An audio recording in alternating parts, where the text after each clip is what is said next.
knowledge is important, knowledge is paramount, and I want you to take advantage and make sure you learn. You learn today. So it's not one of those conferences where you come in and small time you don't go answer a call. And it's not one of those conferences where you come in and at some point you are pressing your phone and forgetting the essence of being here. And let me also prep you ahead of time for those of you who are passionate about building careers in real estate. You will most likely have the opportunity to share that moment of being employed by Living Architecture for those of you who are looking towards that direction. You will have that opportunity. And that opportunity will not come if at the end of this very important conference, we're trying to ask you some of the lectures, some of the notes, some of the informations that we're giving out, and you cannot brace up yourself and share them. So take your time, sit down, make sure you're writing, make sure you are sitting inside this conference with an intention of becoming better. A better you is a bigger you. Do I have a witness? Yes, a better you is a bigger you, because when you get better, you start doing bigger things. But also know that a bigger you is a better you as well. It's a two-way thing. A better you, a bigger you is a better you. It's always like that. So get bigger, get better. Get better, get bigger. It is important. And the informations you will get from this conference is aimed at making you become a better person, making you become someone that is intelligent, someone that your communication, your negotiations, your engagement with people you want to sell to, you are very, very sound. You are not eating your words. Experts are not AI people. Experts are not witches and wizards. They are human beings like me and you. The only difference is that they have so much knowledge. They've taken time to learn a lot. They've learned a lot from what they are doing, and that is key. So, distinguished ladies and gentlemen, you're welcome to Osher Conference. And the word Osher is from an Hebrew word. It means wealth. How many of you want to be wealthy? Let me see your hands up. If your neighbor's hands is not up, you are sitting close to the wrong person. And funny enough, some people, your hands are not up. I don't understand. How many of you want to be wealthy? God bless you. Yes. For una mind, no be Pastor Asuna. If not Pastor Asuna, for hand. So please, ladies and gentlemen, if your hands are not busy, put your hands together for our compare for today. One of the most intelligent, resourceful, reliable. I just talk am, no be say I mean am. Now what in the same I talk, they see what in the right here. From my heart, I talk about. Put your hands together. As I was asked to do, your most outstanding. She's the most outstanding compare in the city of Port Harcourt right now. Please put your hands together for Obi Ivy. Now fake clap. They welcome me. Please, can you do that thing? Just do that thing you were doing. Please give me that round of applause. People here are not trying, so let me get what I can get. Please put your hands together for yourselves. Thank you. Thank you very, very much. I'm so grateful. I'm really glad to be here today. Now, we're contemplating whether or not to kick off now, and we decided that we would be doing you a great disservice, those of you who came here early, if we didn't start now. And so we decided to, start the event now. So if you were here before 9 o'clock, can you just indicate, please? If you were here before 9, if you were here by 9, between 9 and 9:30, just indicate. Let me see your hands up. All right, the rest of you, please put your hands together for them. There's also a special gift for the first 5 people who arrived here today. So Living Architecture has something special for you. But ladies and gentlemen, welcome. Those of you who are here, you have just shown and you've proven how much you value yourselves. Because the true test of self-love, the true test of self-value is how much you're willing to invest in yourself. Not necessarily in terms of money, but in terms of knowledge. Okay? in terms of how much of your time you can sacrifice to acquire what you need to succeed where you are aspiring to get to. So I want to welcome you, and I want to say congratulations to you. Now, can you turn to the person who's sitting to your left and right and congratulate them for being here? Tell that person, after salvation, you have just made the next best decision. Absolutely. Absolutely. The best decision you made, for those of you who are Christians, was to accept Christ as your Lord and Savior. After that, the investments that you make in yourself. Listen, this is one event that I am so sure that some people will come out of it, and the knowledge they will gain from here, as they put it to practice, they will become 10 times better than themselves in the next 12 months. Now, if that person is you, we will also know based on how you engage this conference today. So on behalf of one of Nigeria's leading property developers and real estate companies, I want to say welcome. On behalf of Living Architecture Limited, I want to welcome you to Osher, or Osher, as the Americans will say, a Realtors Conference 2025. This is a good place to put your hands together if you're following me.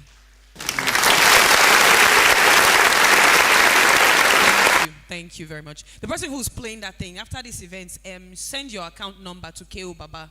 All right? Tell him I said you should send your account number to him. Something will happen to it. I'm not sure what, but something will happen. Ladies and gentlemen, welcome. I'm Obi Ivy Fakai, and I'm very, very honored to be host of today's event. It is such a pleasure to be associated with a brand that has proven to be credible, reliable, and what's the word that you can think of? Excellent. A brand that is an excellent brand in motion. And when I say in motion, it's because excellence for them is not a destination. It is something they do every day. It's a progressive term. And so I also want to welcome you also to this great partnership with Living Architecture Limited. There are so many real estate companies parading themselves in Port Harcourt and Nigeria. And you know that many of them have been involved in controversies. Some of them have also been fingered in land-grabbing activities. Some of them have promised to build skyscrapers in the clouds, but have not delivered the least bungalow. But not Living Architecture, not them. Every time they make a promise and every timeline that they give, they do well to meet it. So ladies and gentlemen, welcome once again to Osher, a Realtors Conference. Osher, I'm sure that some of you know, is from a Greek word that is termed wealth. From the Hebrew term, actually, it's termed wealth. In Greek, it is also joy. And so when you think about it, wealth and joy often go hand in hand, don't they? So welcome that person next to you and say, welcome to the Wealth Conference. If that person is not giving you the energy that you need, all right, move to another neighbor and say, welcome to the Wealth Conference. All right, ladies and gentlemen, let me very, very quickly recognize in our midst some very important dignitaries. And as they come, I'll continue to introduce them to all of you. But let me first of all recognize the convener of this event and the CEO of Living Architecture Limited, Barrister Chizi Wigodo. Please put your hands together for him.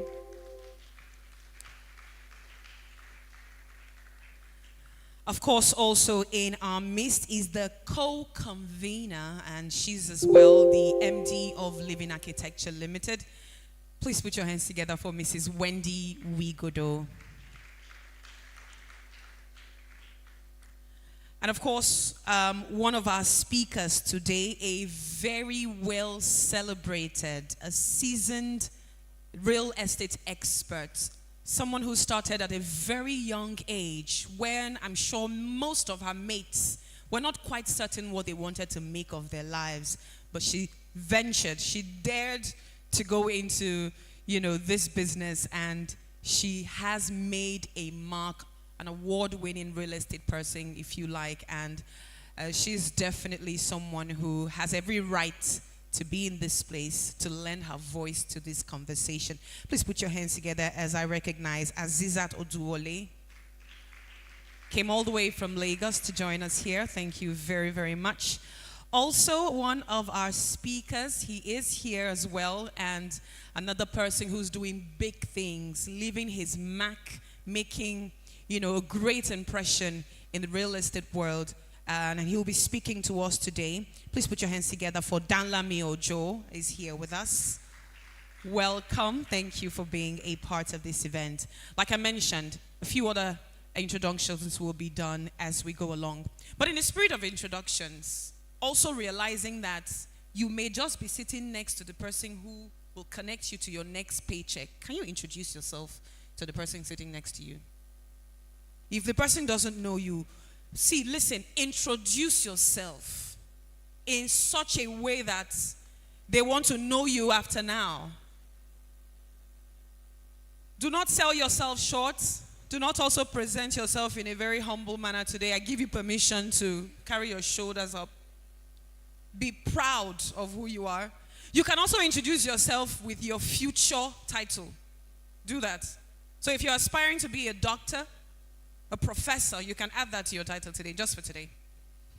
Thank you very, very much. Ladies and gentlemen, at this time, I'd like for us to take the national anthem before we kick off this event.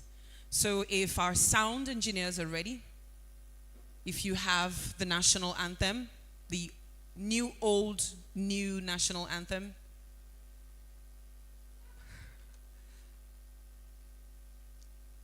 I'm sure you can try to find it. Yes, you can find it. It's very important. In the absence of an opening prayer, and the federal government has also asked us to use it as the kind of prayer that works for every religion. So whether you are Muslim or you are Christian or you are a Juju priest, this particular anthem will cover all of us. So when you're ready, let me know. Can we all rise? Is he ready? Not yet. Okay, so we'll take that later. But for now, ladies and gentlemen, I'd like to deliver the welcome remark.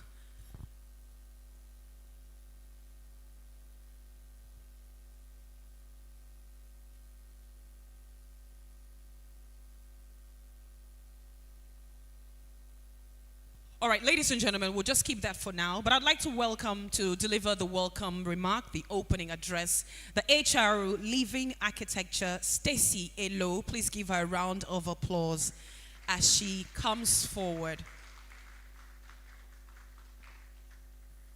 Is that the best you guys can do? Do you know who you are putting your hands together for? Thank you. Good morning, everybody. Good morning, everyone, and welcome to the very first Osher Conference. My name is Elo Stacy. I'm the Human Resource Manager of Living Architecture Limited, and we're truly glad to have you here today. This event was put together with one goal in mind: to create a space where we can learn from one another, share ideas, and have real conversations that move us forward, personally and professionally. We know your time is valuable, and we don't take it for granted that you showed up today. Whether you're here as a speaker, a guest, or part of the team, your presence matters. We want this to be more than just another conference. We want it to be practical, engaging, and worth your while. So feel free to take notes, ask questions, connect with someone new, and most importantly, be present. The room is full of bright minds, brilliant minds, and there's so much we can gain just by being open and intentional today. On behalf of the Living Architecture Limited team, I want to say thank you for coming. We're excited for what's ahead, and then look forward to a productive and enjoyable day with you all. Thank you and welcome. Thank you very, very much. Okay, I'd like for one of the ushers to give us a microphone. Let's do something very quickly. Can we get an extra microphone, please? extra microphone. Can I have an Osher, please? Can I have an Osher, not Osher Conference, an Osher? Please come forward.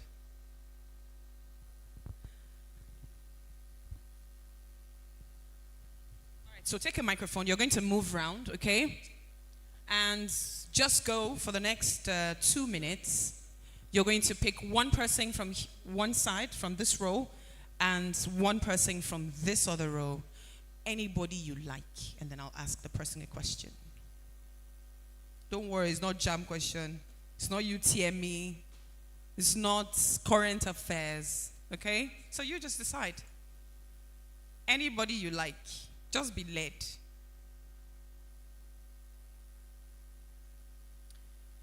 Don't think too hard, okay? Just give anybody the microphone. Okay, so just stand up and introduce yourself to us. Good afternoon, everyone. My name is Amadi Favor Hachikaru. Okay, so Favor, what's your expectation today? What is your expectation for this particular conference? I came here to learn. Came here to learn, so your expectation is to acquire knowledge. Yes. Okay, thank you very much. Let's move to this other row now.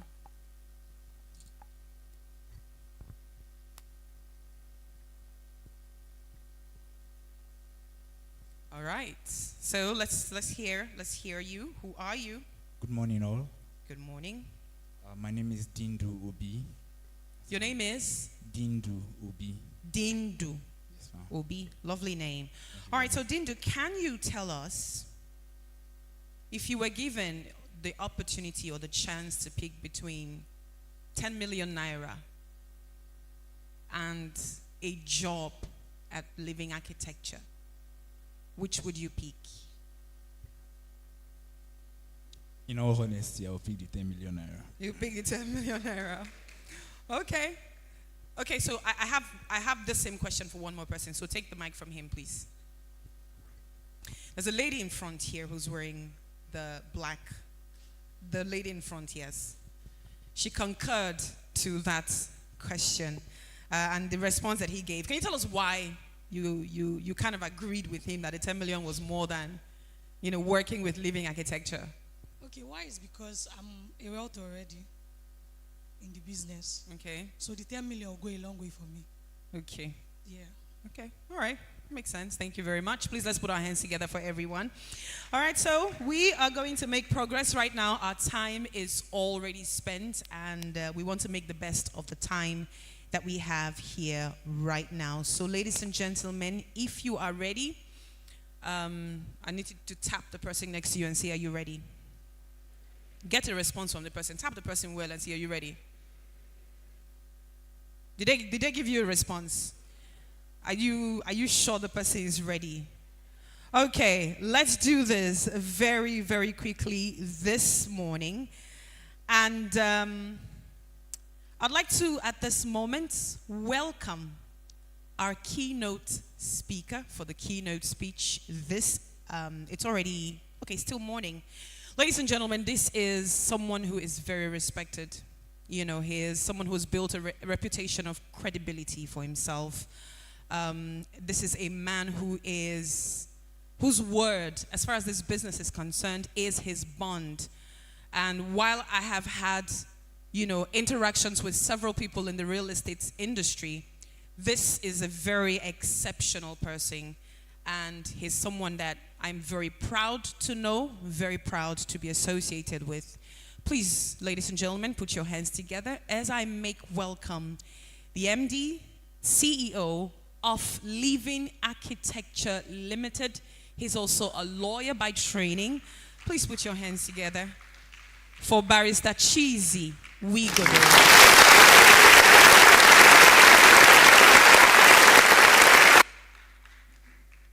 Cheesy Wigodo.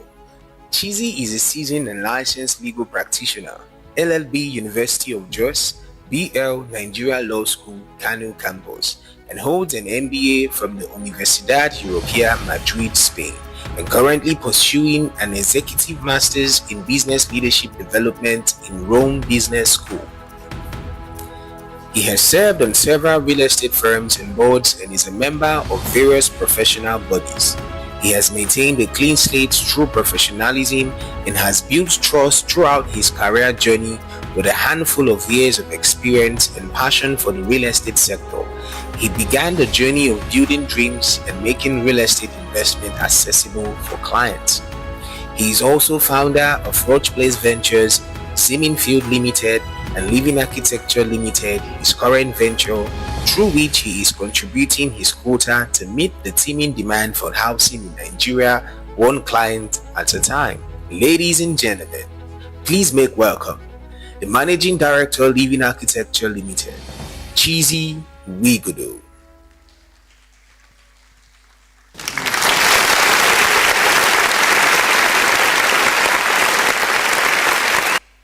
Thank you very much. Good morning, everybody. If you can hear me, good morning. Yeah, thank you so much for, I want to especially thank the few persons that made it on time as early as 9, 9:30, 10 o'clock. You are the real VVIP. So put your hands together for yourself. Those persons that made it on time this morning. I'm sorry I'm sounding a bit low. That's because I'm a bit under the weather. But I think I will just go with what I wrote here, so I don't. If you give me the mic, I can go 1 hour, 2 hours, and just talk and talk. So let me just go with what I want here. Good morning, everyone. On behalf of the entire team at Living Architecture, I want to thank you for taking the time to be here. It's a real pleasure to stand before you, not just as the Managing Director of Living Architecture Limited, but as someone who has had the privilege of building alongside professionals like you, and who deeply understands the real estate journey, the challenges, the pressure, the ambition, and above all, the value you bring to the industry. And speaking to realtors, you know, you guys are the real VIPs when it comes to, so you guys are very important to developers like us. So as developers, we can't do more. I can't sell everything without you guys. So I'm actually speaking to realtors now. The value you bring to the industry. So your presence means a lot to me and to us as a company. It shows that you believe, just like I do, that real estate is no longer just about buildings. It's about ideas. It's about people. It's about purpose. We are at a point where the industry is evolving, and what that change. And with that change comes a new kind of responsibility. A responsibility to do more than sell properties. A responsibility to shape communities, to build with meaning, and to create opportunities for the next generation. This conference, from leads to closing, wasn't put together just to tick a box. This conference wasn't put together because I also wanted to, I want to be one of those developers, or my company want to be one of those company that in River State we have also done a conference. So that's not the reason for this conference. This conference is put together, so it came from a deep desire to bridge a gap we have seen in this industry. We've met so many smart, passionate, and driven realtors who are excellent at networking, yet still struggle to move from contacts to actual closing. And we have said to ourselves, that needs to change. So here we are today. So today is about helping you, and helping everyone here in this room become better, not just better realtors, but better thinkers, better planners, and better business people. And it's no coincidence that we have called this conference Osher. Like everyone that's spoken before me, Osher is a Hebrew word that means wealth. Not just wealth in the financial sense, but a holistic kind of wealth. Wealth of ideas, wealth of opportunity, wealth of innovation, most importantly, wealth of impact. And that's exactly what this conference stands for. Creating spaces and systems that allow people, brands, and communities to thrive. From day one, our goal has always been to build with purpose, to invest in people as we invest in projects, to use our platform to support not just homeowners and investors, but also professionals like you here. Because when you grow, the entire industry gets better. So this isn't just a conference, it's a commitment. A commitment to equipping you with insight, confidence, and practical direction. A commitment to helping you evolve, just showing up, to growing up in your process. A commitment to helping you convert leads into results and ambition into achievement. And we are not stopping at just teaching. At Living Architecture Limited, we don't just want to inform, we want to empower and partner. That's why we are giving a few committed attendees exclusive access to sell some of our real estate products. We are saying, here's a trusted brand, represent it, grow your income, build your career with value. I think I'll just move away from my script a bit. Now, here's a trusted brand. Like Obi Ivy rightly said, we're not very old in Port Harcourt, but we are not that kind of real estate that will come and tell you 5 minutes away from the airport, 3 minutes away from the airport, when time reach, after you pass Omagwa, they tell you, know what, a driver, just 2 minutes more. Before you know, you're not just at Indele, you're almost at the boundary between River State and Bayelsa. No, that's not the kind of company that we are.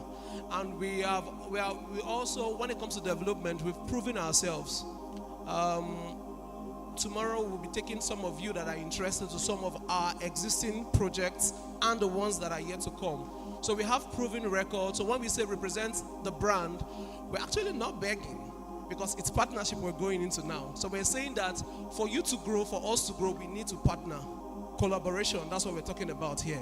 Are we together? Are we together? Yeah, so we are saying here's a trusted brand that has a good track record. Represent it, grow your income, build your career with value. Today you will hear from experts who will break down the sales process.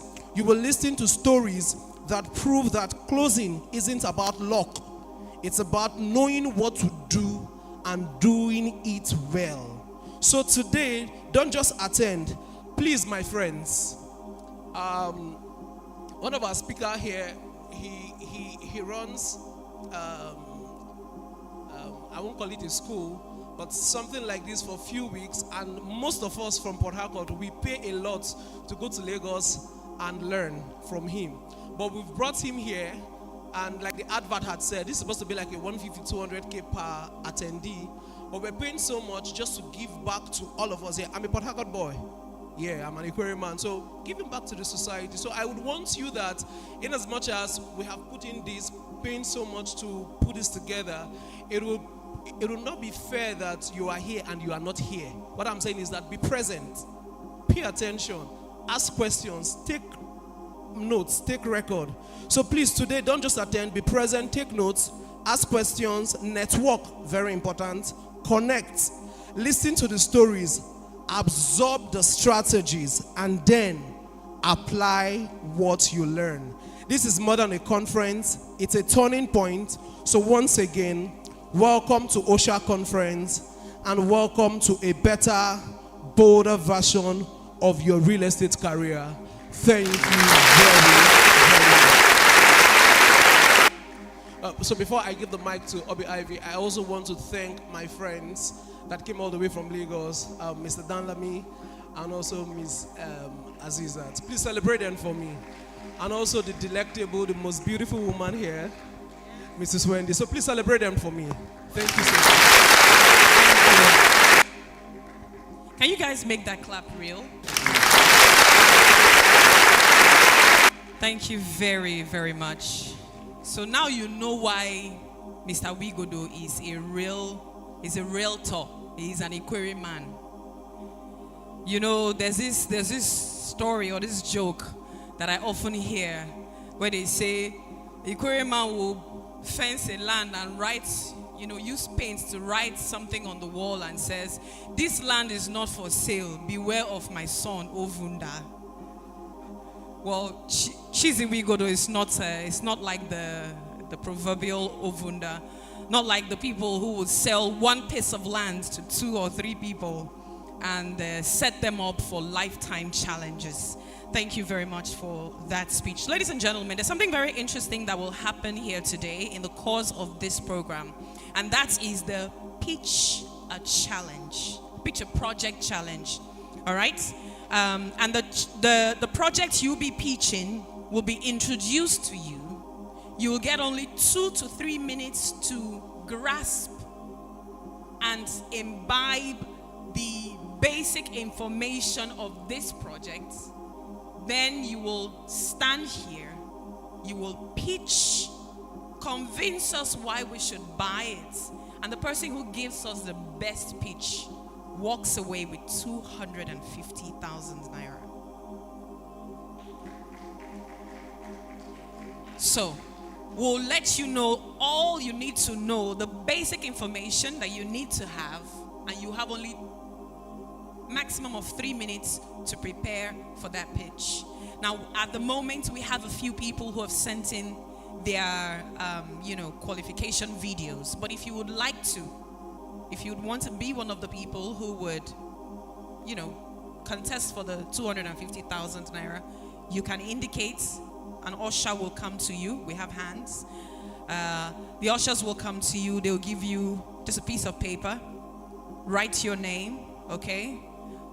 We're only going to take a few, so there will be a lucky dip to help us pick the people that will be pitching the project here today.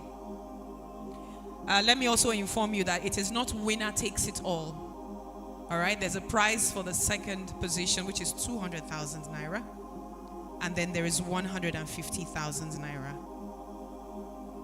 Okay, so I've been told it's 250 for the first prize, 150 for the second prize, and then 100,000 naira for the third prize. It's a good sum. So if you would like to, please just indicate. Ushers, some people are still making up their minds. Just give them. Ladies and gentlemen, we're going down now to business. Are you guys ready for business? Like K.O. mentioned, this is not spiritual impartation. There will not be laying on of hands today. There will not be deliverance. We're not going to raise a prayer point for you to pray. We're not going to break down strongholds today. Not that kind we do in church. We're going to loosen your mind. We're going to open your mind, and we're going to get you to think big. When you see what people are doing, when you see what people have achieved in this industry, and you ask yourself, what is my excuse really? That's what we hope to achieve today, where you wake up from the slumber and you hit the streets, not in a bad way. Ladies and gentlemen, are you ready? Now I'm going to ask you to have an open mind. Have an open mind. Be ready, because assumptions are going to be challenged today. Myths are going to be debunked. Questions are going to be asked. And of course, in the end, you're going to see this business in a new light. So I'll let the media team play the profile of our speaker, and then she'll come up. Azizat Uduwole.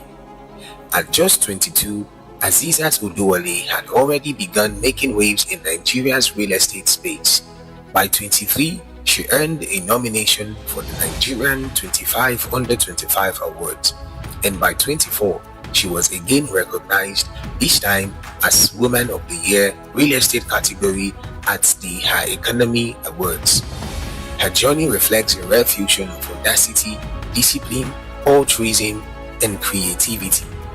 Azizat is the founder and lead consultant at The Sheltree, a real estate marketing firm focused on helping individuals and institutions invest smartly by connecting buyers and sellers, offering strategic advisory and delivering professional realty services.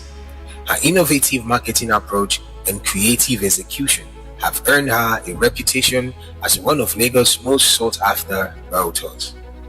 She holds a BSc in Industrial Chemistry from the University of Lagos, having previously studied at EPIC International School in Nigeria and GTA in Togo. With a strong foundation in communication, negotiation, emotional intelligence, and investment strategy, Azizat delivers real estate experiences that go beyond the ordinary, offering both value and vision.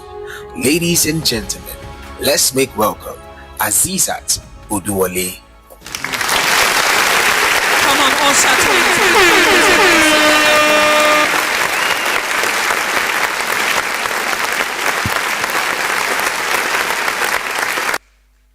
Hi, is it working? Okay. Hi, everyone. Hello, everyone. So, before I start, I'm actually very happy to be here because we're all young people, so we can relate to each other. Yes or yes? Exactly. So, I like to write. So I asked for a whiteboard marker and a marker. But there's one thing I also used to do. Wendy is going to laugh now, but I'm going to do it.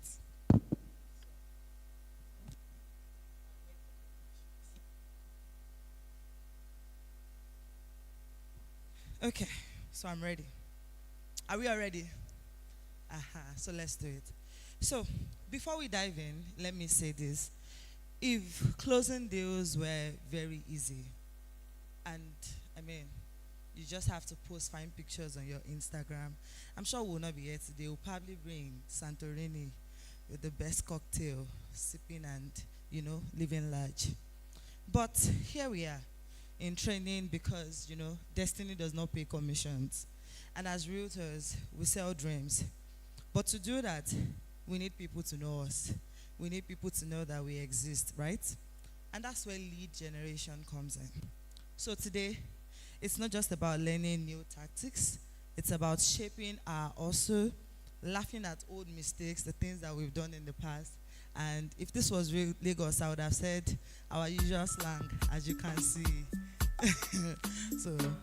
But moving on. And I hope that as we walk out here today, we're ready to make that phone ring, not just from family and friends, but from clients who are ready to buy, invest, or even rent. That being said, let's get into it. So first, I have a video that I asked them to play for me. So let's start with that.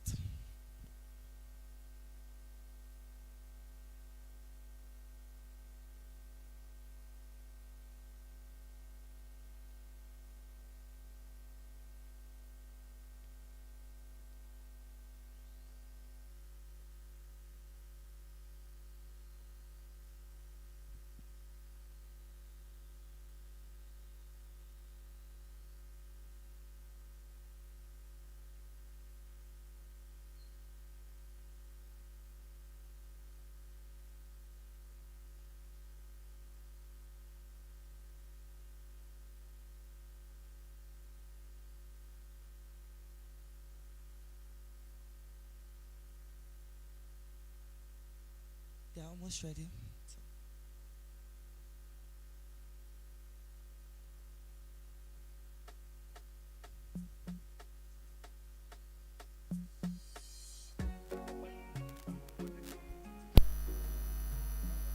Realtors, if you don't have enough business or any business at all right now, especially if you're new, this is going to be the most important single video you watch this week, this month. It could be the most important video you watch this year. Guys, your only job when you get in real estate is to find people you can serve.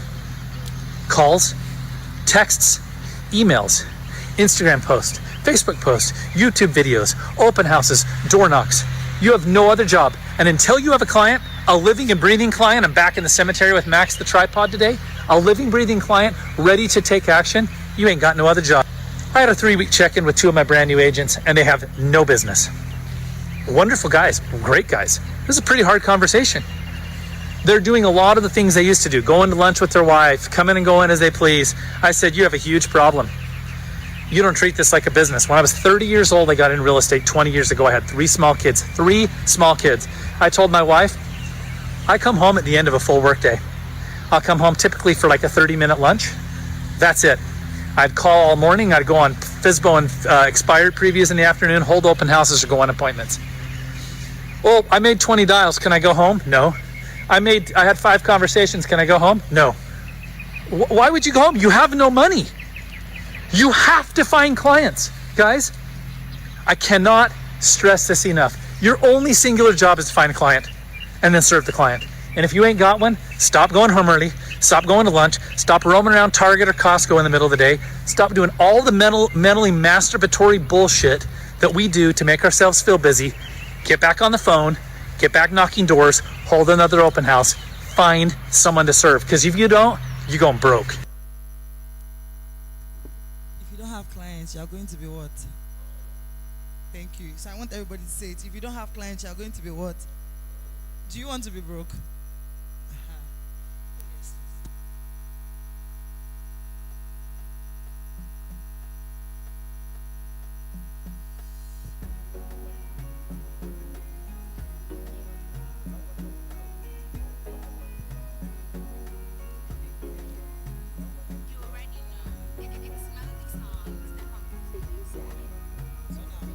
The real work is about to be started. So if you don't have your pen and papers, this is the point where you want to bring that out. From this video, the summary of everything is, if you don't have people that you call clients, why are you in business? Because as realtors, what is that one important thing that we do? We're not a development company. We don't own the properties, do we? So our job is to what? Find clients. Our job is to sell. Our job is to rent. If it's short-let, it's to get the house booked. If it's joint venture, it's to get the deal closed. So at the end of the day, they don't need us on construction sites to be looking at foundations and beams. Our job is to get out there and sell. So how do you sell? But before I get into that, right, let's take a look at something. If in a month you have, since we're all just starting, right, all right, and some of us have been in this business, so let's say you have 5 closings this month. Closing means when the transaction is done, you've been able to, get the money to exchange from the buyer to the seller. That's what closing means. So if you have, say, even 25 clients in a month, you sell affordable lands, you sell houses, right? In that month, 25 clients, some of them bought the house, probably to stay in it, and maybe an average of them, let's say 12, they want to rent it out. Now, as that realtor again, you have 12 possible new contacts, yes or yes? Because it's not the same people that you sold to that will rent it from me, yes or yes? So you have to look for another 12 people that want to take the house that some of those 25 people rented. In total, you have 25 plus 12. How many people do you have? 37. You see this 37, they are not just people that, because you have their phone numbers or their emails and you just feel like I have 37 people. These 37 people are still your prospect. Even though 25 of them have bought before, they are your clients. But what makes you think they cannot buy again? The second sale. And then these 12 people, some of them, 12 people, they actually only have the power to rent now. But then again, you ask yourself that question of, what is my why for joining this business? How long do I want to sell real estate for? If your target is 2-3 years, in that 2-3 years, 4 of them might have changed in terms of financial ability. So they are able to do what? Buy. So they started from just what? Rent. But because you were the one that rented the house to them and you nurtured the relationship with them. And when I say nurturing relationship, I don't mean, oh, you guys talk every day, you exchange chats every day. No, it could just be that you kept on, you checked in with them, you sent them emails, and then they just have it at the back of their mind that, oh, Nnamdi sells real estate. The moment they want to buy, and then the moment somebody else wants to buy, you're the person they are calling. Now, not only do you have 37 people, right? You also have at least 3 people each from these 37 people. 3 people being the minimum that you can get from this 37. Meaning that you have 37 people that you've gathered through your lead generation or whatever, and then you have them as clients, contacts on your phone. From these 37 people, the minimum you can get is 3. There's a popular saying that sometimes you only need 2 more people in between to get to maybe someone you want to see. Say you want to see Tinubu, and then you only need 2 contacts to get to Tinubu. It's a saying that, has held through for the longest. So if you have 3 people from this 37, if you multiply this by 3, that's how many? Let's use your calculators.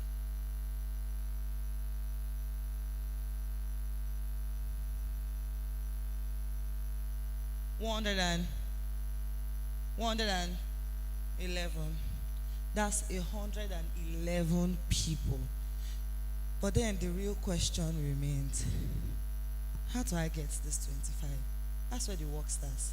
You know what it means to earn maybe a minimum of 1 million in commission from this 111? Calculate it. Let's even say 500. From 111 people, how much is that? How much is that? You have your calculators on your phone. 55.5 million, right? So you have 55.5 million. But this 55.5 million, you didn't have it in one day, or you didn't just get 111 people at once. It started from 25. So you see this 25 that it started from. The numbers can be as high as 1,000. It can be 500. It can be 2,000. The real question is, how do you get these initial people? And not just these initial people, more people to fill up this funnel so that you constantly have an endless possibility of closing every time. How to get them is why I am here today. I hope we all understand that. Good. So, let's move on. Now, we've established that let's work with 25. We need 25 people. But these 25 people, sometimes they are not just your brother or your sister or your friends. In fact, most times, your first sale might not even come from your family. It's going to be outsiders. Has anyone ever sold here before? Good. Hi, the man in, I think, gray suit. Yes, yes. Who did you sell your first property to?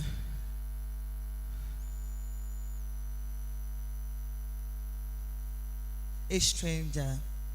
Nice. Where did you meet the person from? In church. Nice. Okay. Let me come to this side. Has everyone ever sold here before?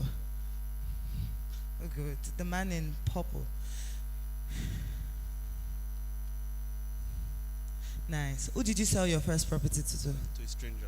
A stranger. Where did you meet the person? On Instagram. On Instagram. So you see that when I said the first set of people you will sell to are not your family, they are not your friends. And it's understandable because they don't understand the shift that has just happened to you. So you've all been playing together. And then the next thing, they are seeing Samson. Sorry, what's your name, please? The man in Burgundy. Ezekiel. So the next thing, they are seeing Ezekiel in, Port Harcourt, a very eyebrow location, saying, hi, my name is Ezekiel. I have this 4-bedroom. I'm sure your best friend will first of all look at you and say, okay, everything they do you, yes or yes? They don't understand it. So it's the stranger from outside that will say, Ezekiel, I've been seeing your video. I want to buy. So the aim is not just to talk to one person every time. The aim is to talk to multiple people. Because the fact that you talk to Mr. A does not mean that Mr. A is ready to buy. But if you talk to 10,000 people, out of that 10,000, 10 might be ready to buy. You have school fees to pay. You have rent to pay. You have bills to pay. You cannot be waiting for the one person that you've spoken to today to be ready to buy. And that's why you have to do what? Generate leads. Are we good? Are you following me? Okay. Now, as a realtor, you can generate leads via different methods, right? And that is what I'm going to be breaking down today in the simplest form. Did you like how I broke this one down? Good. Okay. But, Ezekiel, you're still going to do me a favor. for me to be able to buy from Ezekiel, what happened at the point where I initially wanted to call him? What did I call him? When I initially wanted him to answer, what did I call him? Demanding, because God bless you. I like this crowd. Please, a round of applause for yourself. Because I do not know his name. He does not have an identity. So the moment he told me his name and said his name is Ezekiel, he established in my name, in my head.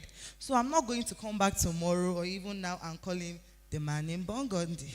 Because guess what? The next person to him might also be wearing Burgundy.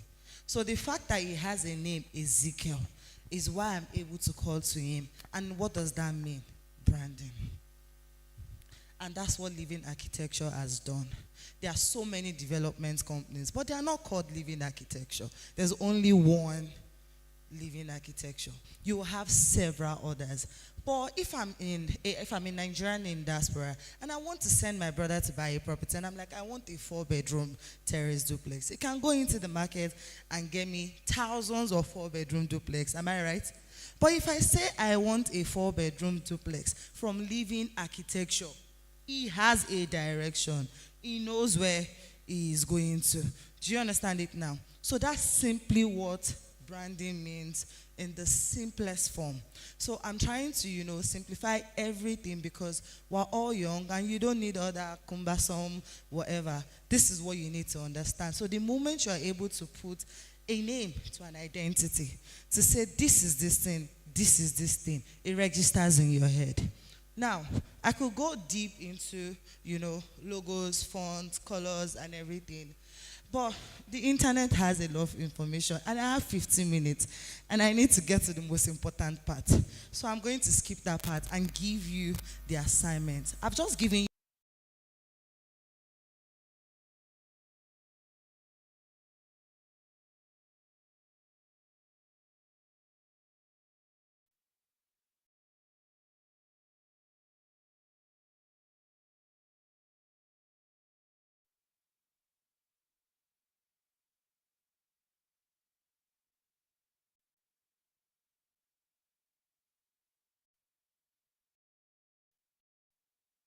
her name as that. In my video,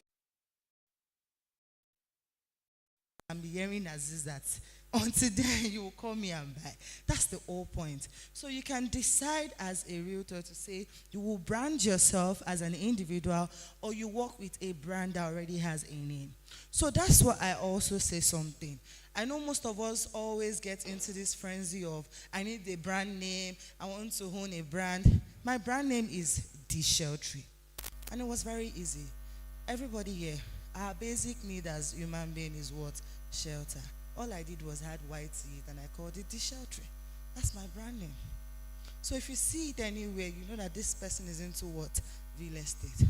But because I want you to focus on sales, I'm not going to allow you to start thinking of a brand name now. First of all, brand yourself as an individual. Because I promise you, for every client that is even buying from Sheltry, they are buying because it's my face. Do you understand it now? So do not stress about, oh, I need to go and get a brand name. Oh, I want my name to be something properties. Don't worry. Use your own name. As long as you're affiliated with Living Architecture, even on your bio, you can put it there, partner with Living Architecture. That's a brand. It automatically gives you authority in the market. So if they are looking for a 2-bedroom, 4-bedroom, all they remember is Ezekiel. But because they've seen that Ezekiel is a part of a brand, it further boosts what? Their trust. Do you understand it now? So don't bother a brand name. And if you're already in the process of having a personal business, continue. And we all want to be like Dangote one day, right? Where everybody knows Dangote. Or you want to be a Nike and Adidas that sometimes you don't even need to run advert. So for you to get to that point where you become a Nike is what we're discussing here today. So, okay. I thought it was my this thing that was being displayed. I don't even mind. Can I have my PDF up so that they can follow through? So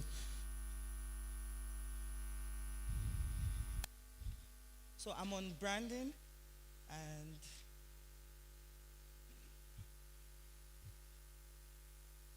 But let's continue. You'll come up so we don't waste time. So under branding, you have the brand name, Ezekiel, a company's name, Living Architecture, the logos, and then the icons.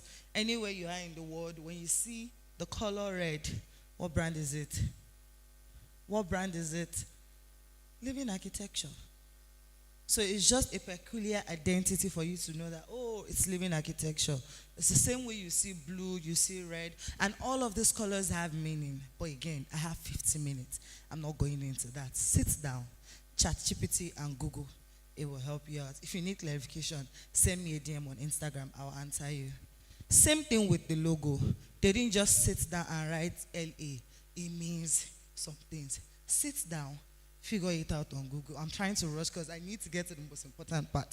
You have the font too. You have the tagline. When you come to us at Sheltree, if I'm having a speech or, I just did a video and I'm like, this is the Sheltree and this is home. You see that this is home is what will resonate with you more, because at the end of the day, I'm helping you to understand that home is a place of, where you have that happiness feeling, that joy feeling. When we all live here today, I'm going home, I'm going home, I'm going home. It may not be the finest place, but it's that place where you will be and nobody will judge you. So that's why we decided to pick our tagline as this is home. When you come to us, irrespective of who you are, high end, low end, we don't judge you. And we're going to ensure that you are happy with your transaction. So sit down and figure out what you want attributed with your brand. If you want a luxury brand, you figure it out. And you can do this with ChatGPT and Google. I don't want to go into details for that. So you have your brand positioning, all those things. It applies to both your personal brand as well. Your voice, your sound, what do you want to sound like? You cannot see an apropos doctor and see a brother Shaggy. They are two different brands, yes or yes? While Aproko Doctor is the very reserved English-speaking brand, is it not still communicating? Does it not have 2-point-something million followers? But Brother Shaggy is the street type. Is it also not communicating? Does it not have over something million followers as well? Pick what suits you as a person. But then again, because we're realtors, we also have to be professional in some of the things that we do. Find a blend. And that's why you have to do like a SWOT analysis on yourself. So when you understand your own strength, your own weakness, the opportunities that are available and your threats, you're able to put together a cohesive brand, be it a personal brand or a business brand, that would work for you. So because somebody is speaking the finest of English, if you don't know how to speak the English, please speak your language. You'll be surprised that some people want to buy from you because you've just advertised that thing in Igbo. They are connecting with you. Don't forget that the property is the property. But the person that is releasing that money they've been saving all their life is a human being like you. So he wants to connect with you first. So if it's Yoruba that you can speak, speak it and translate it in your subtitle so that other people that are also watching that thing can see and can understand what you're trying to say. That's why I said know you, understand you, and you can communicate. Because at the very center of everything we do in the process of lead generation is communication. You see all this content that we do is communication. If it's a flyer, it's communication. If it's this presentation, it's communication. So if you don't communicate, they don't know that you exist as a realtor. So the moment they know that you exist, and not just one person knows, 80,000 people knows, every month you will close. There is no way you will not close. Because if Mr. A, like I said, is not ready, Mr. B is ready. They only need to know that Ezekiel is existing.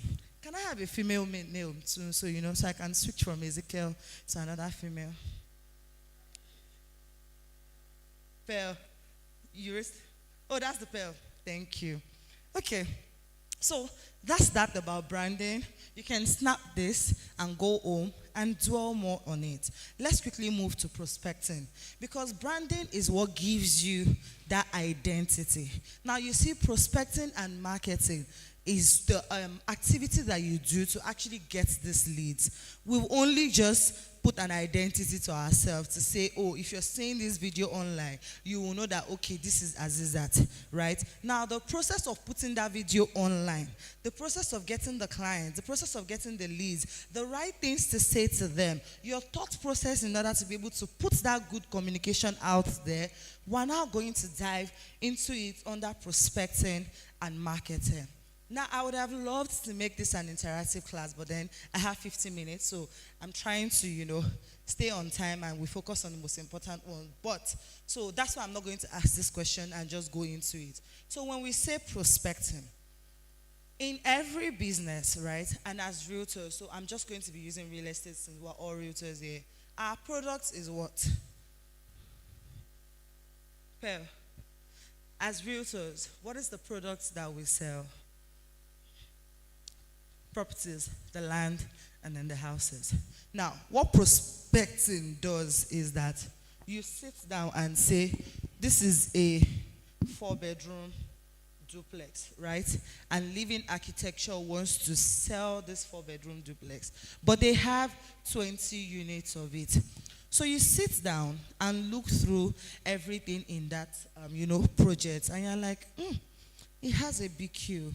It's close to the barracks, it's close to the airport, and the way they are building it is not on 2 floors. Or better still, let me use a bungalow so that we have good clarity. They have a bungalow, right? And a bungalow requires that there are no staircase to go upstairs to your house. So everybody's just on the ground floor. And it's probably close to the airport. And then Living Architecture is saying that the best person or the highest selling will collect a G-Wagon. And you're like, this has to be me. But you also know that you don't have that marketing presence yet online, but you need to sell. It's very simple. It's bungalow. Maybe 20 units is what they have, right? All that you have to do is figure out the people who this bungalow is for. You cannot tell me as a young person to come and buy a bungalow from you. I will not answer you yes or yes. Yes or yes. I'm young. I'm probably just going to have my first child. And you're telling me to come and buy a bungalow. I will look at you and say, what happens to all those, fine terraces that you take an elevator upstairs? I want to live in a smart home. Do you feel me? I'm not going to answer you. But go and tell a 40-year-old or even a 60-year-old woman that's been staying in maybe Bayelsa all her life, and her children have moved to Port Harcourt, and they don't want her in the house, but they want her around Port Harcourt. Which type of home do you think she's going to buy? That's your target audience. So that's how to think of who to sell that thing to. But this is where prospecting is different. Prospecting helps you, please go to the next slide so they can see the process. So prospecting helps you to, number one, understand the products that you want to sell. And the product in this case is a 4-bedroom what? Bungalow, right? So this 4-bedroom bungalow, you've already defined that is for who? The elderly people. Yes or yes? Now figure out, where can you find these elderly people? Most of them are in where? Cooperatives. Some of them, they are workers, in church. They don't have problem again in their life. Their children are already doing well. So they can sit in church and say, Pastor, especially not even this new generation, Christian. I'm talking of all those old churches that you see them and then you hear, oh, it means not church, oh. Sorry, I'm Yoruba. I don't know if you understand that. It means I'm going to church. They are in church on Monday, they are in church on Tuesday because they don't have problem. They are not like you and I that were looking for money. They are settled. The reason for them is because they want to come to Port Harcourt and be close to the family, or they just want a new space and they don't want to stress their legs. So you've eliminated so many things for them. You are now looking for them. Where can you find them? In areas like this. Cooperatives, they are the ones that are still doing the 50,000 every week. Yeah, Solomon, it's my turn to collect that, what do they call it, daily contribution. They are the ones. So that's what prospecting does. Prospecting allows you to sit down and figure out who that product is for. Then the next thing is you approach that person and then you start to sell to them. Same thing, another example, because it's not just houses that we sell. we have land to sell, right? And then they have over maybe 20 hectares of land. That's a large amount, like a large estate. So you have 20 hectares to sell. And you have your own personal goal. And then you look at it. If I start to sell one plot to everybody on Instagram, they might not all be ready. But what do?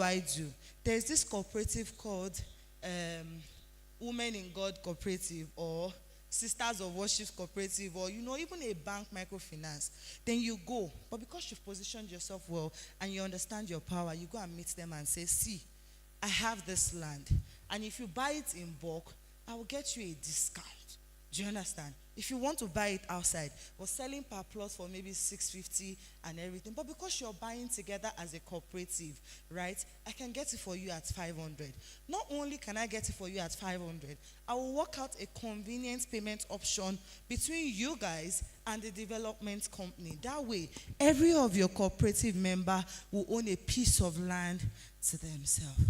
You've just sold. So, you're not going to do it to just one cooperative, because there's tendency that the first cooperative association you go to, they may not be ready. You will do it to multiple. So that's what prospecting is. I hope you understand it. I hope you're following. Okay. So, then the other line of prospecting, you reach out. That's what I just explained. Then you do your discussion, you follow through, you close, and you also retain them for a possible second sales. Let's now move to marketing. So the reason I gave this example is because I don't want you to mix it up. And I'm going to use that same example again. Now, this is what marketing does. Marketing too also helps you understand that your product is what? Ezekiel, what's my product? A 4-bedroom bungalow. Pearl, what was the second product? I gave example with land. Now, what marketing is that I have this product too, and it's a 4-bedroom, and I want the whole wide world to know that it's a 4-bedroom bungalow. What I will now do is to sit down also and define who my target audience is for that 4-bedroom. And who did we define as our target audience? The elderly people, right? And then we've been able to say, we want to sell 20 units of that. But we do not want to now reach out personally and start going. We want to market this bungalow.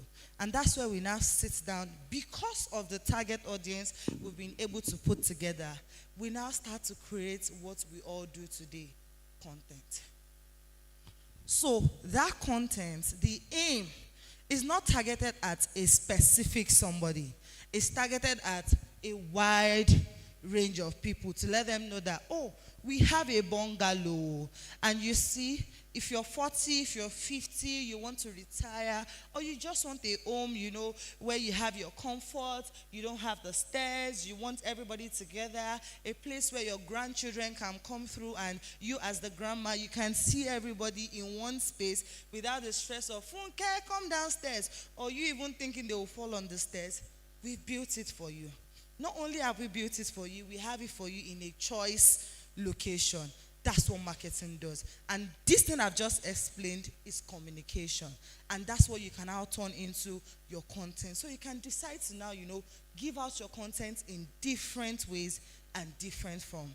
This same thing I've just said, you can use it as, this IG carousel thing, when you have different flyers up to 10.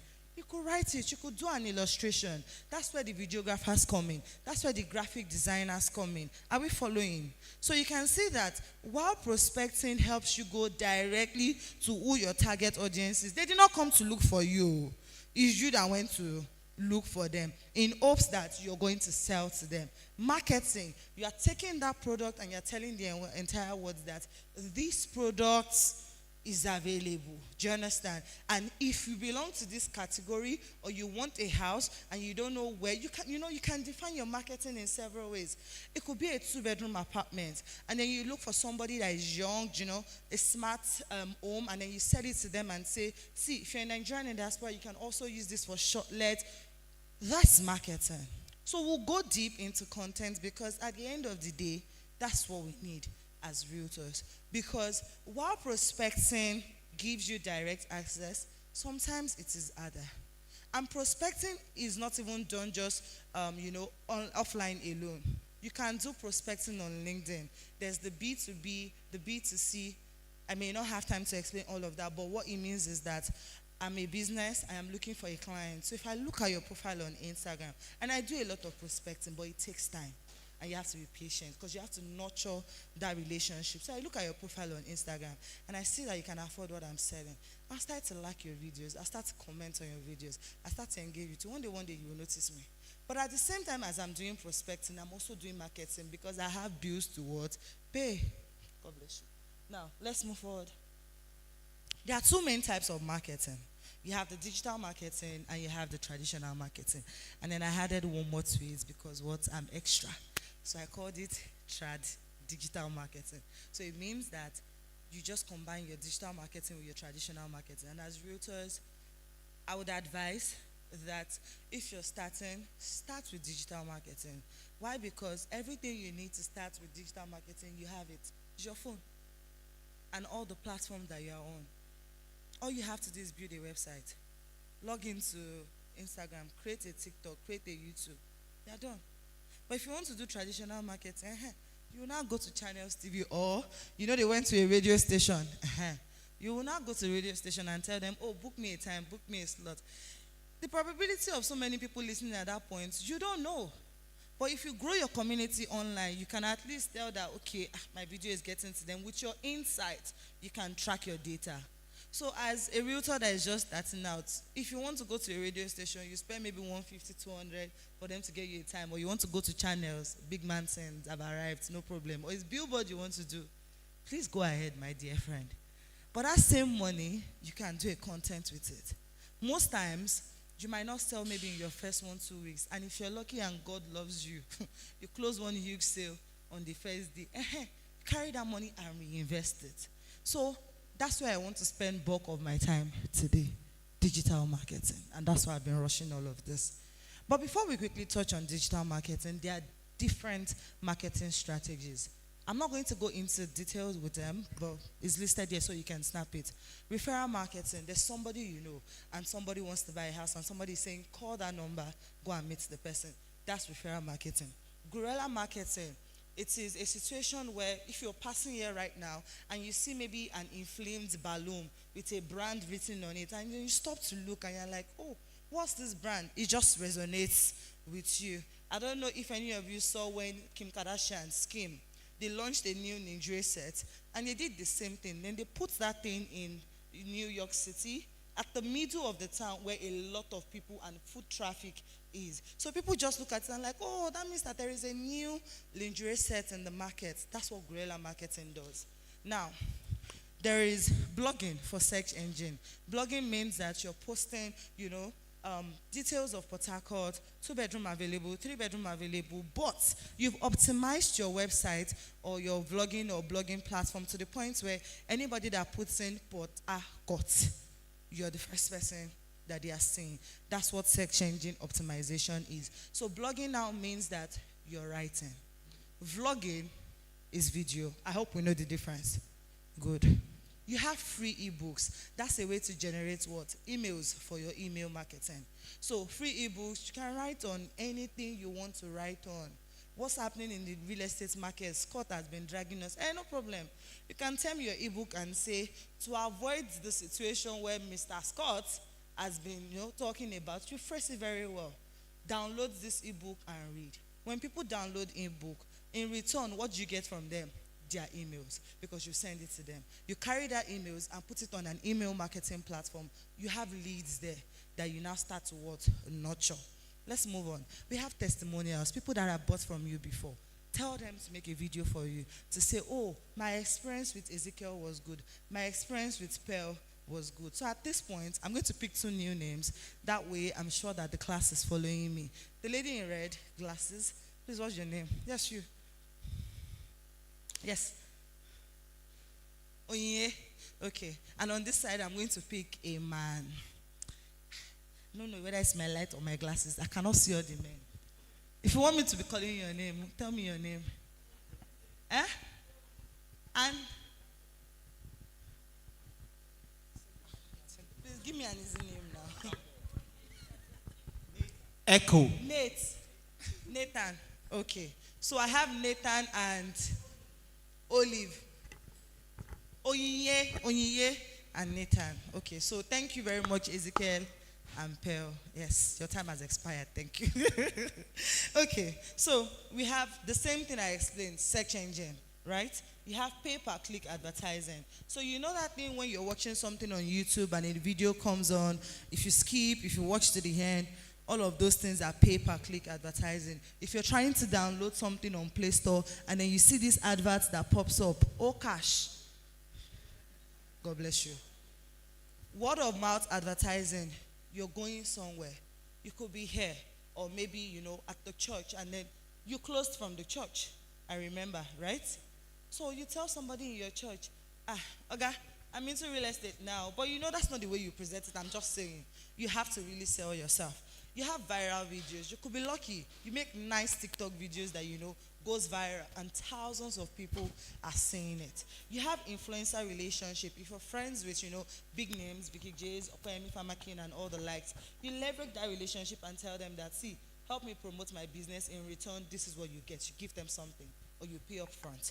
That works. You have print. You can do flyers and everything. But like I said, print is a form of traditional marketing. But I want you to spend more time on digital marketing. So you have all of this here that I've just explained, right? Snap them.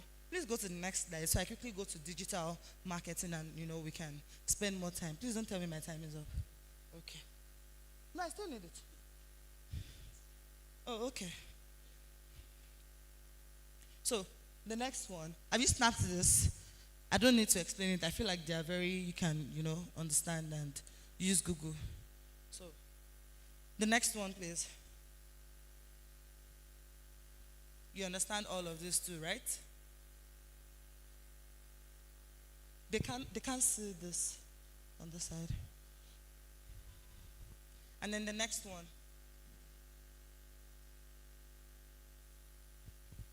Do you want me to explain any of them? Well, good. Okay.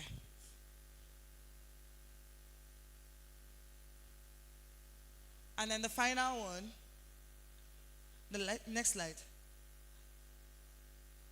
Top leadership, pop-up shows, surveys, rebates, all of this. They are all different marketing strategies. See, each of the things that are here, just put it on Google or ChatGPT to give you a detailed explanation. There are numerous videos that you can watch. Now, let's move. So just like I explained, there are two types of marketing. You have the traditional marketing and the digital marketing and the digital marketing. So in the traditional marketing part, that's where you have outdoor. The billboards, these things are very expensive.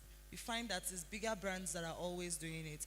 You have the print adverts. You have all of this, right? You have the flyers. Has anybody ever shared flyer before? I've shared though. So just so you know that we've explored every possible option, but digital marketing still remains the most effective in this new era of social media. So you have your events, conferences like this too.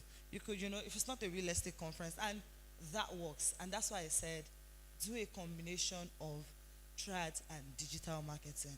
I've gone to a tech conference before and I've closed. I did not go to a real estate. Did you hear me? I did not go to a real estate conference to go and close. No, I went to a tech conference to go and close. You see all those guys, they have the money. Okay, so let me explain how tech works to you. On Netflix, how do you pay? How do you pay Netflix?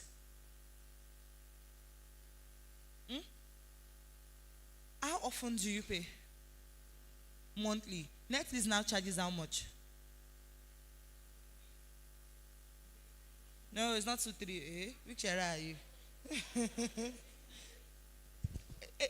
Just leave it at 8,000. 8,000 over the weekend. All of us in Lagos has watched To Kill a Monkey, yes or yes? Some of us, because of To Kill a Monkey, went to reactivate our Netflix, yes or yes? Now, the minimum number of people that watched To Kill a Monkey were over 100 million. Multiply that by 8,000. How much is that? you now happen to go to a tech event where you can hold the CEO of Netflix by his shirt, he will not buy from you. You are not doing your job well. Because that's a lot of money.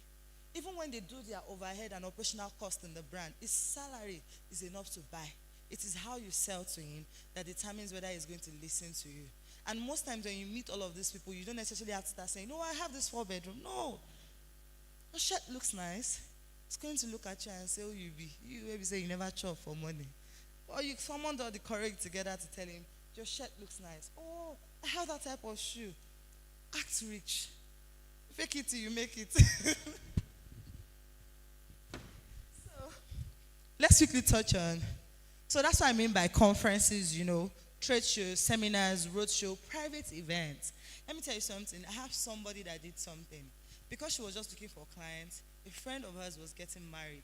And Lagos high-class wedding. The people there are not, they have money. Especially all these Lagos women. You see all those Lagos Island women, don't let them pretend to you. Those ones with the big store, Ayobola and Co, they have money. So when they want to come to an event like this, if your friend is doing a wedding and it's very expensive, tell them that, oh, let me make a souvenir, let me brand something, do you understand? Let me distribute something. They will see it, they will get it. And when you go to an event, don't just sit down. You will sit down and sleep in your house. You have your bed and your couch at home to do that. Who knows that thing they call notice me? Do it. You need them to see you because that's your job. Do you understand? And that's why I said, as a realtor, employ both traditional method and digital method. The traditional method is you're going out. But because you've done your digital assignment, so when you talk to a CEO of Dangote today and you're like, hi, my name is Azizat, he looks at you. He might not even just, nod, respond, stylish, rich people, they don't shout, aura for aura, you give it to them. But I promise you, at that point too, or when he leaves, he's probably going to do one thing. Google. Azizat. You remember the name. And then whatever comes up on Google is your pot of beans. So you have the power to make sure that whatever comes up on Google is good. That way, he looks at it and is like, okay, this makes sense. And if your reputation on Google is that you stole pen at Ikeja GRA, that's your pot of beans as well. So let's move on to the 7 P's of marketing. And this is where real work is about to start. And normally, I'll have first of all, explained all of this and come back and give an illustration, but we'll do it at the same time. When we say marketing, we've defined marketing. Every avenue, everything you do to get your products into the eyes of people, to create that awareness, to let people know that I'm alive, and this is what I do, and this is my product. Has anybody ever been to Lagos before? Yes. Have you been to Yaba before? And then you're passing through Yaba and those guys will almost use the trousers to choke you and say, madam, your size, your size, your size. That's what? Marketing. And they do it beautifully. I think Igbo people, they used to give them credit that they know how to do marketing very well. They will sell to you until you buy. You will get home, you realize that you do not need that thing you've bought, but you will buy it. That's what marketing does. Now, in the 7 P's of marketing, it's just a marketing mix. And what it means is that 2 minutes. Maybe you could snap my slide. I'll just do the marketing mix, but it's a shame. If you can give me 15 minutes, I can skip some things. Oh, you give me 15 minutes. Thank you. Oh, yeah, go. So let's quickly do marketing mix, right? In marketing mix, it means that your ability to combine several things together. Who remembers what I said here about the 4-bedroom bungalow? The people is for where you find them, the price of the property. You guys remember that illustration? That's what this marketing mix, that's what he explains. The product is what again? Our 4-bedroom bungalow, right? The price is 65 million naira, right or right? The people that are needed, that would use the bungalow, who did I mention they are? Elderly people. The places where you will find them, who are they? Churches, cooperatives, good. Promotion. How to put your adverts, your advertisements, your self-promotion, your direct promotion, the pitch, even the publicity and PR that you do. You see that pitch that you're writing to go and meet them, that's part of your promotion too. The process, you've decided that you want to go and look for cooperative people, or you want to do your video online and everything. It takes a whole lot to do a video. From the point where you're trying to put your idea together to the point where you're writing your script, where you're shooting your video, all of that is process. Now, I'm not talking about business operations, so I'm not giving that example. I'm giving example as we are as realtors, because sometimes even in business, your process can be manufacturing. If you sell tissue paper, you have to manufacture that tissue paper. That's your process. But as realtors, our process is every activity that we do to get leads. And not just getting leads, converting them into clients. That's where closing comes in, right? That's your process. Then your physical evidence, the people that have bought from you. And sometimes, if you're a new realtor and you don't have anybody that has bought from you, do what I call throwback. Snap a site as it is. We've just started this property, right? It is bare. There's nothing there. Make a video of it. In another 3 months, come back and say, 3 months ago, ensure that you are showing. And these days, please, it's not just enough for us to do videos and, we're just doing it, we're not there. Be there. That's the only way you can show them that you were actually there. Stand on that site and say, this is our beer land. And we'll also start this project. It's a 3-bedroom that we're building here. Simple. It's beer. In another 3 months, come back when they've done the foundation, the piling, and all of that, and come back and say, this is that same project, I was on this spot, I showed you. That's what? Physical evidence. Do you understand it now? So at the point where you merge all of this together and you do it continuously and consistently, that's marketing. It's not more than that. Don't let anybody deceive you. And don't go and think it's one cumbersome thing that you have to be thinking. This is just what it is. It is not more than this. It's just your ability to understand that this product is for this person. It's the same way you cannot sell a bungalow to maybe somebody that wants to live large. Madam, find me the best mansion that money can buy. That's 1 billion. In Nigeria of today, who are the people that can buy 1 billion? Politicians. Business owners that have several investments. That's not their first investment. Do you understand it now? Those are the target audience. So we'll give one more example on marketing mix. We have a 750 mansion. That's our products that we need to sell, right? And then the price is what? I've just mentioned it.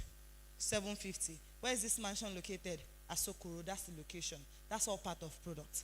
Now, the people that can buy this thing, who are they? Politicians, business owners that have made money. What did you say? Influencers, people that have the money, that you know that yes, they are heavy. They are the ones that can buy it. The next place, the place, where do you find these people? Where? You guys are the ones answering me, because this might be the last night, because they are already standing here. Where do we find these people?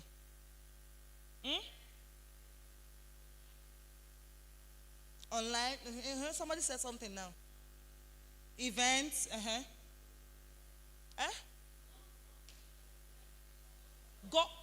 God bless you. They are high-end people. What are the activities that they do? You will go and find them where they are there. That's what the places are. Promotion. Put your marketing or your marketing content, whatever, put it online. The fact that they don't comment does not mean they don't look at it. You would think Dangote is not on Instagram. He has an account, but he doesn't need to comment. And he's seeing everything that is going on. I was telling Dan Lamy that when I closed one Nigerian American wrestler, it's on my page, Jimmy Manuel, sent me a DM on Instagram. They don't comment, they don't like, but they are watching. So do your thing. Now, process, document it. What would help me to get to the golf course that you've mentioned? Oh, I need to probably get this outfit, I can get this, that their golf, this thing. Pretend like you know how to do golf. You can watch Google, go. That's all part of the process. Physical evidence, the throwback I mentioned, or somebody that has bought from you, or even a high-end person saying that, oh, buy from this person. You see, that word of mouth for somebody to say, buy from this person, is all that you need most times. And just before you chase me off the stage, just one more, because this one is very important. You can as well learn, please go up. You can learn digital marketing too on Google. You can learn all of that. But most of the time, you may not be able to learn this last thing that I'm going to do. Go all the way to, so digital marketing is social media, emails, all of these things we've been saying, pay-per-click and all of that, websites and all of that. Now, at the center, One more. This is it. At the center of everything we do in terms of lead generation, what are we doing every time? Talking. We're selling ourselves. That I'm standing here today and I'm talking.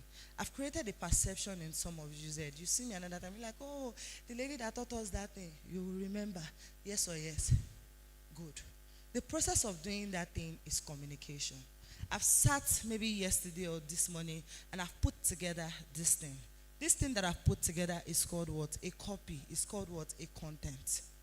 So the fact that you want to do marketing and prospecting, or even your own awareness to let people know that you exist, you must always what? Talk. You must always what? Communicate. And that's why I said this is very important. So if you don't know how to talk or how to communicate, you are going to get both your marketing, both your prospecting, both your branding and everything wrong. Just give me 5 minutes. Now, up. The next slide. This is it. If there's anything you did not learn here today, learn this one. Snap this one. Go to ChatGPT and dwell more on this one. And I'll give you why it is very important.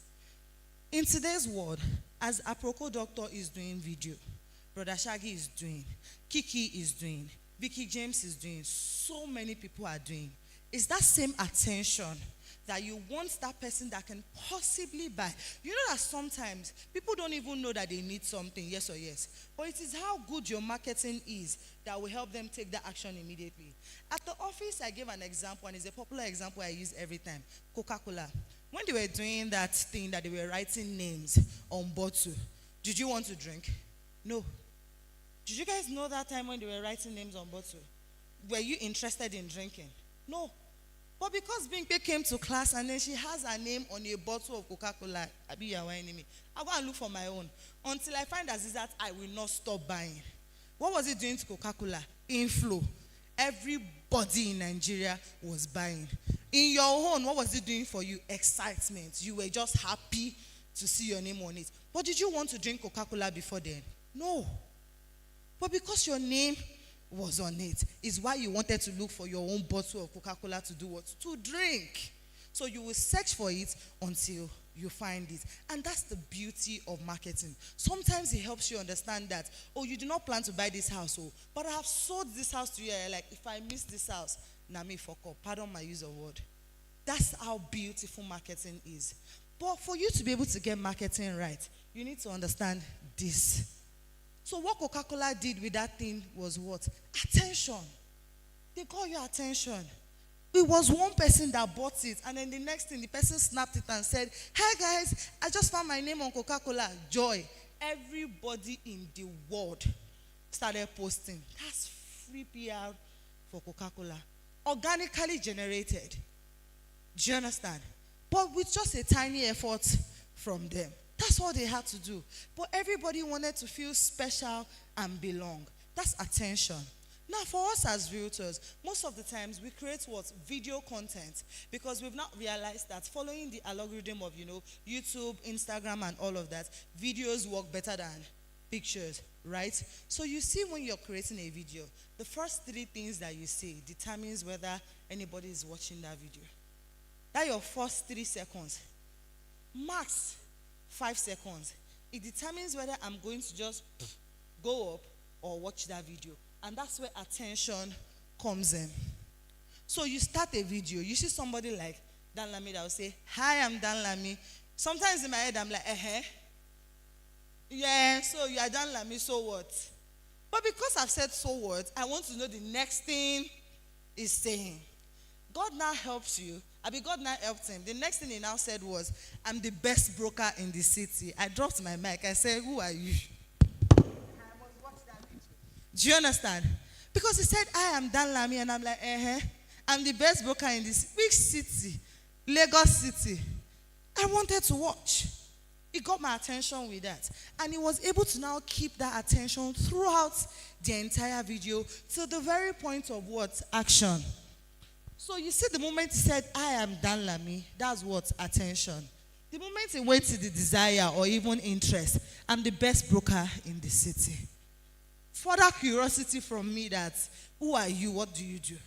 He went further again, and then he aroused my desire. He now finally came to an action to say, if you're looking for the properties or the best properties in Lagos, you know who to call. He did not even say call me. He said, you know who to call. It will stick in your head. You see me reciting it as if I was the one that said the script. It will stick in your head. So if anything, understand this model and you can use to sell anything. If you want to use it to sell the bungalow, it's simple. You can come. You can start your video with a beautiful hook and say, we've already determined that we said there are 60-year-old people that need this, right? Elderly people. You can play by emotions. There was a video that I even did. I played by emotions. I got an elderly woman to sit down and say, I need a bungalow.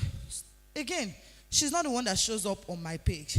So the moment that a new face is showing up, they want to watch. Do you understand? And then you have an elderly woman saying, this bungalow is fine. Oh, I wish my kids go buy from me. A lot of all these air vendors, they do it. They'll take their children that are very small. Please come and buy from my mommy. She sells air. Some of these adult content creators too, they are doing it. They'll get their parents to come and say, support my daughter. She's selling this beautiful bag. Or they tell their boyfriends to say, make a voiceover for my video. Hi guys, so my girlfriend, you'll be very angry that me, I'm very single, was my girlfriend. Did you or did you not watch the video? Did they or did they not pass the information? Ladies and gentlemen, thank you for having me.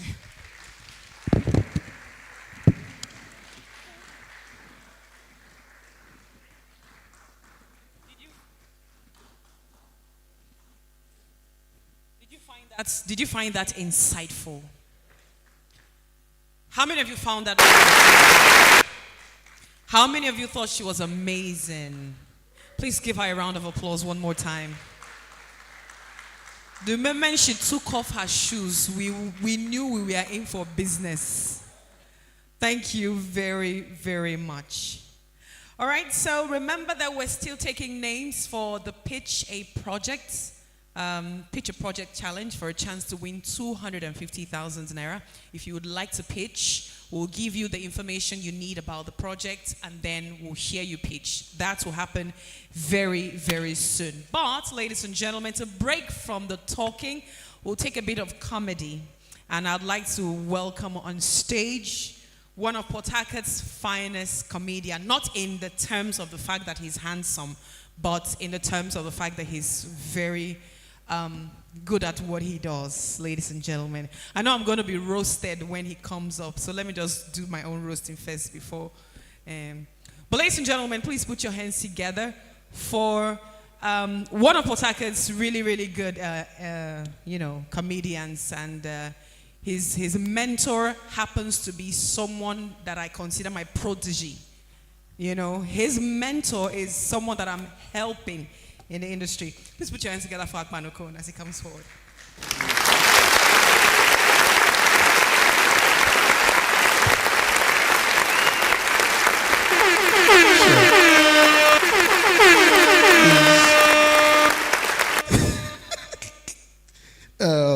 Bring the board, please. Bring the board. Ladies and gentlemen, I greet you all. Good afternoon. Mona no do that so na be better people because I see Lagos teacher. Good evening. Abi good afternoon. Madam, thank you for coming to Port Harcourt. First of all, I want to appreciate the conveners, Barrister Cheesy and the wife who happen to be the brain behind every idea he has. Because he know fitting these things. Thank you, ma, for doing what you do. Please put your hands together for them. Thanking you. And also, ma, you forgot to teach us one thing. In Port Harcourt, we like the end of every lecture. And that is, now look bored. The way you suffer as look bored. Look bored. Now, in Port Harcourt, when we want to close the deal and the people are delaying us, how to bust their head. Thank you. Number one way of how to bust head. You first of all, you shout, who goes you? Now, are you understanding, ma? Because when you were talking, you were calling no show, their papa. Have you been to my one market, ma? In my one market, you have every definition and every type of thing you don't need in life, but you will buy it. Yeah, I know you didn't. They didn't give you, and I'm angry with Barrister Cheesy. You know, a man that is a lawyer is also a deacon in church, is also an architect. He's confused. Now the wife nine the wolam. So sometimes he used to think he's asking question, not knowing that he's calling the wife name. You know, when he say, when did he? You know, nothing they call Wendy. So he just like that. They know they get them like that. They know they get that. So number one way, madam, to boss head. But first of all, before you leave Poroko, go around. We have flyovers that we need to ask you how to market them because they are waste. Now, number one flyover is Rumokuta flyover. The flyover is supposed to be facing from Rumibo down to Wimby. But now, because of the former governor do not want them to break his father's house, he now converted it to Rumoda. So now you have to market that flyover. If you market Okonosi, now you be the overall redder. Thank you. So, where did I stop? Follow me. What's the name? I need names. I'm following your template, man. I'm following your template. I have to follow your template. Now, ma. I need names. I need a guy named. Is it my glasses or my lights that is around me? Thank you. But ma, before I go further, I have to go back to that MC. Now, ma. In this life, know who you are, bro. My boss, K.O. Baba, is the person that found husband for that MC. Did the wedding for free. Even pay for the hall. But because she has been opportune to experience marriage in the practice of code, she cannot talk to Moka anyhow. Now, she's not a realtor because she can never be on a tour. Thank you. Realtor. Thank you. Now, look at the board. Look at the board. You go suffer today, you, this one. Then put you for fright. Come here. You can't suffer us. Do you know, you say we should go and look for old people to come and buy land. Do you know the assemblies of God old women? They will first of all finish you with prayer before they even talk. You go suffer today, madam. I'm sorry, it's not in my behavior, man. But number one way, have we talked about digital mix? We don't talk about that one. Now, let me mix it for you. In this Poroko, when you were talking about where do you find some of the men that can buy that, how many billion naira house? Someone here shouted club. You did. I know you heard it, but you pretended not to hear it because you don't want to look like you know that side. Well, let me bring it to your face. Madam, you know it. The girl that shouted club entered this business because of suffer. Nobody says she liked the work. So she had to mix it with her former work. Are you getting the point now? Now look at the board. Someone pull my stride. Pull my stride. I will slide into your dream now. What's wrong with you? No. Mother, are you focusing? Please, the next speaker, do not be discouraged. When you're done, I will come back for you. Because now you're wearing eye crash. You go remove the eye crash. You this man. Now, so please, sir, okay, ma'am. You know, you people in records, when you hear about Poroko, you say war, courtism, they deceive you people online. Now, let me tell you, online is for the politician, but offline is for us. Now, there is what they call courtism. Now, you have to teach them how do you market to courtis. Now, that one way no do. Now, let me teach you, because now you need to come back. If they see life, you will teach us now, don't they teach you? You don't even know before. That's just the thing. You see life? Such is life. Oh. Now learn. Number one thing you must know for you to market to a courtis is called Ayi Berere. Say after me. Now, you don't say this anyhow. Because if you say Ayikbere any another court people now owe you, you now explain who calls you in the other court. Now listen. What's the color of your jacket? Let's communicate. I want to make this conference a communication. Now wait, I follow your template, man. Your template, they tire you. No, face. At this point, ladies and gentlemen, put your hands together for our speaker. Thank you. I just wanted to welcome you and make you know that Borokod is not what you see online.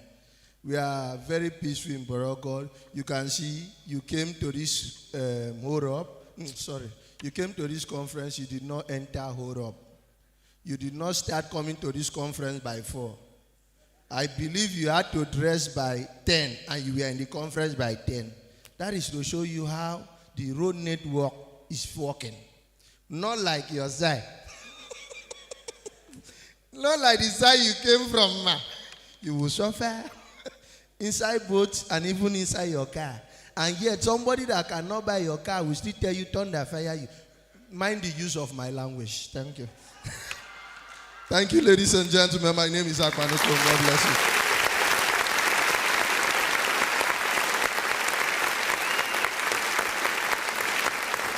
Thank you so much, Akwanoko.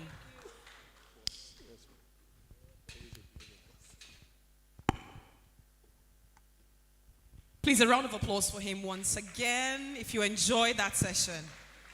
Real Estate 101 by Akbar. Thank you very much. All right, please remember to follow Living Architecture online. Okay, so go on Instagram if you're on Instagram and follow at living_architecture LTD.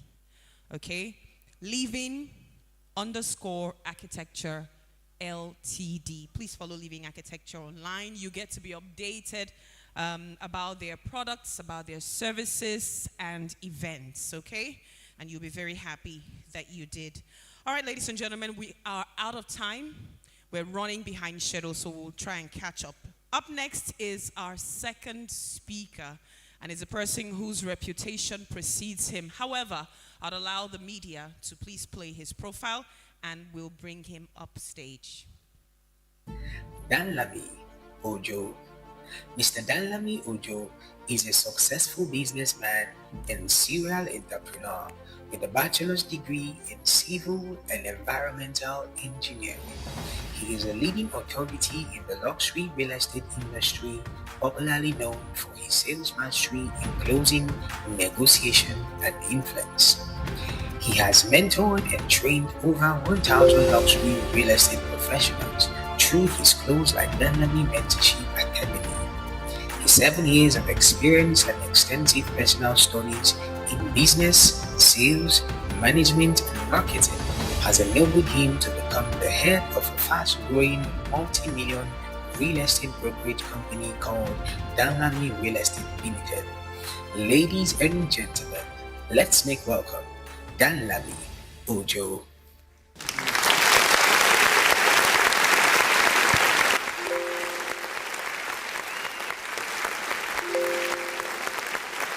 You people are not clapping. I don't know whether you have just decided that the audience should do the clapping for us.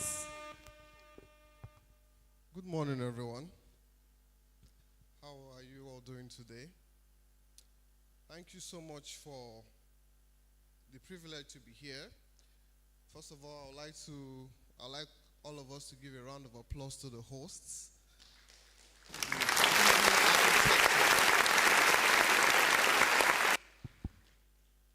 Can you all hear me very well? Very good. Mr. Living Wigodo, Mrs. Wendy Wigodo, I'd like to appreciate your rich hospitality, bringing me here. I want to tell all of you something. Everybody here, it takes a lot to host this kind of event. Somebody like me, somebody like Azizat, to come here today, no be small money. And whatever we are going to be teaching you, or whatever you are going to be learning today, is something that Just assume that you go to a class that you pay 250,000 naira. You know that even if what they are saying is rubbish, you will write it down because your money must not waste. But what we are going to be teaching today is not just information, it's going to be transformation in your lives in Jesus' name. In Jesus' name. So today, I'm going to be talking about the art of closing. But before I proceed, I would like us to give a round of applause to Miss Aziza. She did a wonderful job.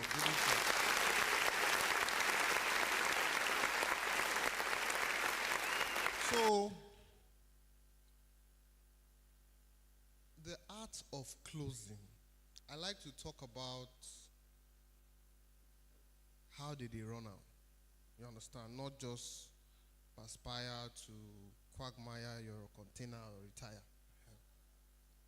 So, the art of closing is not when the client says, oh yeah, I am ready to make payment. That is not when closing starts. Who can tell me when closing starts? When do you start practicing the art of closing? At what stage? Let me give, madam, what's your name? Sonyema. I can't hear Mrs. Sonyema. Mrs. Onyema. Okay, when will you say closing starts? Starts from when you are prospecting, when you are thinking about it, and then to the money transferred from the buyer to the owner or to the seller. You have made a close. Now your answer is tough. So, a round of applause for her. She's on the right. So, closing starts from the first communication with the client. The first contact. Are you listening to me? It's not when, you meet the client, you go around, you see the house. No.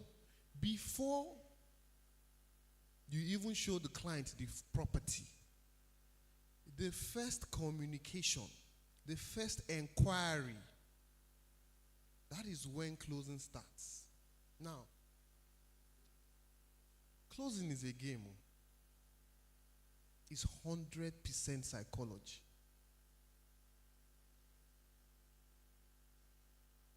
And the most important thing for a closer is a framer. You must learn to be a framer. What do I mean? You frame situations that creates that impression in the mind of your prospect or your client. Now, before you can close and become a closer, someone that closes deals every day, you need to have a high status. Someone with a high status. I don't know, how many of you have watched Suits here? The series Suits. I know they watch film for you. I've been only Nollywood blockbuster.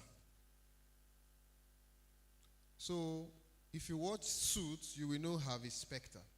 And Harvey Specter is that guy that he always frames every case he's dealing with. Do you understand? So what do I mean by you must be a framer? Because you must always communicate high status when you are closing. From the minute they call you on the phone, they must say, this person go be big person.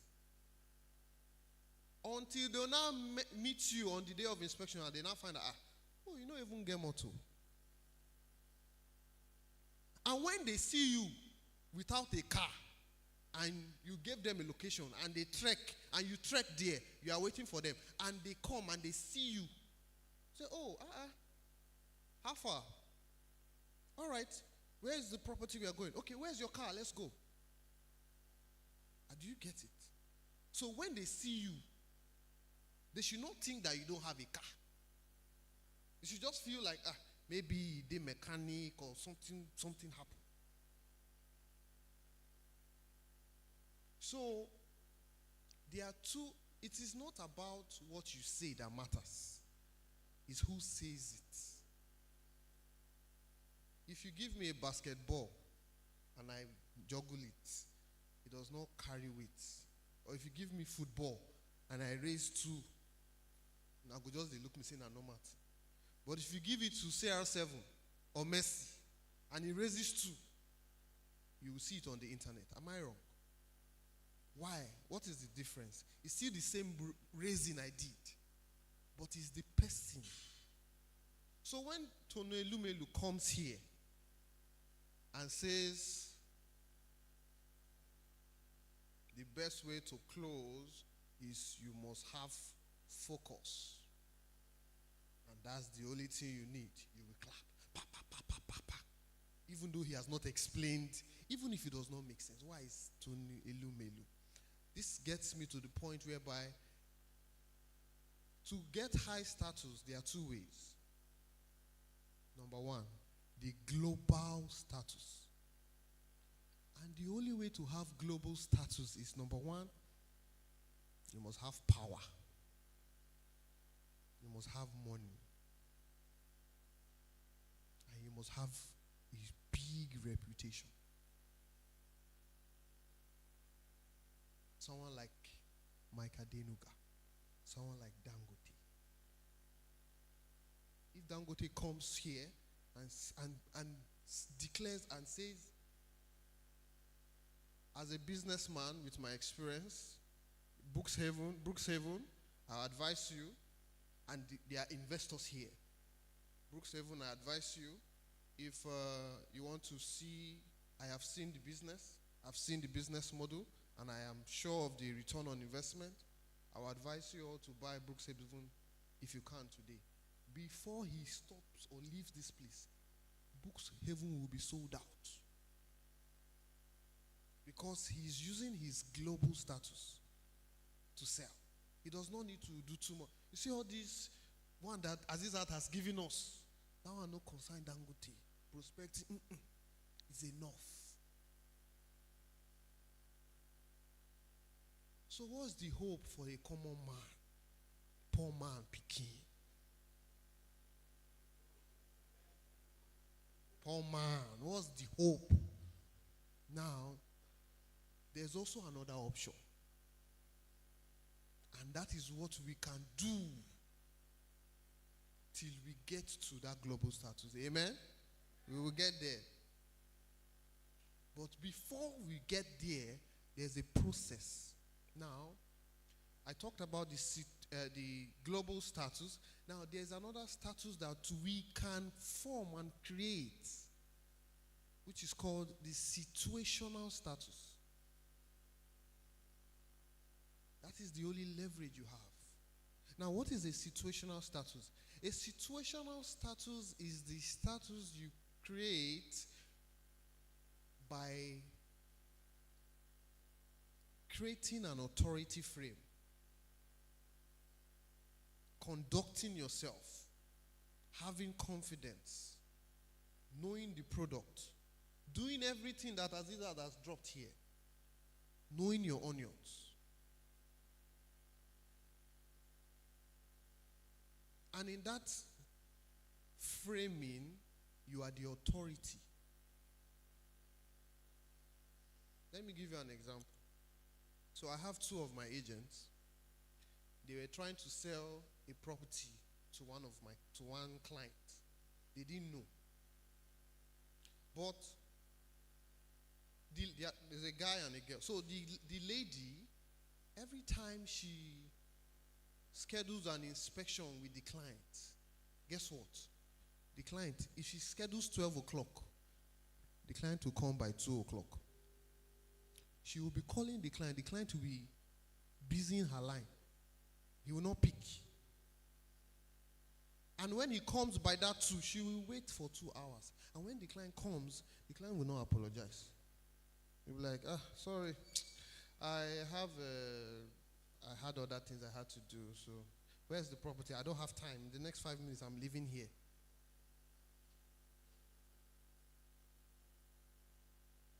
On the other hand, the guy, every time he tells the client 12 o'clock, the client is always there 11:50. And the client will be the one to call. Hello? I'm already here, sir. Where are you? Okay, I'll wait for you. Now, that is the difference between you and the next agent that is closing. Client go see you. Go say, no, I know if you pay this one past 1 million. And he go see another person. And he will tell that one, I beg, just manage this 5 million. It is what? The way you frame yourself as an authority in real estate. Don't make a client come to your business and teach you how to do your business. You are in control of the transaction, no matter who the client is. You can't go to Dangote and teach him how to sell his cement. He will tell you that you're an investor, you only have money. So when you are coming here, this is how we do it. So every realtor should have a process. Like Aziza was saying, there's a structured process. And it is your job to take your client from one process to the next process. There's a client, he sent an offer for $1 million. So he saw the offer. He was like, tell me, this offer is funny. It's looking like a very funny offer. It does not have this, it does not have this, it does not have this, it does not have this. I said, let me send you an offer somebody has sent to me before. And he sent it, and I looked at it. Normally, what we will do is that, even when you know that you have a structure, or this company, just the way Living Architecture, they have their own structure of how they send their offers. And it has to be the same. No discrepancies. Their contract of sale, everything should be even for all the two-bedroom apartments. Then you, because you want to buy one unit, now say, I don't like this. Remove this from this contract. I don't remove this. No, this is not how I do my own. You say, no. This is the structure that we follow here. Because the moment you now start bending for this guy, guess what? He has seen you as, okay, you are a submissive realtor. Tell your neighbor, don't be a submissive realtor. You say, okay, sir, okay. So he came to me, was not like, this offer is like this. Like I said, okay, send the one you have that you are trying to compare. And he sent it, and I was not like, sir, let me tell you the truth. You see this offer you are trying to compare with is even worse than this one I sent to you. That offer, they try to put the offer and the contract of sale together. Contract of sale and offer are two different documents. This is what will happen. Sign this offer. When you sign the offer, I will send you a draft of contract of sale. It's a different document entirely. It's not like, oh, okay. Am I making sense? So that way he knows that this guy knows his onions. Don't be people pleasing. Because when you are becoming submissive, when it's time for you to get paid, you will also be begging. Am I making sense? So how do you have that authority frame? All right? So I'll be talking about it. First things you need to do is you need to learn how to speak upright.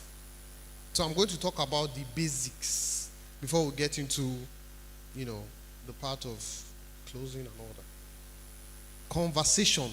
Aziza talked about prospecting. So when you go and meet the woman in the House of Assembly, old women, it's not just going there and just saying, hi, so I have this project. No, there's a way you speak. There's a way you talk that you can communicate that confidence and that authority frame that we are looking at that will make the client respect you. Number one, when you speak, it's important You speak sitting upright or standing up. Because when you speak sitting upright or standing up, you have a more confident tone. Your volume is high. Have you noticed that when you wake up in the morning and you are still on your bed till, let's say, 10 o'clock, and somebody calls you, the first thing they will ask you is, you still sleep? Why? Because there's a particular energy that is exuded with that position. So imagine if it was a client calling you then, and you picked up. Hello? Good morning. How are you? They'll be, this one is not ready for business now. This one is not a serious person. Are you getting my point? So these are little body languages that we ignore. So it's important. Secondly, we need to learn how to smile. Smile big. Don't be every time they squeeze face. No, now so my feet, now so they bomb me. And why you never marry? So they bomb me. I know they smile. Now so they are always serious. Learn to smile. Smile. Your smile is the most natural way to connect with another person. Is the first impression they get to make them know that yes, you are even approachable. Is it that you want to prospect to the Women Leaders Association and you squeeze face? You know, go great. Yeah, how you doing now? No, you will smile, not the squeeze face. Like I'm here to help you, to give you a product that will change your life. So smile big. Because of time, I have to rush. Thirdly, you speak with confidence. How do you speak with confidence? When you are speaking, you don't speak flat. All right? You don't speak flat. You don't say, hi, my name is Dan Lamiojo. I'm the best real estate agent in this city. And today I'm here to pitch you on how to sell or on the art of closing. It is so flat. So you speak with confidence by navigating your volumes, navigating your tone, taking advantage of your pauses, and ending with a downswing. So you say, hi, my name is Dan. Most people call me the best real estate agent in the city. But let me tell you something. I did not just achieve it overnight. Does that make more sense than just saying, hi, I'm Dan Lami. I don't know if you are getting my point. So you're confident. Same thing when they ask you, will this property be ready in December? Sure, why not? This December. Before you know it, you pay and parking by December. I assure you, I swear it's my life. Just trust me. It will be ready. You communicate with, well, I've been doing business with Living Architecture for the past 3 years, and what I can assure you is that they always deliver. So by December, you will move in. This is a place I can assure you that you will spend Christmas with your family. It's a more confident way to pass on messages. So let's move on.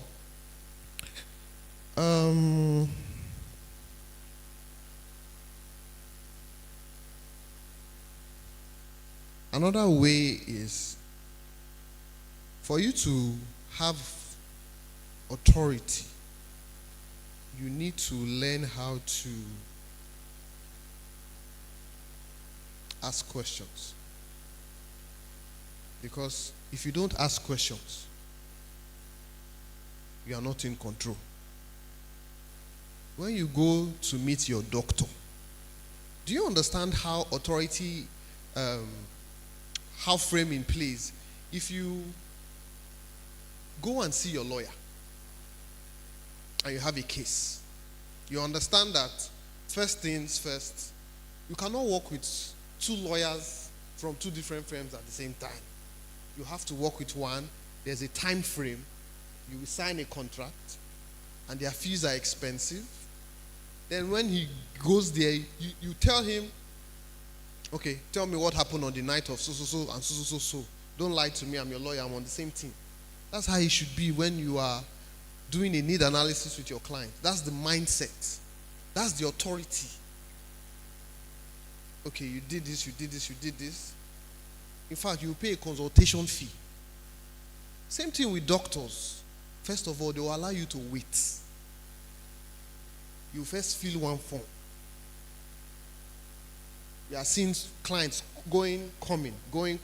You sit down, you fill the form. So when you fill the form, they say, okay, go run so test.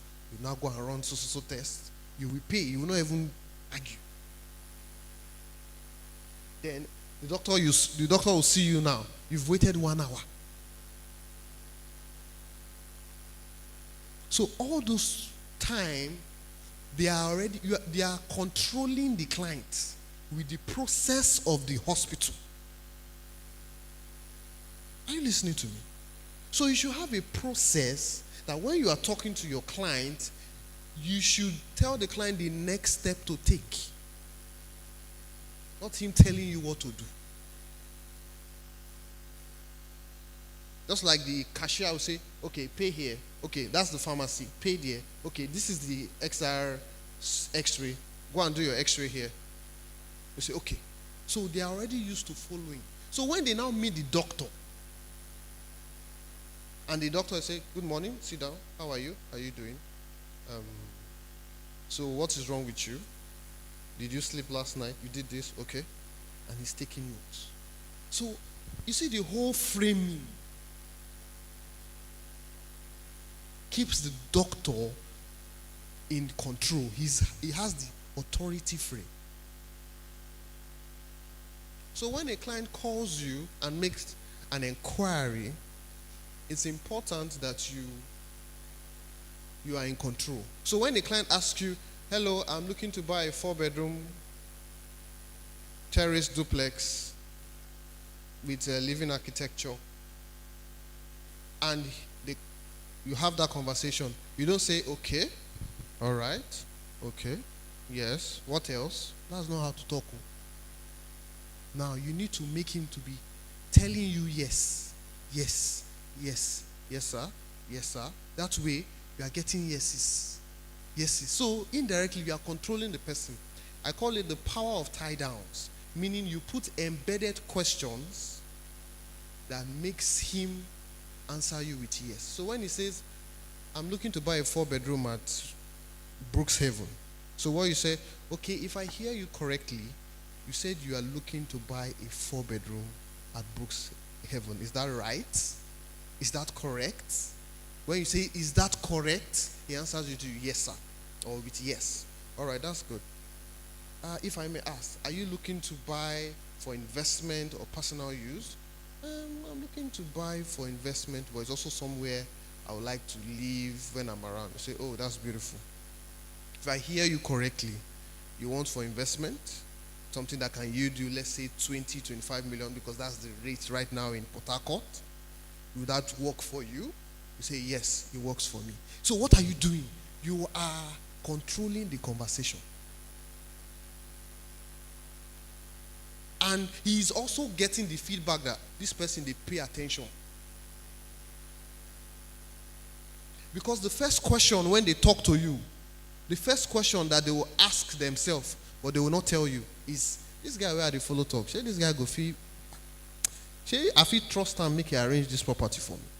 That's the first question, but they will never ask you. But it's the way you conduct yourself, the situational frame. Are you listening to me?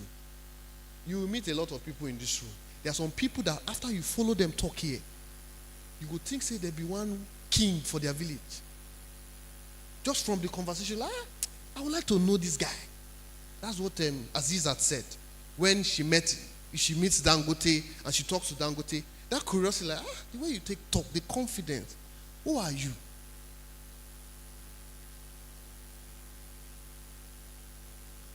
So, one thing I want to talk about is you must learn how to mirror and match. Very important. Because of time, I'm trying to summarize. Because you see this thing, art of closing, I teach it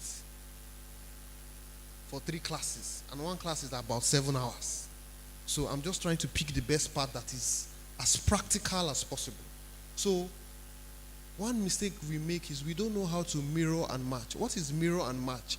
Mirror and matching is when you model the body language, the emotions, the tone, the volume of your client. Body language, emotion, tone, volume of your client. What do I mean? If you are a lady and naturally you talk very fast. Hi, my name is Stacy. You know, we are the best Gen Z body. Every time we sell realtors, all the properties available in Port Harcourt, we are always here for you. Just call us, we will always be available. You know, then one big man in Port Harcourt now saw your posts on Facebook or Instagram and calls you. And the call goes like this. Hello, good morning. Please, am I speaking to Stacy? I saw your property. I'm looking to get, I was just scrolling on the internet. I saw this post. It caught my attention and it says 1.5 billion. I don't know. I'm really wanting to invest in properties, but I have about 2 billion thereabout. I just want something that will give me cash flow. And you advertise Brookshaven. I don't know if I can get a cluster, how much it will cost me, and if I want to, get cash flow, how much is it? Now, you as Stacy, because you say you talk fast. Like, hello sir, nice to meet you. Thank you so much for calling. So you are at the right place. In fact, this time that you want to buy a property, you are very smart for calling. You really know the right place. And I must tell you, Port Harcourt is the really best place to buy right now. And calling for Living Architecture, Brookshaven, I would show you. What have you done? Now, there's nothing wrong. You are being yourself. Abi? That is who you are. Well done. What you have done unconsciously, you have turned the client off. Why? Because you've created an impression to the client that, wait till I ask this one way, this person talks too much. One, he would label you as she talks too much. 2, she's unstable. 3, get pepper body. 4, no go fit close her mouth. If I buy, this one will go there, announce me up and down. I don't know if you're getting my point. Now, he is not right. But as far as his perspective is concerned, he is right to himself. And that is what matters to him. Because no being money you want, now money. So you must always make sure that's why I'm talking about situational framing. Meaning that between you and me, this person is a good person. Now until when you can't go outside, you go hear the thing where this person do, you go say, this same guy, this angel, now you do all these things. I don't know if you get my point. There are some people that you meet, you be like, oh man, this guy is a good guy. Until when you go hear their gist, like, shoo, this guy, where I know, where I feel give my life for, until they play you evidence. So what did the guy do? The guy has framed that relationship to be that guy. And as a realtor, you need to frame that relationship with your client for him to always see you as, this is the best real estate agent in Port Harcourt. Because the truth is, everybody here is the best real estate agent. As far as one client is concerned. Am I right? They say, anything where you want for Port Harcourt, as long as na Port Harcourt you want, now Azizat you go call, or na this person you go call. It's because of how you frame the situation with that same person. That is why I keep saying, everybody can do sales. Because nobody guys even know say you fuck up. Sales is the most beautiful place to shine. Why? Because if you work in an organization and maybe you are the architect or the CSO, and maybe you make one mistake that cost the company a lot of money, everybody will tag you. That, this guy, when he's supposed to secure the company, go sleep. Police, arm robber can't rob us. Do you understand? But as a salesperson, when you talk to a client today, even if you don't have the right words, and you fumble that relationship, it's between you and the client. Nobody knows about it. The next client is a new opportunity to show and to create the authority frame. Do you get me? That's what matters. That's what matters. It's a learning process. So, the same way you will be like, the same way that lady to that man, talkative, if another client calls you, maybe a lady this time, and you're a guy, and normally, as guy, you know they two talk. In a day, 3 sentences, you are fine. Then a woman calls you, hello, how are you? Is this living architecture? Oh, okay, I saw you posting a property of Book 7. I like it, oh. I would like to see it, oh. It's very nice. I have just 2 weeks. My husband is coming back from the UK, and he told me that I must buy a property before he comes back, because he's coming with the kids. And please, I need you to help me. And hold on, oh. How long have you been doing this thing? Oh? You do it so well. Your videos are so nice. Then you hear that kind of person. You'll not be like, madam, slow down. I couldn't even hear what you were saying. Can you come back? Can you come again? Or you know what? I'm in the middle of something. Let me call you back. Do you know what you just did? Oh, well, this property is available. If you want to buy, it's selling. So to that woman, you sound arrogant, snobbish, and you will be like, let's say this guy know to get sense. You won't look intelligent to that woman. Do you get my point? So always learn to mirror and match the client that you are talking to. If a Charlie Poppy calls you today, say, Alpha, Dalami, he will not even call my name very well because it's not from the north. Dalami, Alpha, I want to see that house. Hey, my man, how you doing now? Senior man, Alpha. The house day now, you did all right. When you want to see him? I go see him like see him tomorrow. Alpha, that house sweet. That house to go where? I tell you, if you see him, man, you go just day, you go park all your cars. You go just day, you know that time you day for night now, just day. You know, they drag your level, they go. I'm telling you. Now, when you want to show up for the inspection, you don't wear suit. You wear baggy, you wear cross bag. You are laughing. They play with commission, they laugh. And they talk serious matter here. It's called personality flexibility. Who saw the video when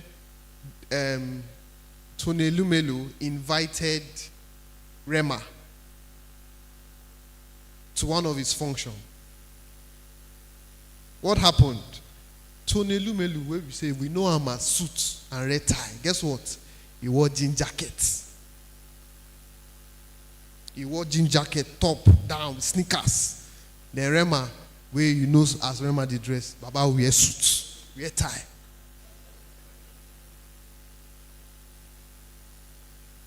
Now, to you, some of you, you just see it as just laughs.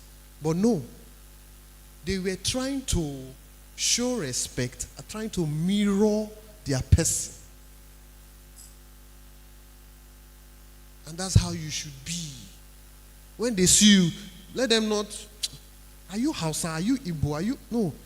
When you are with the Hausas, let them know that you are with them. When you dey Port Harcourt, make them know say you dey Port Harcourt. I don't know if you are getting me. Because money is in community. When they see that, you resonate with them. You see someone like Pokoli now. Let me use Pokoli as an example. I don't even know if Pokoli is Igbo, if he's Yoruba, if he's Delta. But guess what? He is everywhere. He's friends with Davido, he's friends with Bonner, he's friends with Wizkid. Sometimes you go look at this guy in Igbo, he speaks Igbo, he speaks everything. So he can enter, blend any circle. If Pokoli was a real estate agent, he would have sold the whole of Lagos because he knows everybody. Now, for extra tip, if you are pitching or prospecting, look for a Pokoli in every industry. Pokoli, you know Pokoli in the music industry. Now look for Pokoli in every industry. Those guys are the socializer buyers. Those are the connectors. Those are people that will bring you into rooms. I don't know how much time do I have left? 10. Oh yeah. Let's go into business. When you are talking to a client and the client, says, I like this property, 4-bedroom terrace duplex is available. I would like to see it. So when you hear a client give you an inquiry, you say, that's a very beautiful property. You have taste though. That's a very beautiful property. So first of all, compliment the client's, easy to buy property. So compliment the client, compliment their taste. And when they now say, okay, I want to inspect this property. When a client tells you, I want to inspect this property, what do you say? You can tell me the next thing to say. Hello, where's the mic? I want someone to answer me. When a client say, this property is nice, I would like to inspect this property, what's the next response?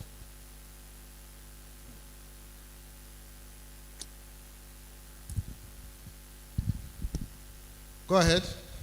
You schedule an inspection date with them. Okay, this property you posted is nice. I like it. I want to inspect it. Answer me. Okay. When will you be ready, today or tomorrow? That's a good one. But let me tell you something. When you are asking a client, when the client is asking you, he wants to inspect, you don't say, when will you be available to inspect? Let me tell you what you are trying to communicate. You are trying to communicate that you are always available. So you are dependent on his time. You no get work. Anytime we call, you go plan your life around in life. That's what you are just communicating. You don't go hospital where you say, doctor, they always booked. You don't go general hospital before. Saying at general hospital, go ask you, say, when will you be around?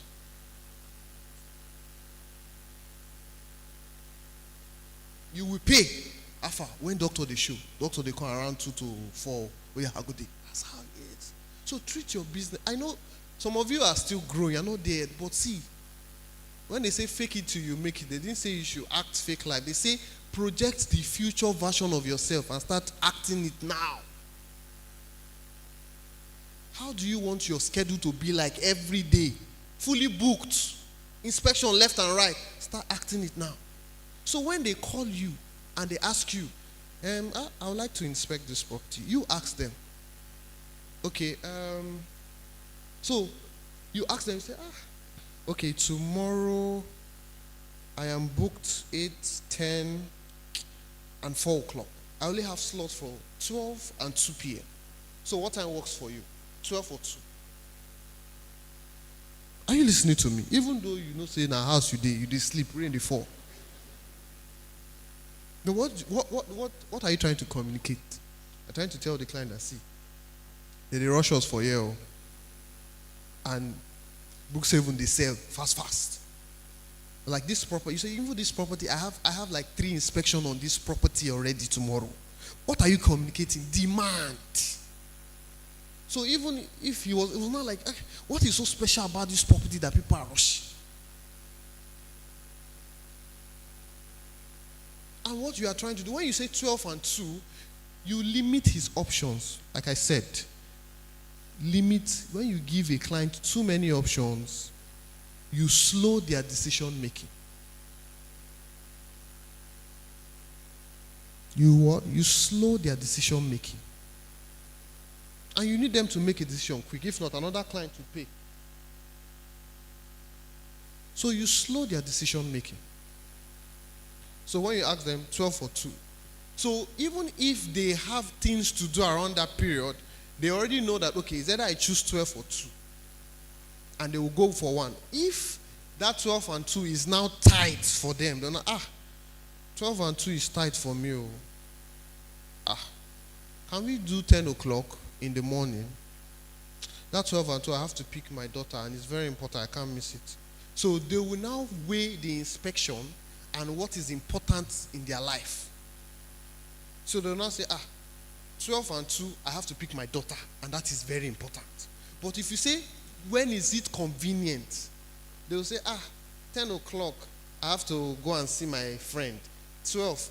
So they will just be, let's do 4. Or let's do, but when you tell them 12 and 2, and they could not pick out of 12 and 2, they will be the one to tell you the time.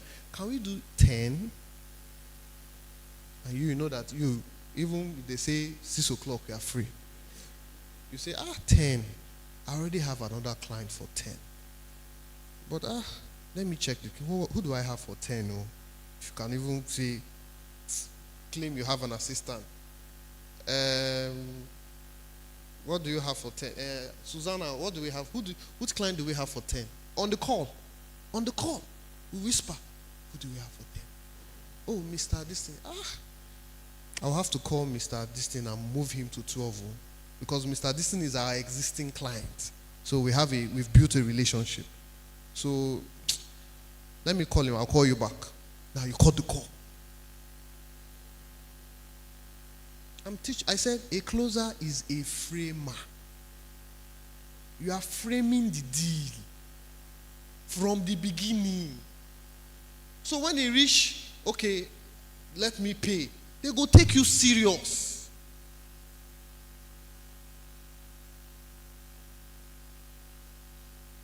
So he calls back.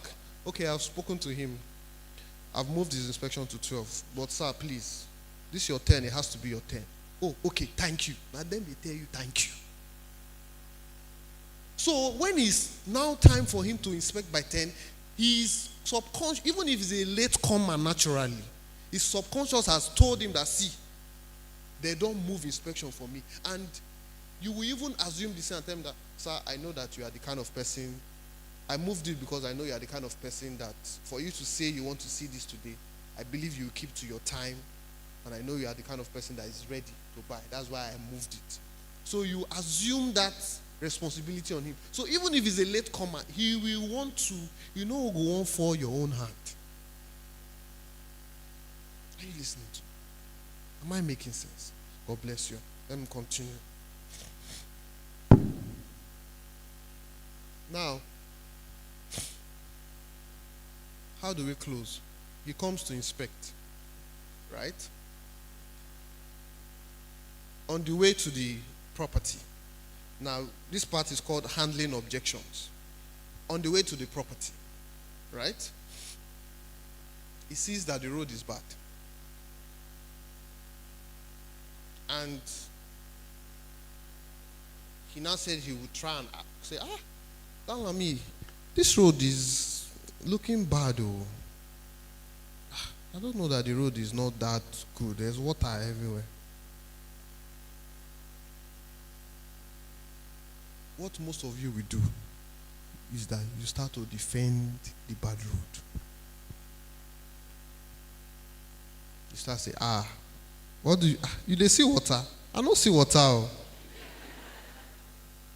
No be he locks you they drive, stop Anna.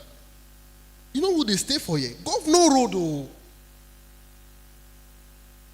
They drive Hilux now. Why you go to complain for the road? I leave that one. The road, rainy season, dry season, go come everywhere, go dry. More they go. No, that's not how to handle objection.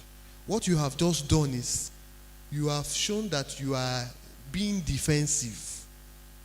Now, if you see another place where the road bad, or he run into another objection, go lock up. Those are the clients that will tell you, I'll get back to you. Because you've not They say nobody likes to be so, because at that point you are trying to sell him. It's like, me we talk say road, but say I no get sense. Are you playing with my intelligence? So he will just lock up. He'll tell you, I'll get back to you. But when he talks about the road, you'll be like, I think say you no go see him. Even myself, when I come see this house, now the first thing where I think. But I know the road is bad. But first of all, what do? You compliment the objection. I say, thank you that you even opened up. Some clients, they go just lock up. They go say, I'll get back to you. So what you're trying to do, you're trying to tell him how not to behave. So when he wants to say, I'll get back to you, you go remember, they don't tag us, make I know for man. So you say, I know this road is bad. I know like the road is bad. But you don't ask yourself, as bad as this road is, investors are still buying properties left and right. Do you know why? You go say, why? It's because they know that this is just a phase. Every development starts like this. Once they have done, because trucks, trailers are still passing this road. Once every development is done, they will now come together. They will now do the road. But only those that bought early will make returns because the value of the property go down high. That time where they don't do the road, where you won't come, you go down too late. You can't. Now the people who first buy when the road bad, you can't they buy from times 3.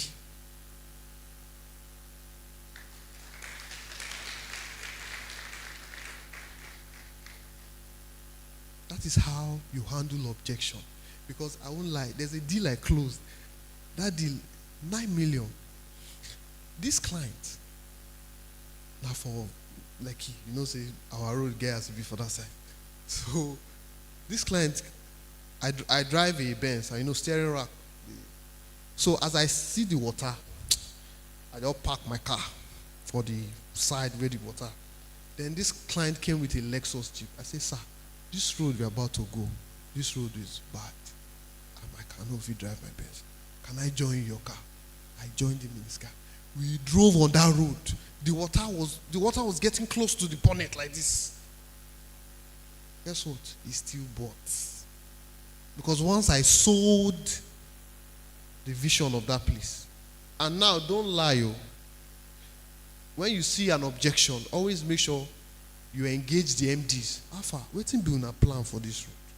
When clients come, waiting make I tell them. You'll be shocked. They'll say, we have plans for this place. So we've even bought interlocking. We've kept this also place. We just want to make sure that everywhere is. Do you get me? That's how some places that you enter, you say, who won't buy this house? You'll be shocked. You'll come back, it's sold. The realtor always sell and no get too head. He knows how to handle objections better. Nobody sees a house and just say, okay, I'll pay tomorrow. No. There's always an objection. There's always a reason. So, but the agent knows how to handle it. That's why he closed. Am I making sense? God bless you. Moving forward, the last one I want to talk about, I know my time is almost up, is closing is the most sensitive part of any sales transaction. When a client now says, I like it, I want to buy, that's when we will start to shake. Oh, bless this deal won't close. God, I beg. God, I beg. All your family problem, you can't think am. Say, God, if this guy, if you just close, shut down. Oh, then, I've been teaching you how to be the authority from beginning. You are doing it well. The client is following your step. But when it now gets to closing, you now lose control of the sales transaction. You have cold feet. But guess what? Even the client has cold feet too. Because the client, after looking all around, saving all his money for 3 years, is now ready to buy. Because she's talking about retired people now, buying from. These retired people, they've been working for the government for 30 years. All their pension, they want to buy bungalow. So when it gets to that point, even they too, they'll be like, hey, all my hard-earned money, Are you sure I'm making the right decision? Because I want you to know something. When a client wants to remove 100 million to buy a house, guess what? The battle in his mind is, see, this 100 million, I feel use and buy Bugatti. There's always a substitute for what that money can buy. And it's on his head. But because you are not a client, you don't know. It's like, this 100 million, I can use it to get another passport to another country. I'm telling you, real life. So it's always a battle. So when a client is in that cold feet phase, what you do is you remind the client of his original reason why he wanted to buy that property in the first place. And that's why it's very important that when you are talking to your client, when they say, I want to buy Brooks Haven, they are not buying for the same reason. Like he said, I just want to I'm buying bungalow because I want to see my children coming down, playing, or this thing. Some, they are buying it because they want to, their rent will soon be due, and they don't want to pay rent again. They want to be a landlord. So they are working with a time frame. All those people, when it gets to that stage, you say, see, you told me you have 2 weeks to move. And we've seen it that this house is perfect for what we are looking for. You understand what they want, and you are confident that this one will work for them. I advise, let's close immediately. Because if you don't buy this one, because there's a difference between cost and price. Cost and price are not the same thing. The price is the property. Like now you want to... Now, let me give practical example for a tenant who wants to be a landlord. He's paying rent 10 million. He found a 2-bedroom that he will buy for, let's say, 50 million. Example. Now, his rent will soon expire. And when his rent expires, he'll have to renew another 10 million. But he only has 50 million in his account. Now, what is price? What is cost? Price is this 50 million you have. Pay for this 2-bedroom. Move in. That's the price. The price you are paying is 50 million. But what is the cost that you are still going to pay if you don't pay the price? The cost is you don't buy that house of 50 million. You renew 10 million. One, you are still a landlord. You are still a tenant. Although you have 40 million in your account, you renewed, you are still a tenant. Your landlord is still oppressing you. Two, the future, when you now want to buy that, maybe next year, when you now want to come and buy that property from 50 million, is now 80 million. Are you seeing the cost? The cost is one, you are still a tenant. When you want to buy, you will now need 30 more million to buy, and by then you might not even have it. You cannot even decide because the future is uncertain. So you might now have to save for another 2 years. You remain a tenant for another 2 years. Are you seeing the difference? So when it gets to that point, number one, know the emotional reason why they wanted to buy in the first place. Use it to remind them that they should jump away from this cold feeling and make this decision. Remind them the price and remind them the cost if they don't pay the price. Am I making sense? Lastly, there are signals, buying signals you see before you ask for the sale. One of the first buying signals is sudden friendliness. You know when you go for inspection sometimes and you are cheerful, you are happy, the client comes down from the car, you go, you shake the client. Hello, ma, thank you so much.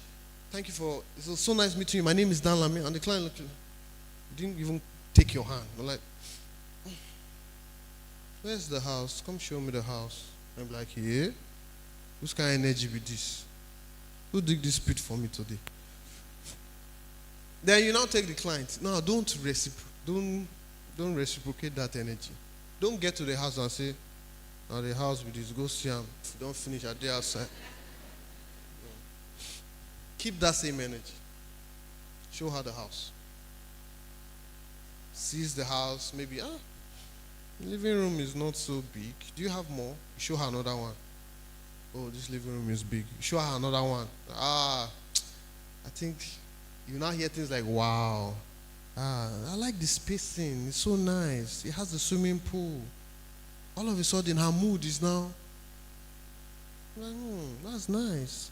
So, Danlami, have you been, how long is real estate really making you money? I see you are doing, your videos are nice and all this. Now, that is sudden friendliness. That is a sign that she's seeing something that she wants to close.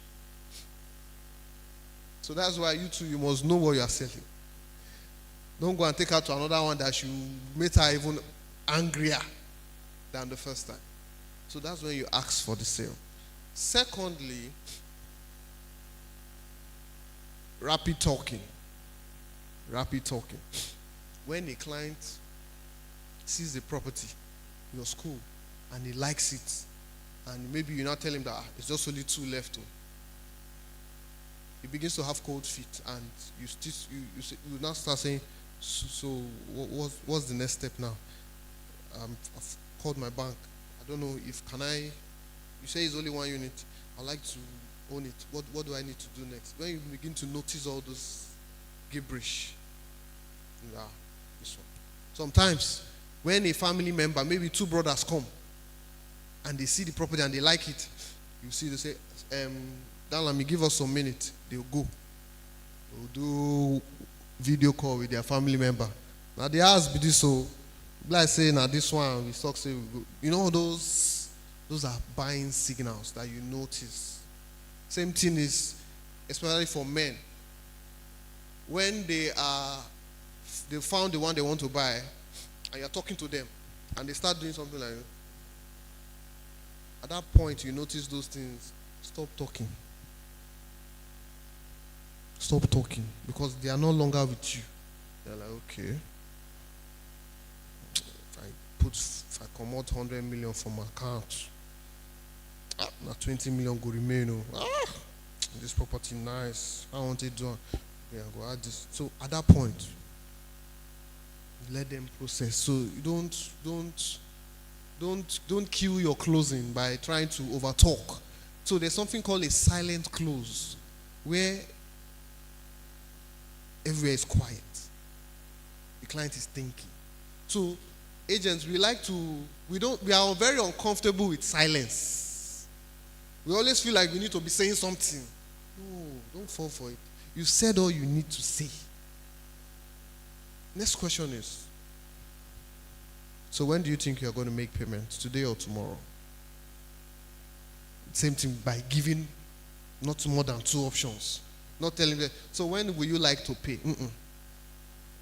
You assume the close. Should I get you the form? Would you like to fill the form? How many units are you looking to pay for?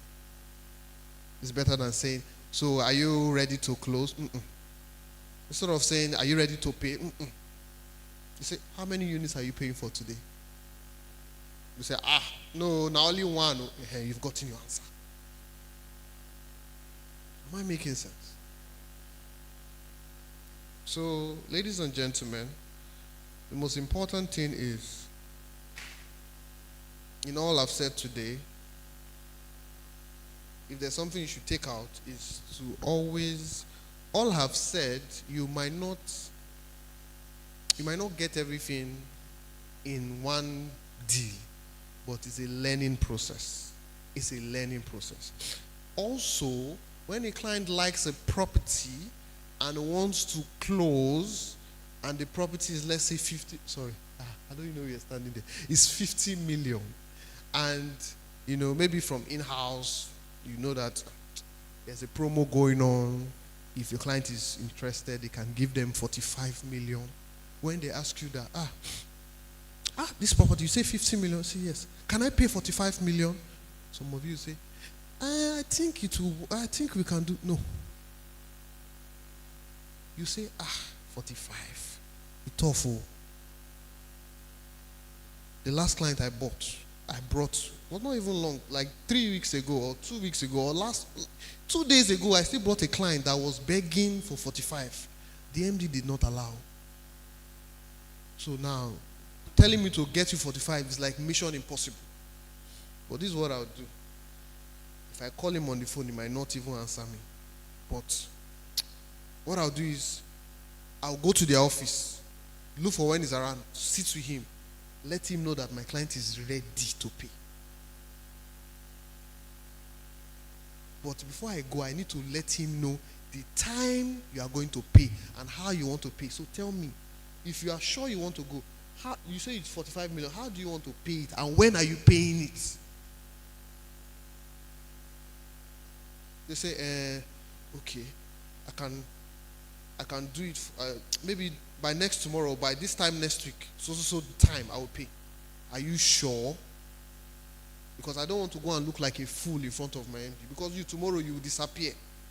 But me and my MD will always have relationship because I'll keep selling for him. Are you getting my point? I started with, it's not about, it's the status you are creating. So that status has to be here at all times. Don't mess it up. That is how they see you. Trust me, even if you don't have a car, if you create that situational status and you create that your authority framing very well, they will pay you even more than somebody that drives the Benz. Because what I'm teaching you is not by car. It's not by wearing the best suits. It's from what you have here and how you are framing the deal. So when you do that, he gives you a date, he gives you a commitment. Then when you now go and come back, now say, I don't know how you do. I don't know the kind of breeze we blow my Oga office. So it be like saying, his wife just born. So he body the sweet. So he said, you will give us the 45, but you have to make that payment on that 6th day. Are you ready? I'll send you an offer immediately. Thank you very much. Thank you. Thank you very much, Mr. Danlari Ojo. Thank you.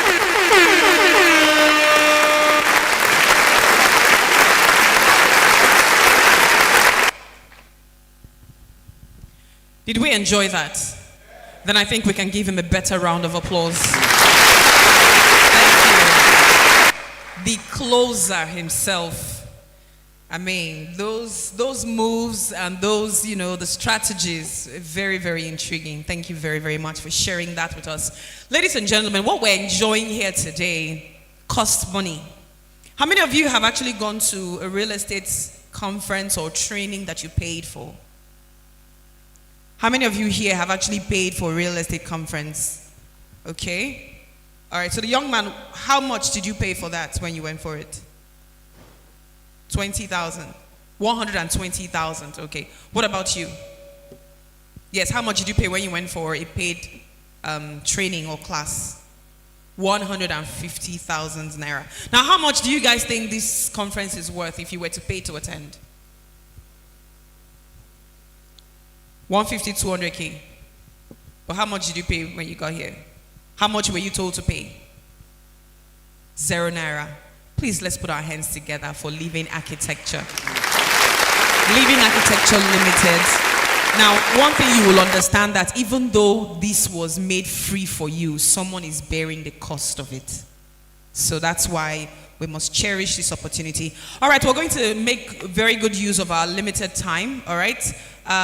There is the Pitch a Project Challenge that is up next, and we're going to get the names of those who will be pitching, and they have 2 minutes only to prepare and 2 minutes only.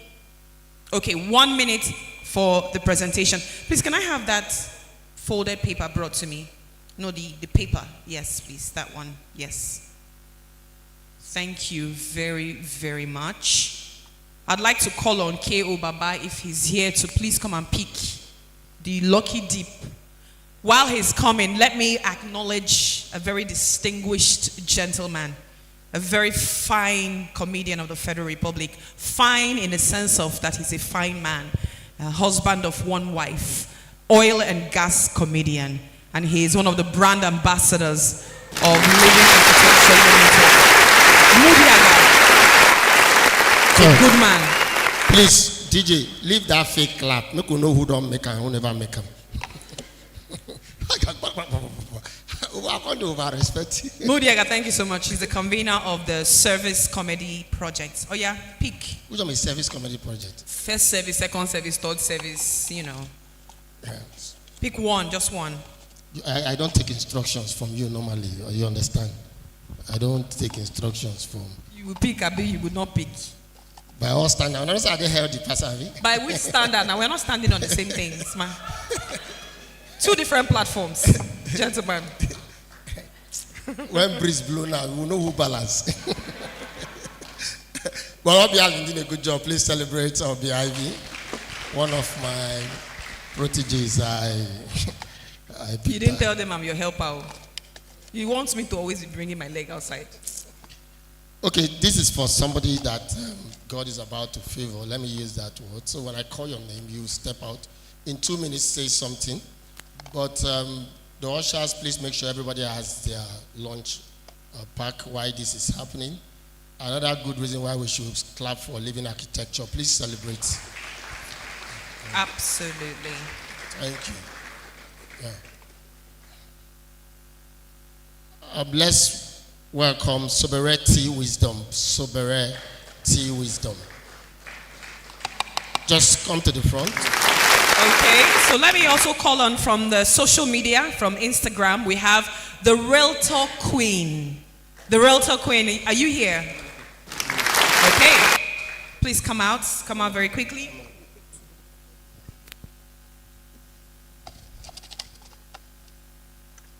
See, person wey just never win money, you don't do wakala, you don't make a my very rush. We also like to next. I have Sapphire. Sapphire, please step forward. All right, let's welcome PH Luxury Properties. PH Luxury Properties, please come forward. Silky Boss and Silky Interiors, please come out very quickly. And then next, I have with me Esther Martins. Esther Martins, please.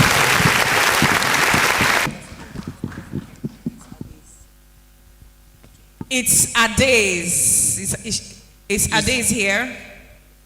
At It's Adays. Let's invite Lifestyle Realtor. Lifestyle Realtor, please step forward. Lifestyle Realtor, please come out. Finally on this list, can we welcome Jeremiah Amakri? Jeremiah Amakri, please give him a round of applause. All right, so It's Adays is not here. We're going to replace her from the Lucky Deep. Let's do that quickly. So let's Woke KJ. Woke KJ. Please put your hands together for her. Thank you. Okay. So you have 2 minutes. I like everybody on stage. I think it's better so I just stand.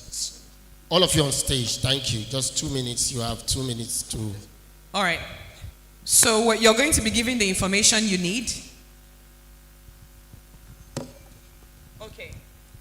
So the media, you play the you play the video from the executive director, Wendy of Lagos. You play that video, and when you play this video, please listen. Before you go say no, village people. Yeah? Okay. So hold on. Here's what you're going to do. I need you guys to get your phones. Are your phones here? Because these are the information you need, and you need to quickly memorize it, and then do this in 2 minutes. If you have your phone here, quickly come take a picture of it.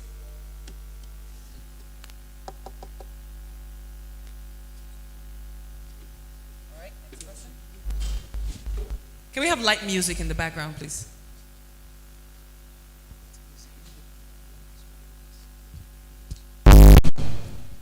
Very light. DJ, not thunder music.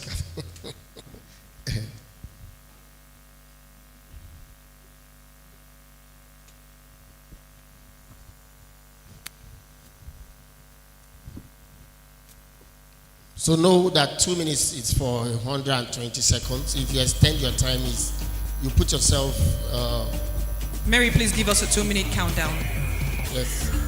You put yourself in a disadvantage if you take more than 2 minutes, straight to the point, do your pitch. There's a 250,000 naira that will be going out to support your career. To the first place winner, Yeah. 150,000 for the second place winner, and 100,000 naira for the third place winner. Now here is how you guys will be judged. Listen to how you guys will be judged, and I'd like our judges also to take note. Our judges are the convener and co-convener, and of course our 2 speakers. Okay, Dina, you're also going to be judging? Okay. So listen, you're going to be judged based on your product understanding. That is how clearly you understand what the product does and how it works. Secondly, I hope you guys are listening. You will be judged based on value proposition. It means how well you're able to explain what makes this product valuable and how and why it is different from all the others. DJ, light music, light low music, low in the background. Thank you. Then you're going to be judged based on your persuasiveness. DJ, can you bring the volume down small? DJ, off the music. Off. Did you know the music not get volume? Where did it bring down? Make it. Now you they confuse. I mean, they use light music. Nigeria when they get light. Okay, so you're going to be judged based on your persuasiveness, how convincing you are with the pitch, your confidence. Are you guys listening? Your confidence, creativity, and of course the call to action. Did you close that pitch with a clear next step? Very important. Okay, so media, if you are ready, can we let's have the video so that and listen to the video. Very important. Legacy has no expiring date. Now, one of the best perks about this property is it's very close to the road. Ease of. Some lands are just sand and space, but this one calls your name. This is Lofty County, right here in Rupoko, Port Harcourt, a place where your vision finds a home and legacy has no expiring date. Now, one of the best perks about this property is it's very close to the road. Ease of access. You can easily access everything near to you: church, market, business place. With amazing features Lofty County has, this estate is coming with a gym, a kids play area for you and your kids to have a good time. This estate is also having 24/7 security, a gated house, perimeter fencing for your safety and your comfort. This estate also has relaxation parks. And guess what? Good drainage in this estate as well. Paved road, and this estate has residential and commercial plus to suit the features it has. This estate is just going for a whopping price of 17.5 million naira. And guess what? You can lock in a unit with just 5 million naira and you spread the balance for just 3 to 6 months.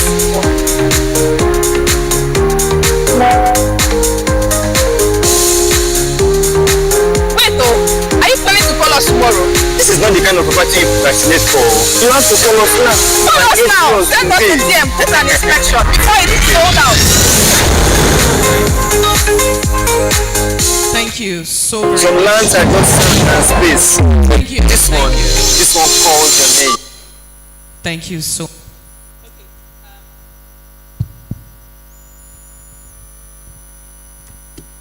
Judges, once again, here is how you judge them. You're going to be looking out for creativity.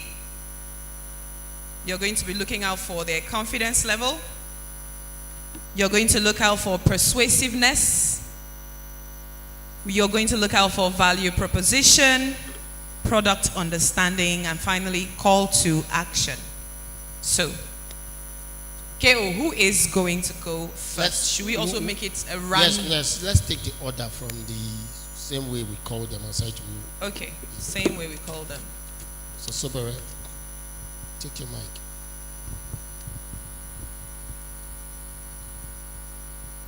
All right, so the first person we called was Sobere Wilson.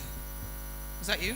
Wisdom, yes. Just start with your name and then you hit it. You have 1.5 minutes. Time starts now. Hello, everybody. My name is Wisdom Sobere, and I know you've seen me on Netflix, you've seen me on TV. I'm an actor, but today I'm here to talk to you about real estate. And there's land going Lofty County. It's 1.7 million naira residential plot, and you can make initial deposits of 5 million payment plan. I know you daddies are looking for where to throw your money, investment, your pension. This is the perfect land for you.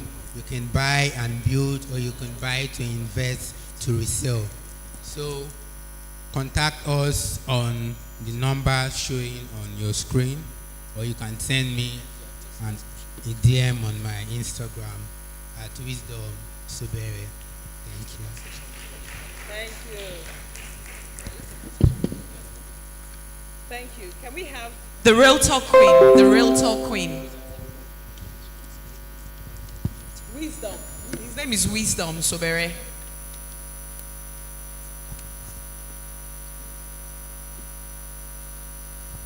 The Real Talk Queen, you have 1.5 minutes. Your time starts now.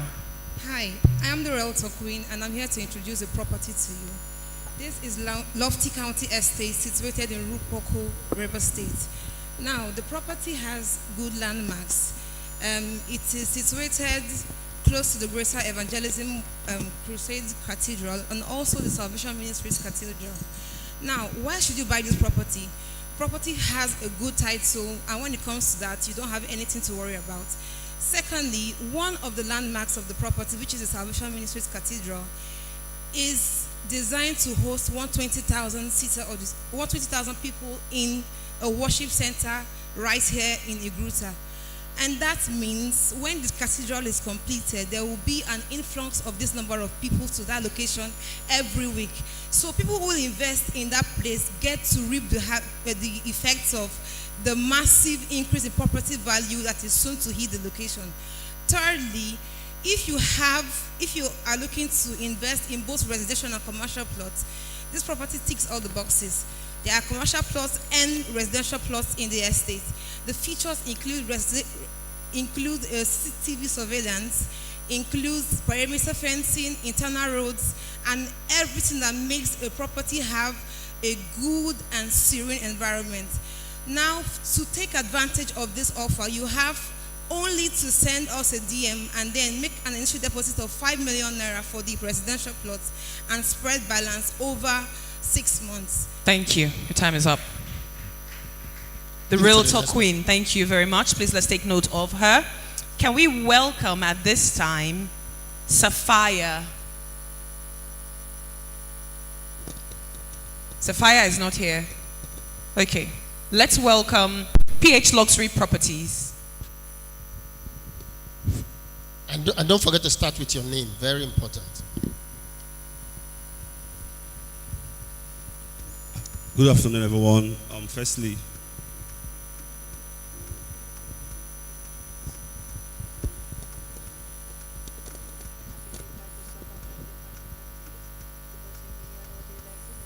it will be. Some people are already will be disadvantaged to those. Now I see me them play that first time. good afternoon, everyone. My name is Mr. Ray, but my friends call me the Luxury Man. Lofty Court is not, you're not just buying land, you're buying a lifestyle. You understand? Well, it's close to the newly built Salvation Ministry, which we host by commission of this year. It hosts thousands of people, you understand? And now, one thing about Port Harcourt, if you're familiar with Port Harcourt very well, the ring road around Port Harcourt is an advantage. So if you key onto this project now, you have an added advantage of appreciation in value. And other thing again about this property, it has high return of investment, because now I call Port Harcourt the younger brother to Lagos, because Port Harcourt is an untapped gold mine, which is ready to be explored on different ways, you understand? So we're not just selling a piece of land, we're selling lifestyle to you. A lifestyle that's something that will generate you income over the years and so on and so forth. Now also we have flexible payment plan.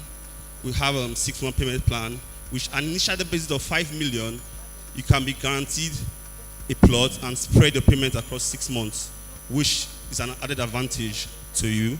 And also, our residential plots cost 17.5, while our commercial plot costs 30 million. So if you're interested in this property, please give us a call today. Time is up. Thank you very much. Let's welcome Voke KJ. Please put your hands together for Voke KJ.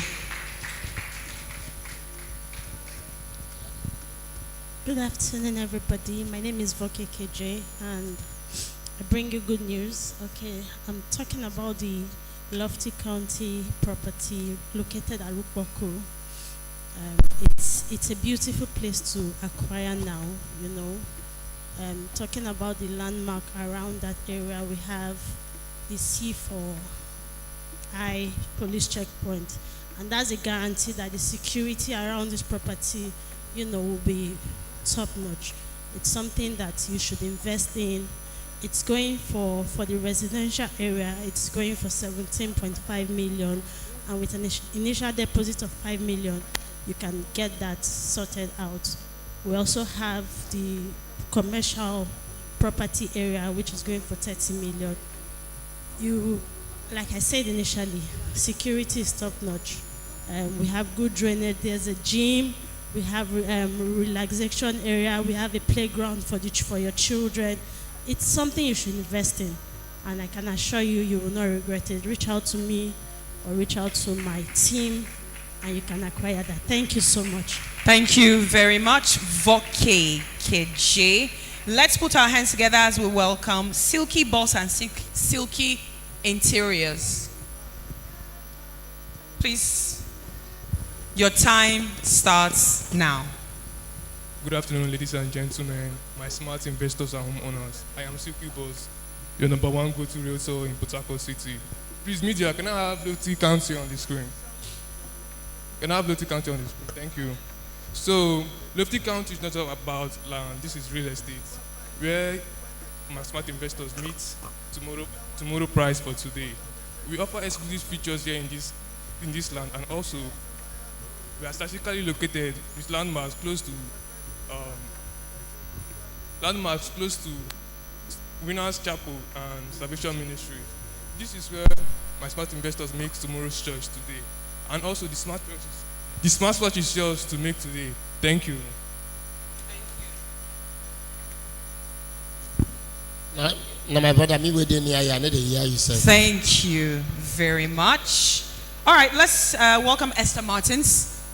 Esther Martins, are you Esther? All right, then let's give it up for Lifestyle Realtor. Put your hands together and encourage them. You were supposed to be here, but you did not apply to be here. Good afternoon, everyone. My name is Nora, known as Life Director. Leicester Canton, it's one of the most talked about estates. You know, one thing about property is proximity does a whole lot to your property, and I would say for sure, Leicester Canton checked the box. It's located in Port Harcourt, Rupoko precisely. Leicester Canton, the residential aspect is selling for 7.5 million naira, which is going for 450 square meter. And the commercial is selling for 30 million naira. It shares proximity with the Salvation Ministry Cathedral and the C4I checkpoint Rupoko. If I want to say something about Leicester County, I would say it's a property that has a good return on investment. When smart investors are looking for properties like this, I would definitely recommend this. Another fact about this property is the fact that the location is in a very good prime area. I will use Salvation Ministry Cathedral as an example. By the end of this year, we all know that that building will be launched, and it will bring in crowd to that vicinity. And that will make Castle County one of the major projects. You will fail her now. And that will make it a very good property to invest in. So if you're a smart investor looking for a smart property to invest in Port Harcourt, I would definitely recommend that. Your favorite lifestyle director, your home girl. Next person.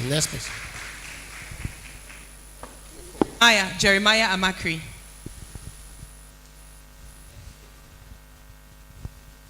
Hello, investors. My name is Jeremiah Amakri. I am the head of sales at Gizella Realty.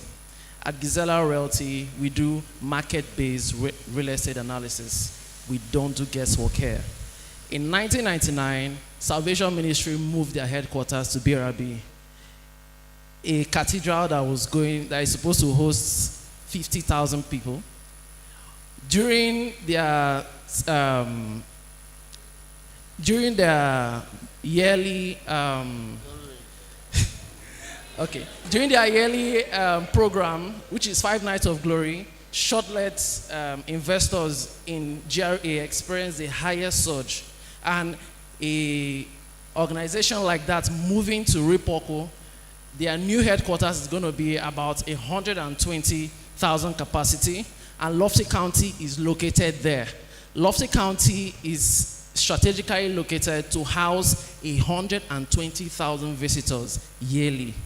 And in Lofty County, what we are having is residential and commercial. So when it comes to the residential, you have people that are going to live in a place that have relaxation center, a good road network, and commercially, imagine being on the road next to a property that brings in 120,000 people. All right. Thank you. You can, during Salvation Ministry service on Sunday. Thank you. Please put your hands together for this. Clap. You would agree with me that more recently there have been a constant decrease in power supply. Here in the beautiful city of Port Harcourt, in the GRA, we understand that the demand... Pause the video, start afresh, wait for instruction. It's better that way, so we can get their attention. Now, I want you to give yourself a round of applause. Please clap for yourselves. I was hoping this video will be played before we have that pitch section. I know it would have given most of you that guide that you need to make that pitch, but this is not the last time you would be doing this. It's important you watch this video, listen to Wendy of Lagos, and follow the key points so that the next time you have an opportunity to drop a pitch like this, you can hit it this way.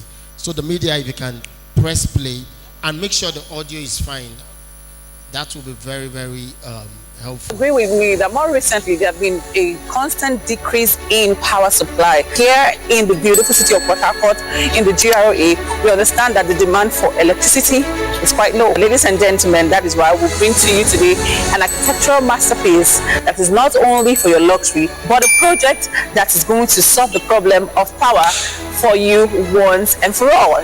Let's get into Brookshaven. Brookshaven is nicely situated in such a neighborhood where we have security and everyone around here are elites. So not too far from the Polo Club, and of course just a few minutes from J Signature, and of just opposite the George Finidi's house is where we have this masterpiece being erected in 2 months' time. Now it is this almost 7 plots of land that we're going to be building your beautiful homes of 2 and 3 bedroom apartments plus maid's room, and also our terraces of 3 and 4 bedroom plus a maid's quarters. These are many more that you're going to enjoy. Of course, you already know that the solar system in this estate gives you a 247 source of power, which also complements our generator. With only an initial deposit of 25% of the prices in the caption, you can now be able to secure 1 or 2 of the units of this beautiful project. With Brookshaven literally is your reward for all the long years of hard work. Why don't you let us treat you to a lifetime experience of luxury? Give us a call today or send us a DM. I'll be waiting and expecting you. You would agree with me that more recently there have been a constant... Thank you. We didn't really mind watching it like 2 more times, but we don't have time. And let me inform you too, the original hair is part of pitching too. So when you are pitching, make sure you have original hair like that. So, You follow. All right, so we'll give our judges time to, keep going over that. We'll announce the results later, but we need to get into our next speaker this afternoon. She is ready. She is a formidable force. Ladies and gentlemen, you want to hear her speak, and we'll let the media team play her profile. Are you ready? Let's go. Young, intelligent, and ambitious lady whose love for the real estate industry drives her to constantly seek new possibilities and opportunities. She is a graduate of French language from Obafemi Awolowo University, Great Ife, and has gained additional experience in media, brands, and communication. Her educational journey also includes a master's degree in professional ethics, MPE in philosophy from the University of Lagos, Nigeria, along with other professional certifications. Over the years, she has steadily grown in her career, rising from an officer to a managerial position where she has undeniably added significant value both in property sales and through her contributions to various managerial activities and responsibilities. Ladies and gentlemen, let's make welcome Wendy Wigodo.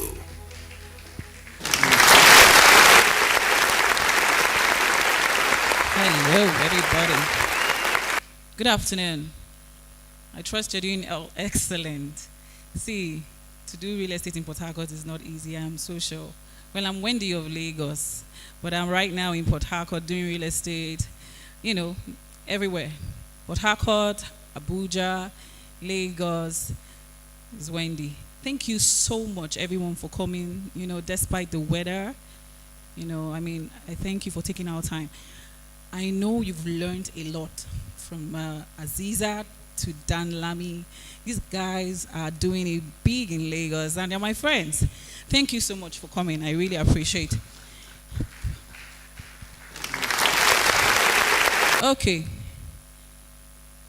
I'm sure are you tired, everybody? You're not tired? I just want us to do this exercise for just one minute or thereabout. Could you just stand up? Just shake it off. I know you've been sitting and it's been long. Just stand up. Shake your body. We're good? Are my slides ready? So I'm going to have just 9 slides, but I wrote something I wanted to just share with you, but there's no time, so I'm pressing everything together.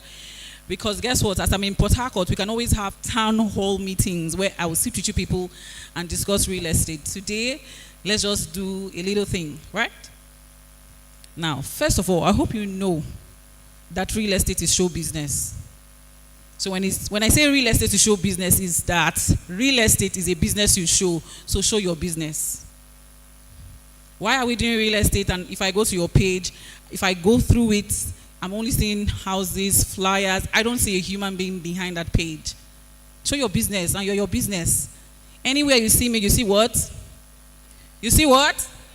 So why are we not seeing you and we're not seeing the business? Right? Or you have any other thing you're doing? I don't know if the introduction says that 11 years I've been doing real estate, and for these 11 years I've not sold any other thing than houses, than real estate. And so if I put myself and put someone that is doing real estate, that have been selling hair, I've been selling laundry, I've been selling every other thing, they will pick me. You know why? Because somehow I've been able to give that sense of authority in my field. Because I've not been in real estate 11 years, just been there, I've been active. And so that's what people are looking at to you, that, okay, what have you been doing in this whole years you've been doing real estate? You've not sold other things like, shoes, cars, something like that. Today I'm going to be giving you some sidebars, but really I was here to talk about networking. Right? Networking. Whatever you're doing today, whatever business you're doing today, you need good network. You need to come out. You need to connect to people. Right? Are my slides up? Yeah. So what's networking? A realtor's true wealth is in their net worth.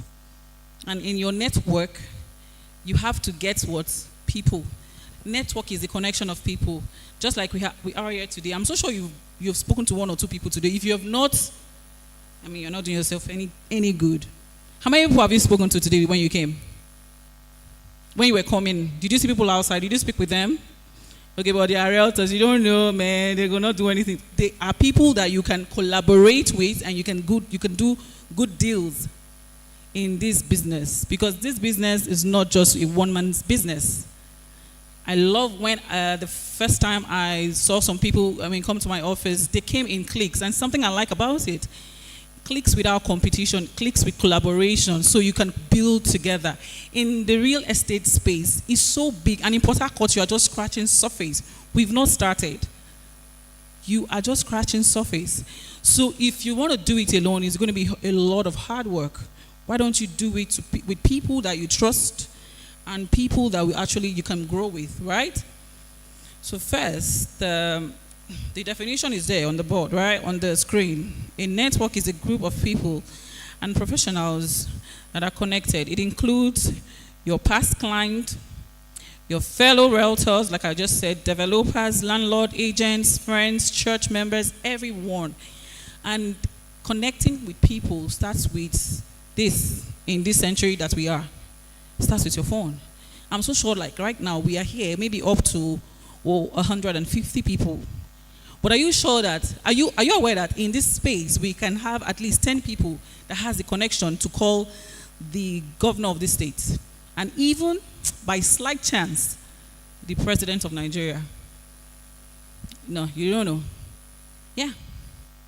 But guess what? You're on your phone doing TikTok, doing the trends, Instagram, and you do not know that you can connect and get sales, get closing.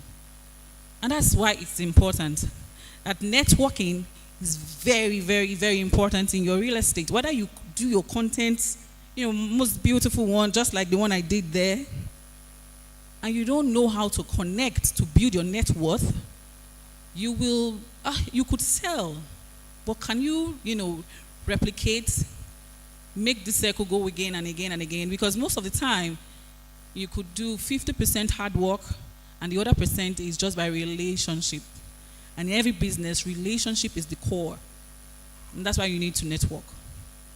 Do you understand? Great. That only one person understands. Thank you. Where are you there? God bless you. So that's the thing. So why network is important? Like I said, you can be professional network, personal network, digital network, and client network.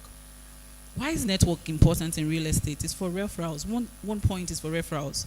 The other is for information access. Another is for trust and credibility and fast closing. When I mean the person that believes in me, your phone is ringing.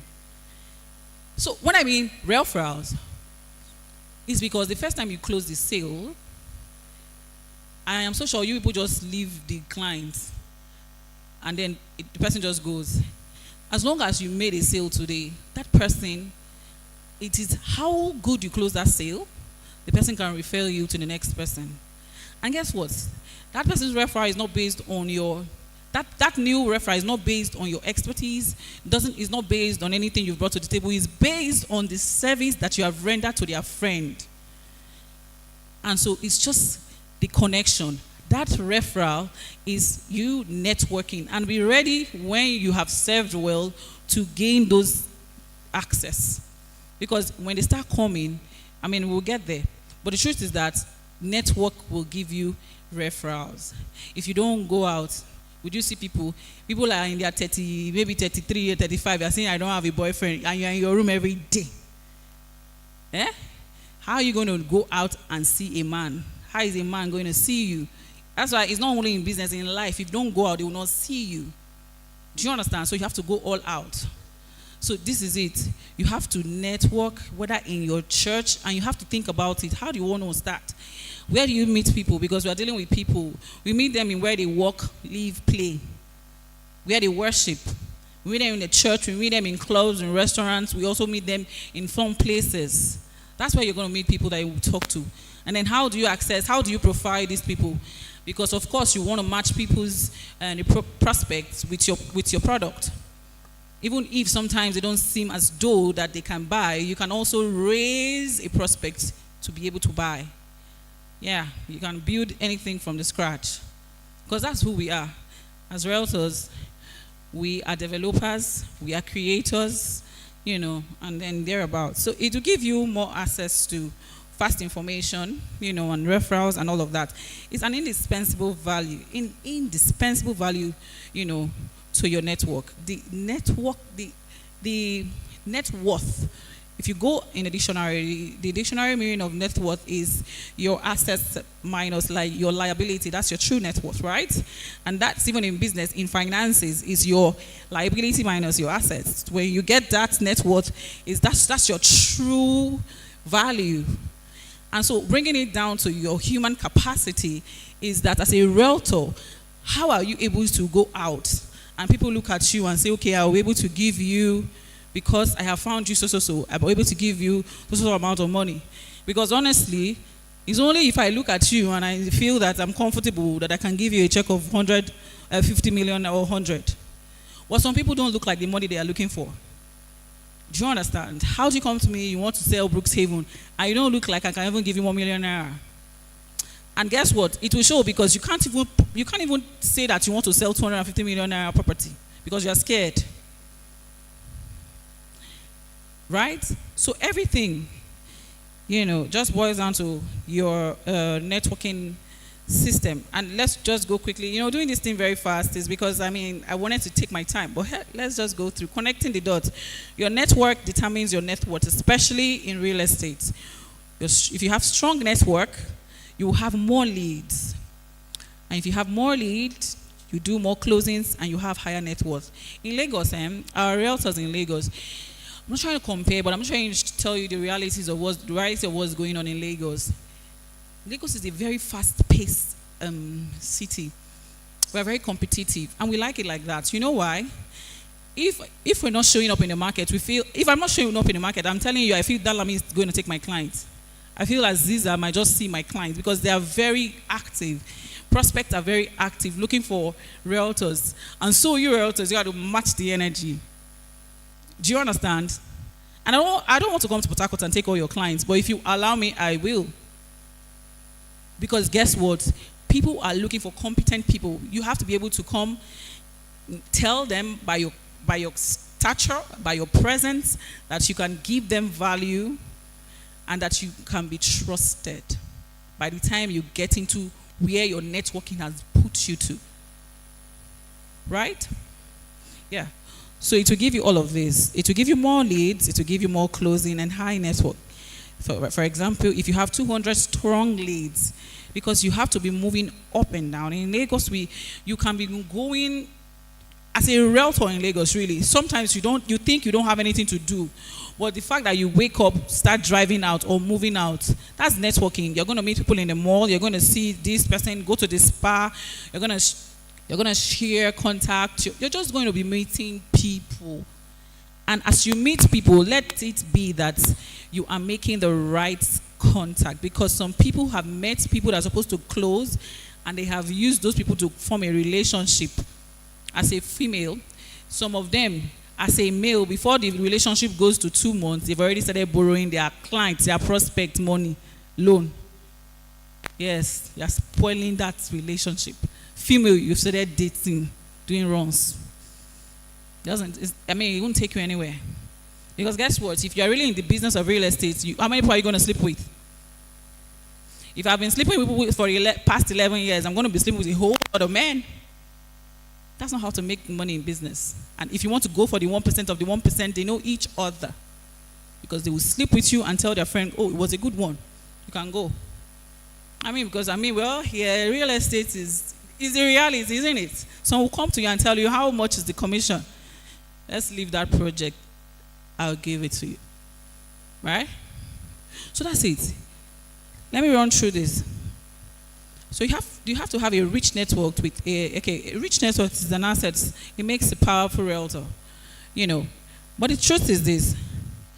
Your network gives you access. There is a way you would have networked yourself into a place of powerful people. You don't need to market.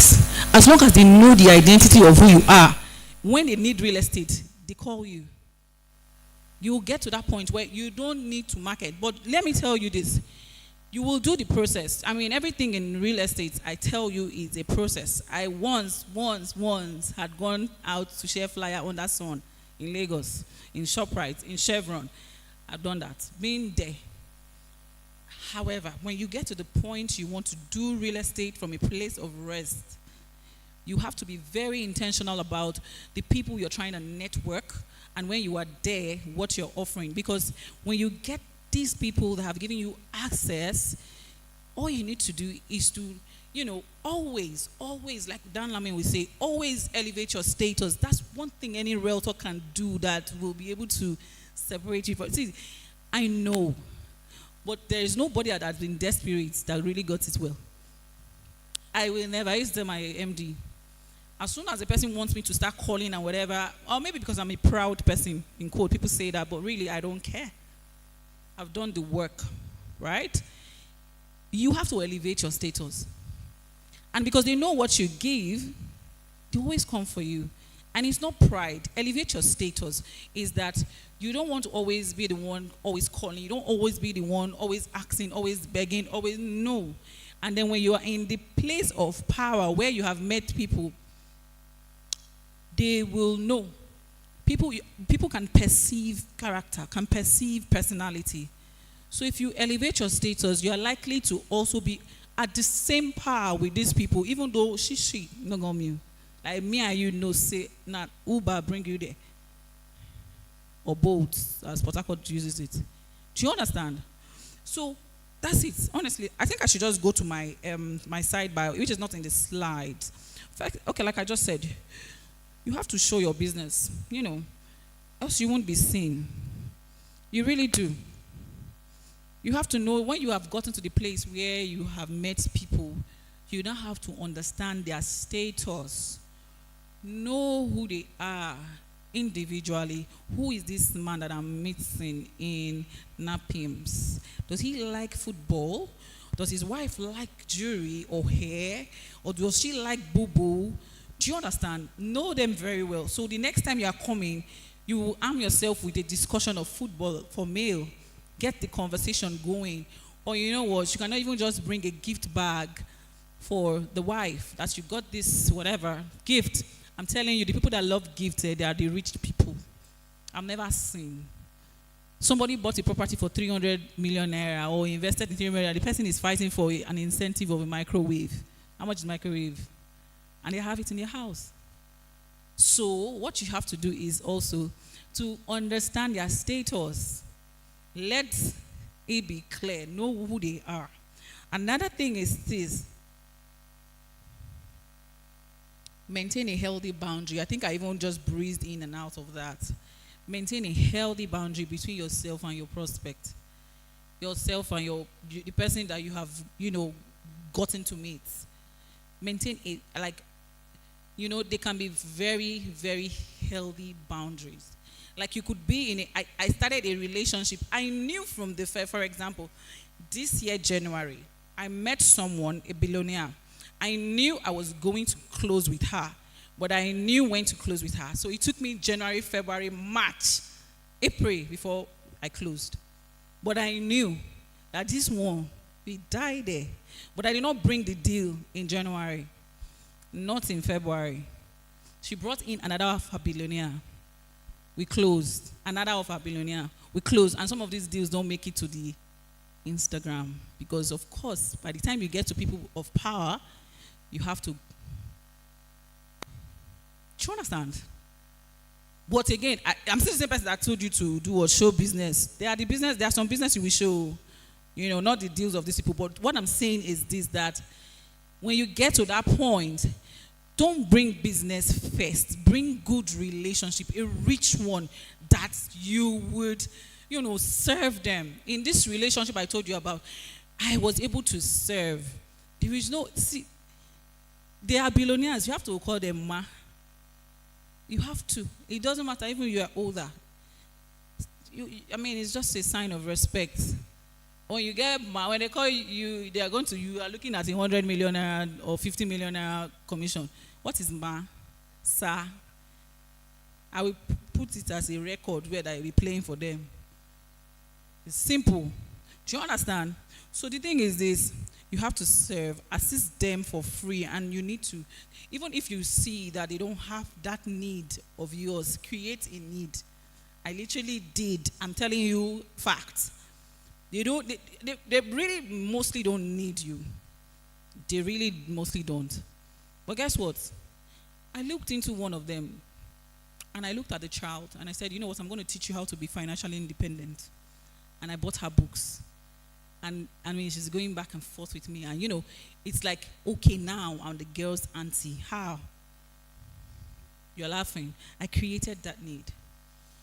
You will create something that will make them understand. You know, sometimes you will also understand that it is genuine to also serve people, because guess what? If you love their life, if their lives are inspiring to you, you want to be like them. I think the need will come for you to serve them. Service. I mean, that's it. You want to serve them. Because who doesn't really want to have money? Money is a servant. When you have it, you make good decision. Now, poor man and the BRC person no get sense. If you get money, you will wise. When money comes, you'll be able to do this, and do that. Do you understand? So another thing, when you have put yourself in such a space, build curiosity around yourself. You should not be every time very, very predictable. You know, when it comes to this, and this person can be able, he will do this. If you no, show up, add a little bit of curiosity about yourself. I mean, this is just, maybe just make yourself, you know, a scarce commodity, even in their psyche. You are there, but you're not there. Do you understand? Make that curiosity about yourself. And when it comes to the point of these sales, when you have built this relationship, you want to sell with them, right? What you do is detach yourself from the sales, from the product. Detach yourself. Because some people, if we don't sell this thing, we must sell this thing. No. Detach yourself. I know sales is very emotional. Really, sales is very emotional. I remember when I was working, when I started real estate, I first worked for a company for like for almost 4 years before I started my own real estate company. And so there was a man I was following up on. This man works in one of this oil and gas. I mean, when I say I followed up on this guy every time I was going to, because it was from a closed deal in Ikoyi. And my client said, my colleague is going to buy because we really want to stay in this neighborhood. You know, this kind of deal that through one person you can sell for. As I will follow the end of this conversation. So this guy kept telling me, you know, I kept going to the office. I visited the office so much that even the gate men knew me and I was sorting them, you know, just to have that, you know, rapport. And at the end of the day, this man said I should come to one hotel. I go to anywhere. I have my body. And I make the decision. So we went. Somewhere in Lekki. And then we got there, and then this guy was just telling me. When I say I follow up, I think maybe up to 2 months. And just telling me, well, there was money when we started this matter, and then right now, I don't think I can be able to. But, you know, you are a beautiful girl. Once you are a beautiful girl, you think I don't have a mirror in my house? You are a beautiful girl. You know, let's just have fun, you know. And then when we have something like this, like, first of all, this man I'm talking about, because I have known him, I have known that he has 2 daughters. And you are talking to a girl, a young girl. I just came to Lagos then, like, that's... And I think 2 years in that company. And as soon as I came to Lagos, I started real estate that same year. And you're talking to me. And I told myself, I said, God, in this Lagos, if I cannot sell by you, I don't want. All right? And then when we got there, this guy was telling me all the nonsense I didn't want to hear. I didn't want to hear.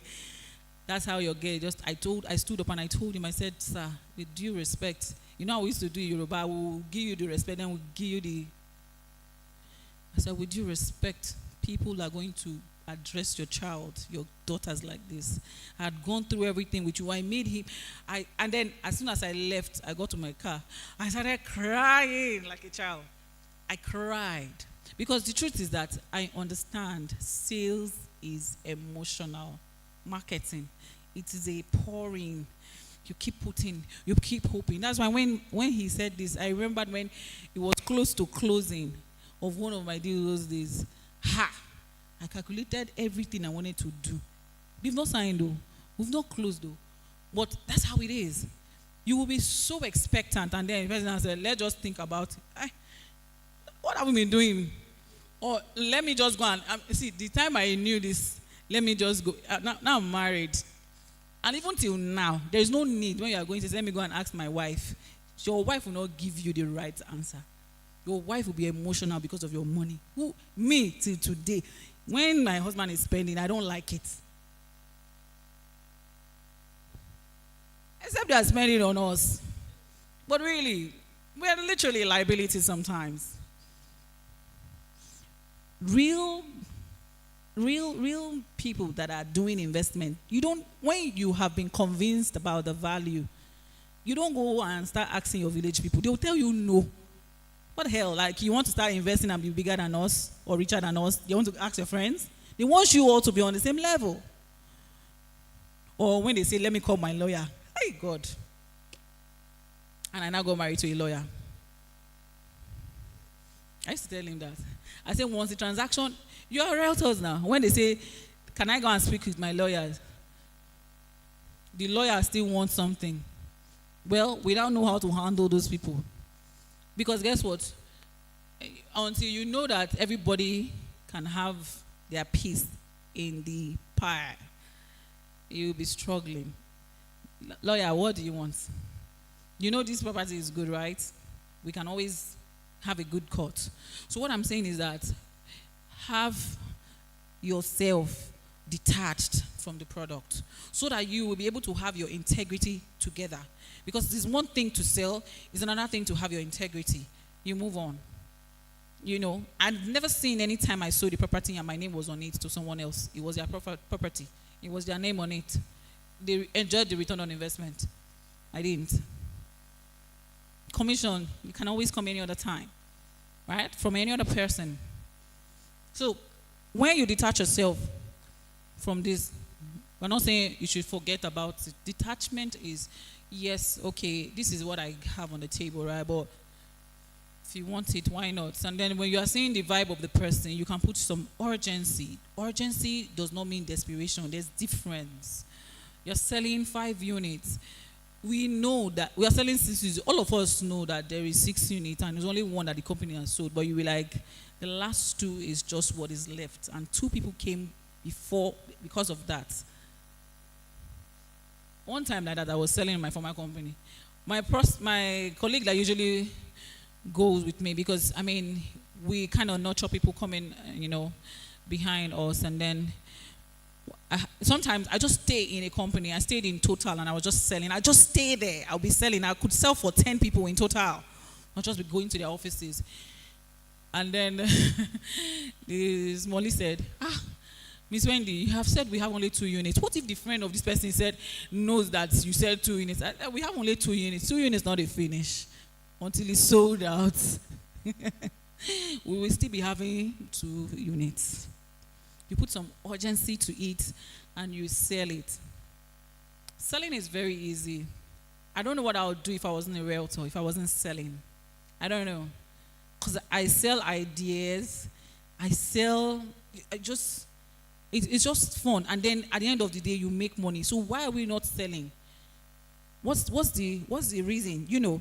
So when you put some urgency, and one of those techniques you use in putting urgency is by inciting consequences of the deal. If you don't buy it, what they lose. That this thing, we're not building this again. And this what we're doing today is a masterpiece, and we're not doing something like this again in the next 5 years. And just a few people right now that are on board, you will raise the bar that the people that even came, we rejected like 5. offers. We're looking for Stelline residents. Hey, the person will now be hustling. I hope I go pass this test. I hope I'm a Stelline. I promise you. But if you do not have a technique to close, if you don't have a technique after your network, it will be difficult. Real estate will be difficult for you. It will be difficult because by the time you get this, you just put it, and I promise you, no client or no prospect is the same. But if you have a technique, you can always put them, and the outcome will be almost the same. If not, you'll just be doing, just trying and trying. Because real estate, we go through a lot as realtors. Because for realtors, for buyers, they have a psychology, they have an attitude. You have to now look at their attitude differently. But it will seem as if, are you standing to tell me to stop? No, let me know. Am I? Okay, how many more minutes? 5 minutes. I have, okay. So that's the thing. At the end of the day, our network gives us a lot of access.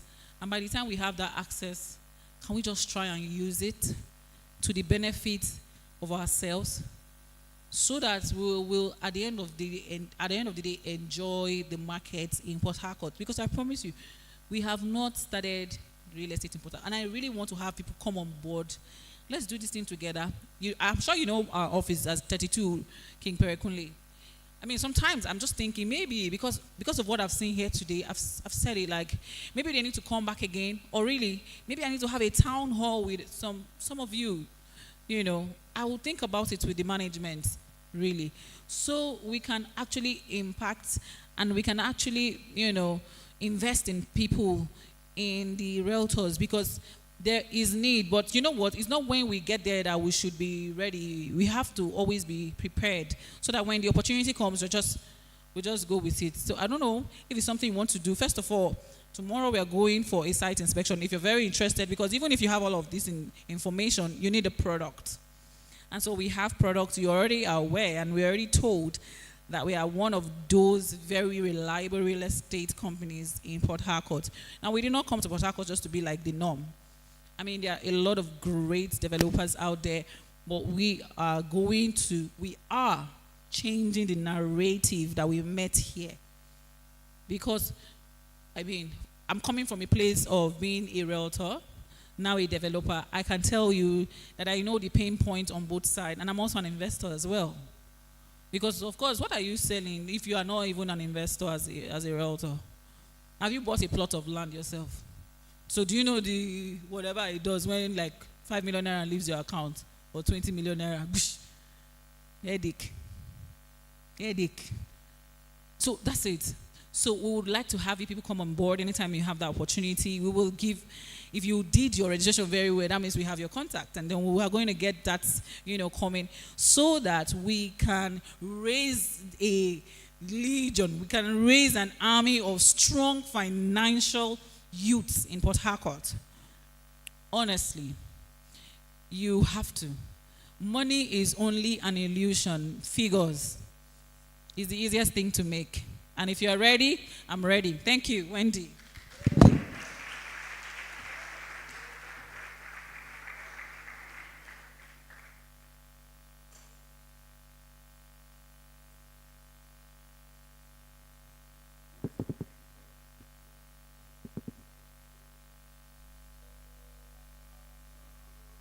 Please, let's give her a round of applause one more time.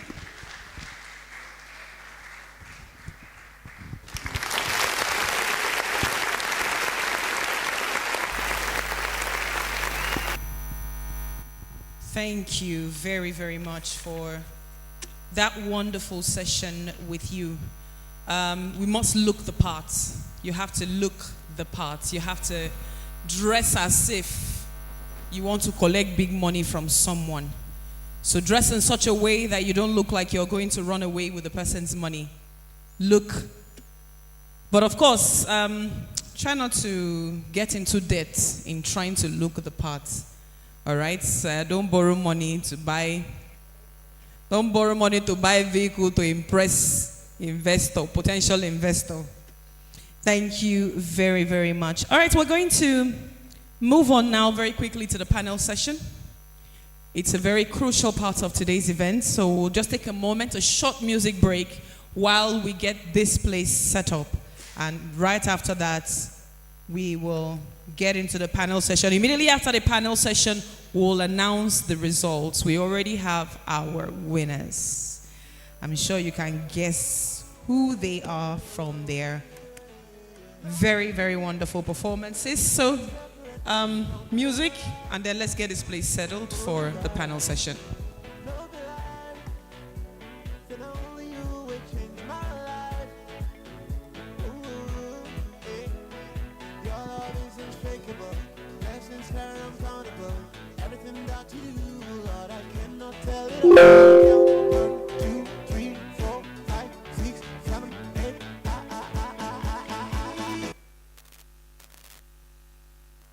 No?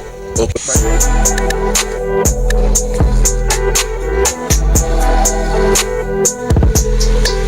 Yes, I'm back again. LA Way. Now, right here, I am in what will be known as the green area of LA Court. Now, you know where the LA Court is? You don't know?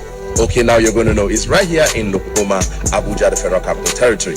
Now, we are right here in the mix of things as work is going on smoothly, swiftly, and nicely. Good news. 8 of the 12 units of the 3-bedroom terraces have already gone out of the market, and we have 4 more units left. Now, I've come with great good news. Now, where do I start from? First of all, you know the original promise was that for every unit, you're going to be given a fully fitted kitchen free of charge. Now, new update. 2 brand new air conditioners to everyone who takes their own spot right up in here. So you see, your furniture needs already done set. Smarty remainder, you'll give you bed where you'll lie down. And then of course, it's Salah season, ladies and gentlemen. So up from now till the end of June, there is a 5% discount on the sales. So jump in on this, call the phone numbers, send the emails, or better yet, visit the office and grab this great offer. Let me remind you again, fully fitted kitchen first, 2 brand new AC, steady, then now 5% discount. How better can it be? We only do it right here at LA Way. So please, let's do it. LA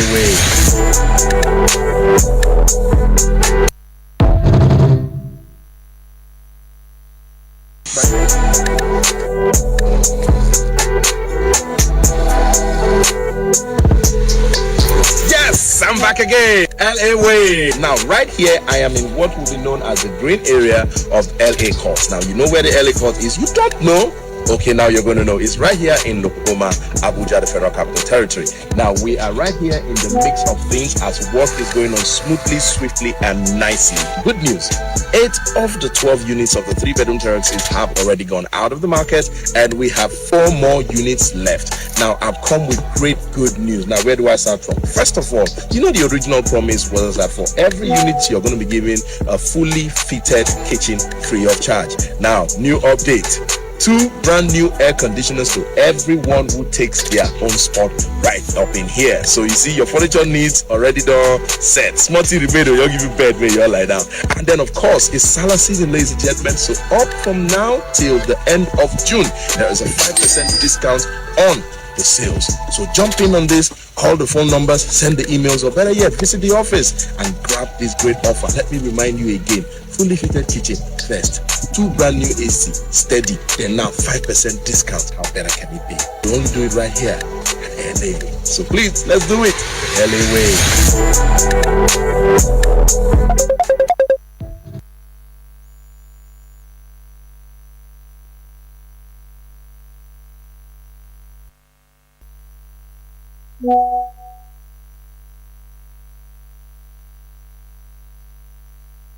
You would agree with me that more recently there have been a constant decrease in power supply. Here in the beautiful city of Port Harcourt, in the GRA, we understand that the demand for electricity is quite low. Ladies and gentlemen, that is why I will bring to you today an architectural masterpiece that is not only for your luxury, but a project that is going to solve the problem of power for you once and for all.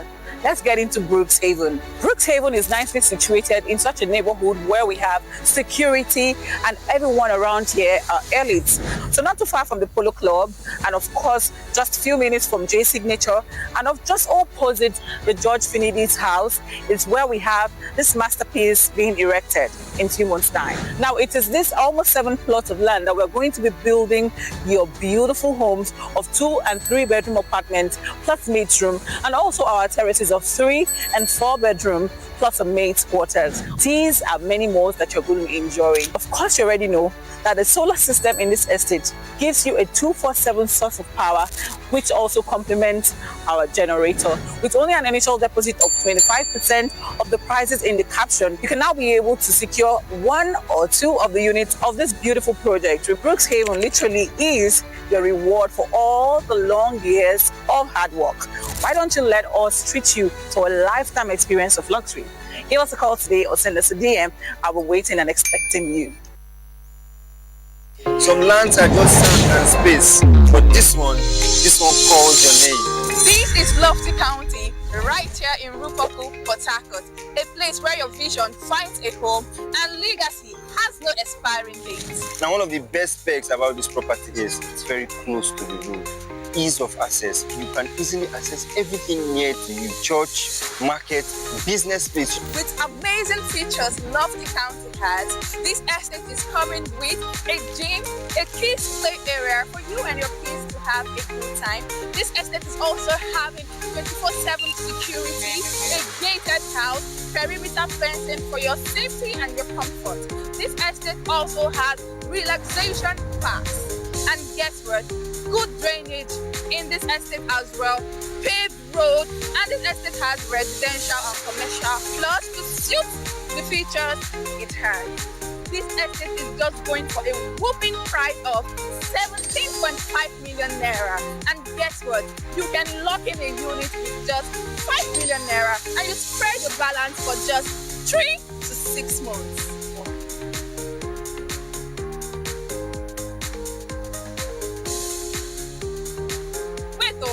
Are you planning to call us tomorrow? This is not the kind of property you procrastinate for. You have to call us now. Call us now. Send us a DM, book an inspection before it's sold out. Thank you so very much. Thank you. So we're going to... Thank you very much. Please, let's put our hands together for the media team. They're doing a good job. Thank you.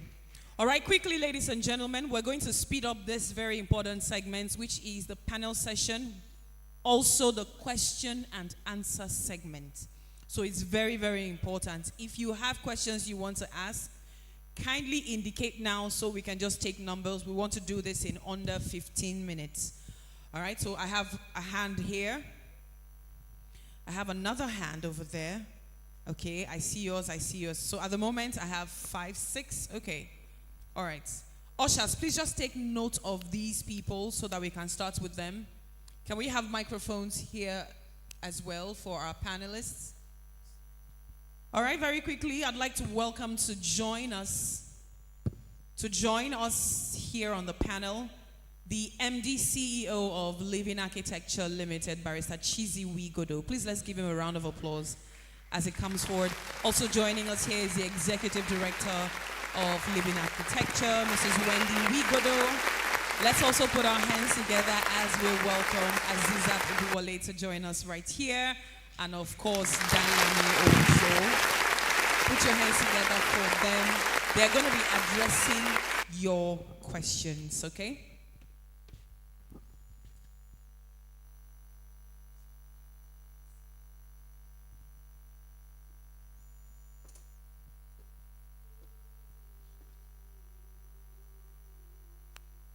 All right, so let's have you sit here. Let's not have all the men.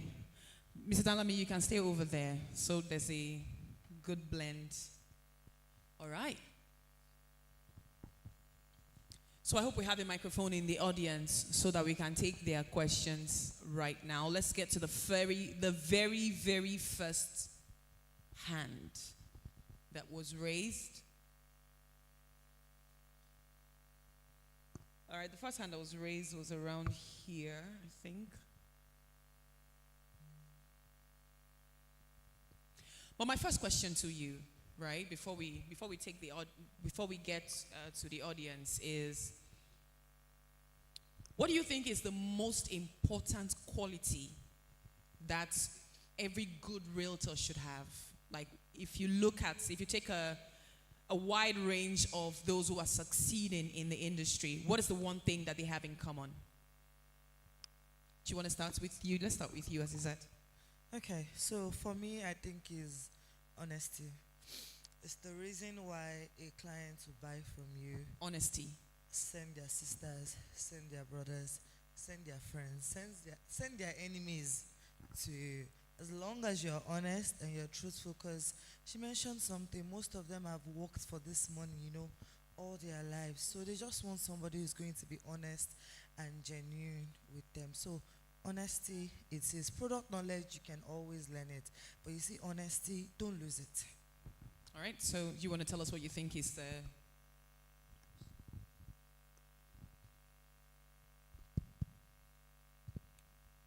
Yeah, okay, good. I feel confidence for me. Confidence is very, very important. Like you should have the grit, have that confidence that you can sell it, that you can even do it. I think that's where you even start from. Can you be a realtor? The confidence will be the answer. Yes, I can, because there's a lot of work that you have to put in. And then if you have the confidence showing up, I mean, that's a lot of, it will make a lot of difference. Yeah. All right, Mr. Danlami, what do you think? For me, I believe it's diligence, because diligence has everything encompassed in. You can't talk about diligence and consistency is not there. Hard work is not there. Even to an extent, honesty is not there. If you are diligent enough, it can even bet confidence in what you do, because you get that sense of fulfillment, that pride from I work. Like Wendy said, I've done the work. So it is out of diligence that's, it can also birth confidence. So diligence is an all-encompassing feature I feel every realtor should have. So. Okay, so Barrister Chizzy, what do you think? So I think a session, same view with them. See the man who is diligent in his work. He should stand before kings and not mean men. So you want to succeed as a realtor. If this is your take home from all we've put together, then I think you will excel. All right, thank you. So here's how we're going to do this so that we don't spend a lot of time addressing one question. Your questions have to be addressed to a particular speaker, and then we can take one extra thought from another speaker on it, and then we move on to the very next one. I have a question here. If you would rather... Sorry, excuse me, Obi. So you can go beyond what was spoken here. When I mean beyond, you could ask anything on the company. So that's the extra we would have here.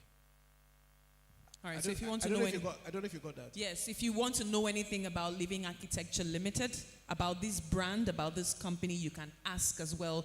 You can go beyond the scope of the topics that were discussed earlier, for those of you who were here. So if you would rather also have your question asked on your behalf, you can write it down. If you want the microphone brought to you, we can get it to you as well.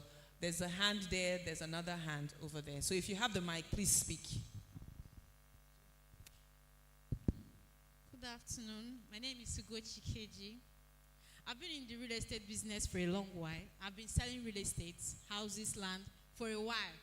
But I always use my social media handle and all that. So my younger brother saw the status online. I was like, this your business is good. Let me patronize you. But after trying to sell a property to him, I just gave up, because I was like, it's not good to do business with family, because it seems like they always add a lot of emotion, and everybody's more like the entire family is trying to buy one plot of land for one person.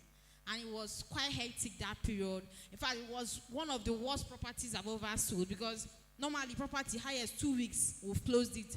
But this one 1 month and we are still on it. So based on one person I'm directing this question is Mrs. Wendy Wigodo, because she said something that intrigued me. She said, I have to close deal with people, get close to them. But this is my younger brother. I've used to him. There's nothing to get close to. So I'm like, why?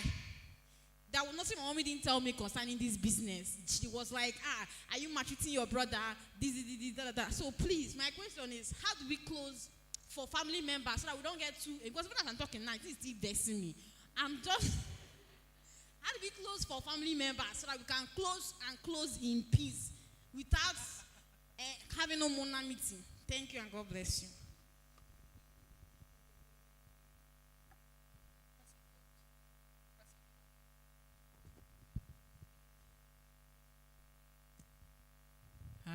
Okay, I'm in my hands touching this. So, how you close for family member is the same way you'd close for a stranger.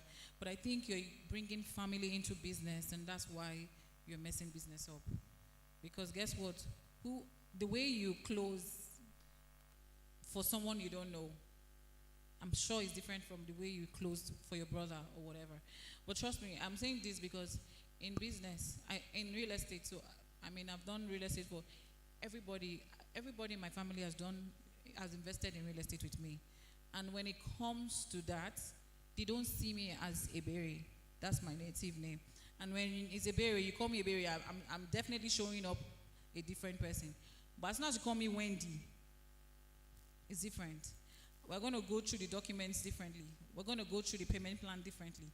Because guess what? It's very sensitive with families. So you're going to be the most professional with them. Don't laugh about it. They are not going according to payment, the installment. Why? But because you are thinking, because you're my brother. No. It has to be the standard. Be a standard. If you are the type that laugh a lot in your family, I don't know if they are going to take you seriously when you bring business on board. But if you are also bringing business on board, stand on it. Don't play about it. All right. Don't play. I think we are good with that particular response. Let me take this one that is here. And it says, thank you so much for the teaching. So I have no problem building genuine relationships. But how many do you want to build? When the deal is closed, you are tempted to move on to the next. So how do you sustain 1,001 relationships? Or should we just focus on building them first? So you talked about building relationships and nurturing them. I think you should respond to this one. So I know that it can be very overwhelming to talk to lots of people at once, especially when, we tend to say, don't try to sell every time. And at the same time, you need to be able to, build the relationship. So it's simple. And this is one thing that I've learned. I promise you, not the entire 1,000 leads or clients that you have will have a personal relationship with you. And this is from my own personal experience. If I have over 600 clients, right, I have good family relationship with less than 200, because as much as you sold a house to them, you still have to keep it professional. So we'll now go back to marketing. In a part of marketing, there's something called your sales funnel. You've collected their emails, you've collected their phone numbers, you've collected their full name, surname, and all of that. So you can nurture the leads and keep that relationship and still be professional using your emails, your WhatsApp broadcast, which is the most important tool that you even have. You don't need to even pay MailChimp or all of that. That one is even too long. As long as you have their contact, put them on a WhatsApp broadcast, not a group. There's a difference between a group and a broadcast, right? Put them on that broadcast. And it's not every day you send to them, oh, I have this 2-bedroom in Port Harcourt. Somebody was giving a pitch and then said they will soon open somewhere that will house a lot of people. It's newsworthy. Whatever it is that is in the media that you know that can serve as a source of, information, knowledge, engaging with them. Send it to that WhatsApp broadcast. As long as they have your contact, they would see it. You can keep up like that. You can choose one day in a month, you understand, to send that. As long as you are in their face, they will remember you. So it is not until when it turns into, hello sir, good morning sir, how are you? Oh, I'm just checking up on you. you still have to be professional, because in reality, how many of your friends do you check in on every day? But because you need this money from somebody, you now want to become, in quotes, a nuisance. No. So keep it professional, and then the ones that have personal relationship with you, they'll be the one to reach out to you. When they see your post every day, they'll be the one to say, oh, Aburo, what's in the market? Do you understand? What can I buy? But for the ones that you know they are very professional, keep it like that. It could be something funny. You could want to stir up a discussion and, make a video on the way Scott has been dragging us. Make a video to talk about it. Copy the link, send it to them on that broadcast. That's just how to keep in touch. It's not until when you have a deep level of personal relationship with all 1,000, you will burn out. That's it. Thank you. Can we take? All right, so these people had indicated interest to ask from inception. So let's take theirs first before. Please, let's take theirs before. Please. My question is to Mr. Ojo. Firstly, I follow you and I actually appreciate your work. And you talk about the art of closing. So I want to ask you, what are the 3 factors to look out when closing a deal? Just 3. The major factors. There are more, but I just want 3 major factors. Thank you. 3 factors to look out for. From who? The client or from... Do you understand? It means you weren't listening to his particular session, because if you did, you wouldn't ask him the process of closing, because... I want to understand the question. Not the process of closing, like 3 factors you look at for in a client before closing a deal, during the process of closing a deal. Okay. Things to look out for. Let me leave the 3 factors. Things to look out for. Okay. So the first thing is, before you are confident in a client that this client will close, so you don't just waste your time. So first things, you do a need analysis. You see that the client is genuinely interested in buying. That's number 1. Now, interest does not qualify the client as ready, because deals work with time. Every deal is time conscious. Every offer has a limit. Do you understand? So they might be interested in your property, but they might not be ready, in the sense that they don't have the money yet, but they like it. So they use to add to cart. You know what add to cart is as a lady? They use to do add to cart. Okay, this one available. Oh, nice. Okay, this one. Okay, nice. But what you look out for is, aside from interested, what you should look out for is readiness, motivation. How do you know? One key indicator for motivation is, when can I view it? I would like to schedule an inspection. But you see all those ones that tell you that, I'm not in town now, but give me 1 month, 3 weeks. All those ones, put them one side. Focus more on those who say, I am willing to inspect this week or next week. Okay. All right? Within that time frame. So I believe that is 2. Lastly, you must be able to tell that this person can afford it. If not, there's no point. How do you know? You engage them, know their industry, the industry they are working in, know their lifestyle, build a rapport. That way you can tell. I think that is okay. Abi? Thank you. Thank you very much. All right, so let's go to the lady with the scarf on. Good afternoon, panel. My question goes to Mrs. Wendy. You made mention of following up, and then you said you had to follow this man down to his family, get to know the children and all of that. Now my question is, how far can you go in trying to close a deal? Do you really have to get to that point what I'm trying to say is that at what point would you tell yourself it's time to leave before it gets to the point he tells you to show the type of pants you're wearing? Do we really have to get to that point? When is the right time to leave? More like, how far can you go to closing that deal? My name is Treasure.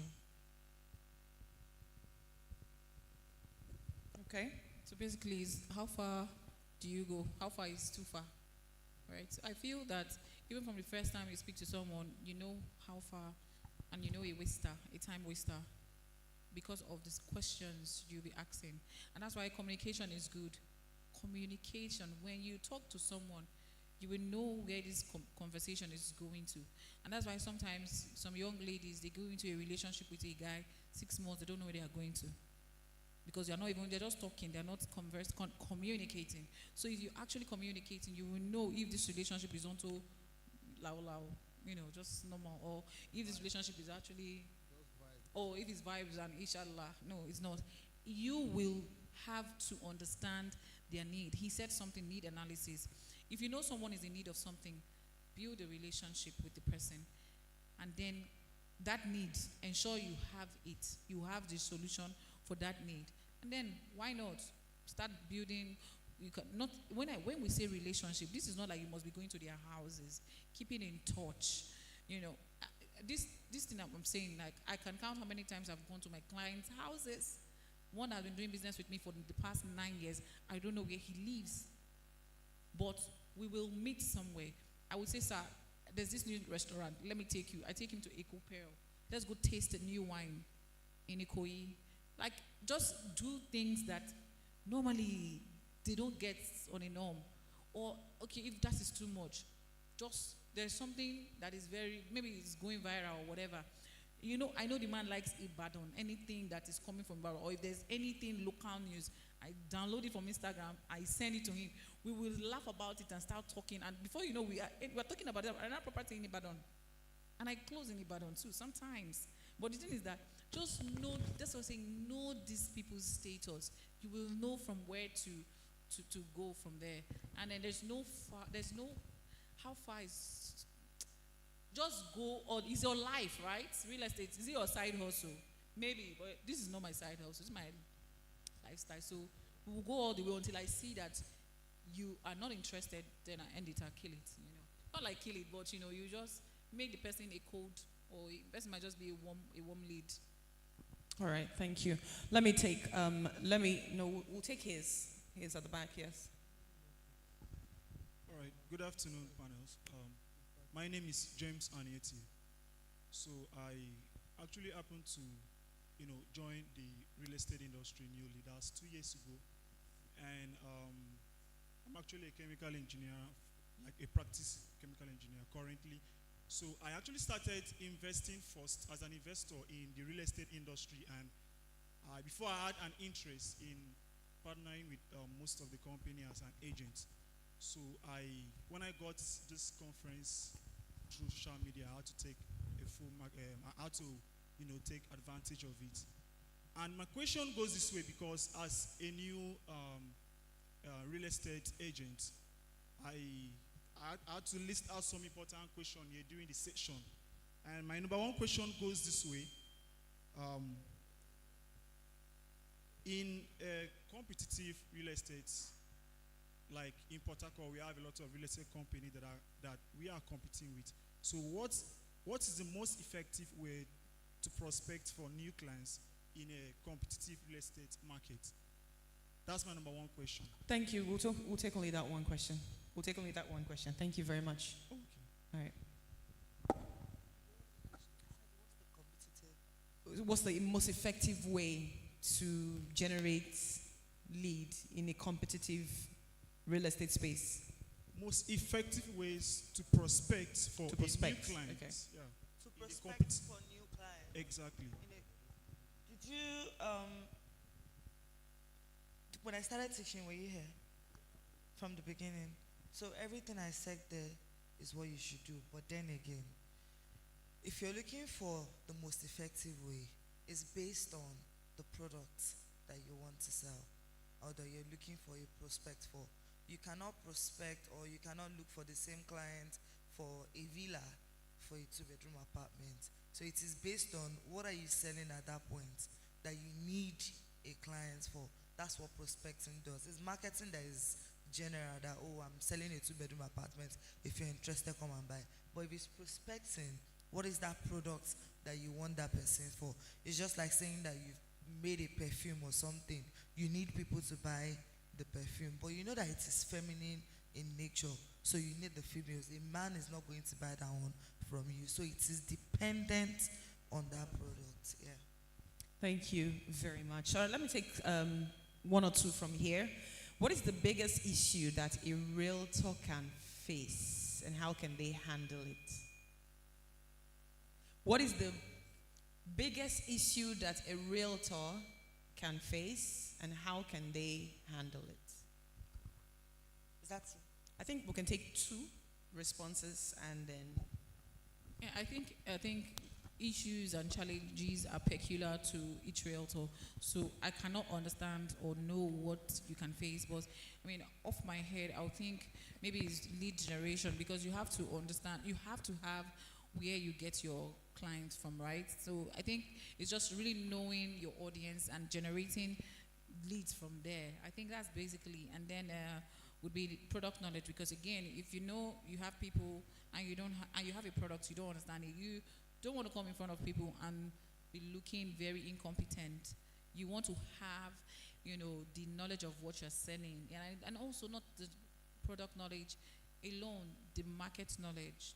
What is the real estate business about right now in Nigeria, in Port Harcourt? You have to keep yourself abreast. Sometimes you can walk into my office, I'm just really reading what is going on, what is happening in Lagos real estate, even when I'm in Port Harcourt, what's like the thing going on in Abuja, in Port Harcourt. So you just keep yourself abreast so that you are up to date. And by the time you are up to date with these things, you will be, there's a way knowledge gives you power over whoever is in front of you. So when you know these things, even if the person is saying whatever, and you give the person facts, the person will be like, no, I need to listen to this person, and I need to, take their advice. I think that's it. Dalami, do you want to attempt? So I feel one of the biggest challenge you face as a new realtor, if you are new in the space, is number one, clients will take you for granted. They will take you for granted. The first house I sold in Chevron, 5-bed, 65 million. The money they paid me was 500K, and it was me and like 2 agents that shared the money. So they will take you for granted. That is why I teach authority framing. Because it's not until when it's time for them to pay, you now start showing your power. It's already too late. From the first conversation, they can tell how much they can pay you. Do you get me? So with the authority framing we talked today, I feel you've solved almost majority of that. That's all. Thank you. Please, let's put our hands together for the panelists. Unfortunately, we are out of time. Our panelists have to head back to Lagos today. So what we can request for is an email address where questions can be sent to. Hopefully we'll get responses. And I'm sure that Living Architecture Limited will make available an address rather, and then of course all our questions will go there. Is that okay? Thank you so much. Let's put our hands together for all of them. For our Azizat Oduwole, thank you very much. Barrister Chizi Wigodo, thank you. Mrs. Wendy Wigodo, thank you very much. And Mr. Danlami Ojo.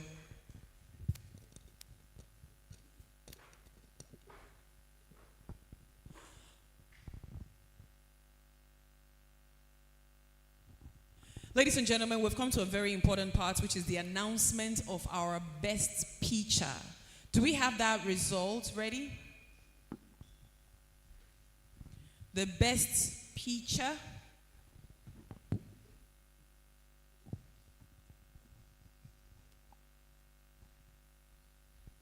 All right. We have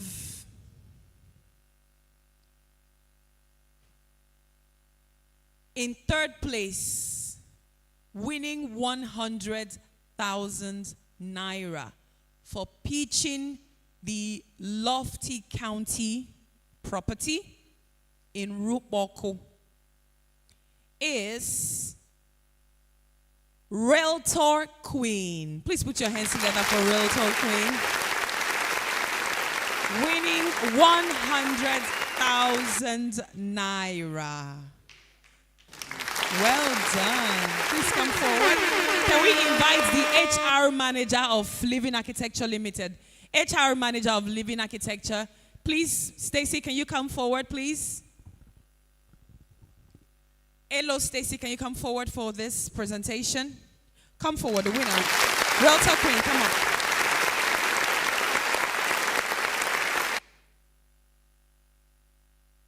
Are you people angry with her? Clap for her now. Not a vex. They pay you.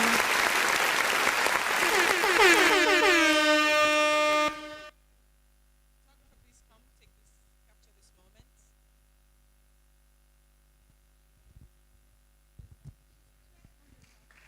₦100,000. Thank you very much. Thank you so much. All right, to help us present the second prize check plaque, let's put our hands together for the MD. Please, MD, please come and do us the honor of presenting for the best picture.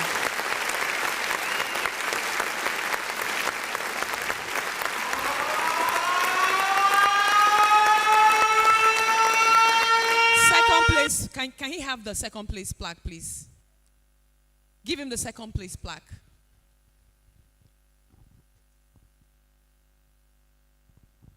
Now, the winner of the second place plaque with 150,000 naira is PH Luxury Properties. A round of applause.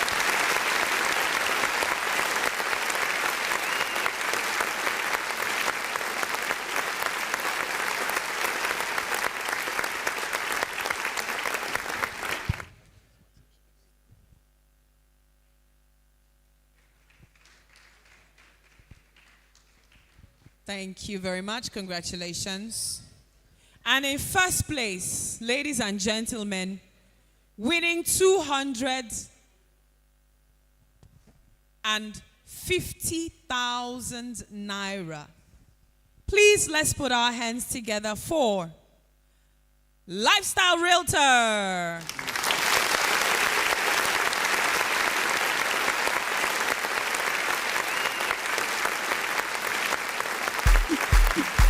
This is our best picture for the Osher Realtors Conference 2025, powered by Living Architecture Limited. Presented this day with a check of 250,000 naira to Lifestyle Realtor for pitching the Lofty County property better than others. Ladies and gentlemen, Barrister Chidi, please don't go. While you're here, just do us the honor of delivering the vote of thanks. Please, let's give him a round of applause. Give him a round of applause. It's been a wonderful journey.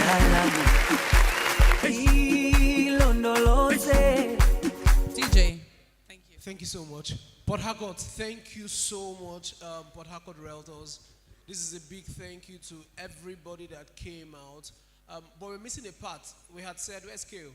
We had said the first 3 or first 5 persons that, yes, so do we have that? Yes. The register will tell us the first 5 persons. So the first 5 persons who came today have a special gift. Yes, the first 5 persons that came on time.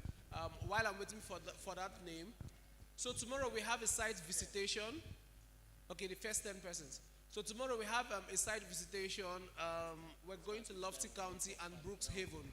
So it's an opportunity for you to see where we're developing, what we have, and you can make your videos. So even if you don't have your, what they call those people that video now, your content your videographer or whatever, we can borrow you just for tomorrow, our company's own, and we will share your video to you when it's being produced. but we're just trying to partner together because they say if you want to progress, go alone. But if you want to fly while progressing, go with someone, right? So we're trying to just collaborate with all of you because you mean a lot to us. And we're sure that without developers, the realtors would also not do well. So it's na collabo, we and you together, doing it together. So the takeoff will be at the office. The office is 32 King Perekule, GRA, just GRA here. 32 King Perekule Street, GRA. How many, okay, if I ask this question now, some people will not raise their hand, but it's on the street where we have, is it Nightbox? The street you have that mosque. No, King, it's not Nightbox, the other one. Playhouse. No, I know Playhouse, not Nightbox. So the street where we have Playhouse, the popular Playhouse, that's where you have 32. You know, King Perekule is a crescent. It's really long. So the part where you have Playhouse, that's where you find 32 King Perekule. Please, we're leaving at 8 a.m. so that we can hit GRA here, Brookshaven, hit Rukboko, Lofty County, and bring you guys back to town, and we're done for the day. I think it's a good place to put your hands together for the company. Then I also want to take time to thank KO Baba. Please, everybody celebrate KO Baba. Yeah. Most of you were called out via KO, and some of you from my team. But somebody was asking me yesterday, what's in KO again? KO is just a friend and brother, so he's just helping to support what we do here, what we do in Port Harcourt and beyond. So please, one more time, celebrate KO again for me. Please celebrate. No, hold on without your fake clap. I don't want the fake clap, eh? Anytime you reach your tongue, fake clap. I don't want the fake clap. Fake life. Also celebrate. Fake life one or more fake time, clap. please, guys. Put the fake. Where's Stacy? I'm still waiting for the list of the persons that have won so that we can give them. Now, for our guys, I'm sure that the reach out to them here. Okay. We've done that. Also, too, I want to thank Barrister Oko. I want to thank Moody Aga. Moody is here. Moody is our brand. Moody, please stand up. Let them see one of our brand ambassadors. So, before I finish with my Thanksgiving or thanking everybody, please, we have LA Court. LA Court is called Living Architecture. It's part of Living Architecture product. It's in Abuja. It's at Lokogoma. If you know Abuja very well, you know Lokogoma. Lokogoma no be bush. Lokogoma is not that part. It's not that area where it's developing. It's a developed place. You know the popular Sun City. You know the popular. Okay. It's like Port Harcourt people. Even if you don't travel to Abuja, you should know some parts in Abuja now. You can be in Port Harcourt and sell Abuja. Realtors, come on, let's talk now. You can be here and sell Abuja. So LA Court is still ongoing. We have just 4 units left. It's a 3-bedroom terrace with a BQ. The price is 150 million, but presently we're doing a 5 ED, right? We're doing a 5% discount for 142 million, 142.5 million naira, and initial deposit of 35 million naira. The title on that property is C of O. So it's in an already existing estate. Do you understand? And that estate has been on for over 15 years. So it's a good place for you to pitch. And the commission too for that is really good. You can meet the ED or the HR after this. The commission is really good. So you can pitch that to any of your clients that wants to invest outside Port Harcourt. Now the one that is our baby is Brookshaven that we just did the groundbreaking. So that one, development is starting on the 1st of August, which is Friday. So we're starting the piling work on Friday. So you can start coming. We're visiting there tomorrow, so you'll see the place, and you can start coming as work progresses to do videos there. So it's just me telling you that you have more than enough for you to sell and make money. We're going to Lofty County tomorrow. There we're selling land. The land is just for, can I see Lofty County stuff up? Lofty County is 17.5.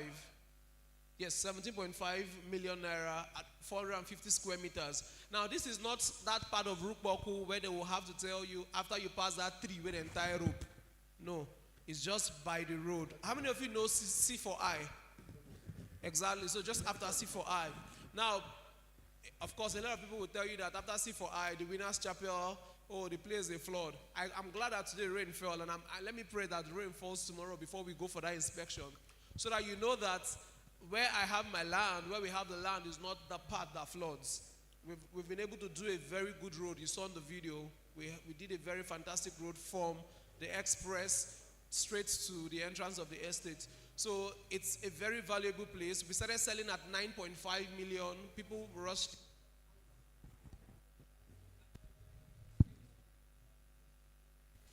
We started selling at 9.5 million. We had loads of people rushing it just a few months ago. Now it's at 17.5.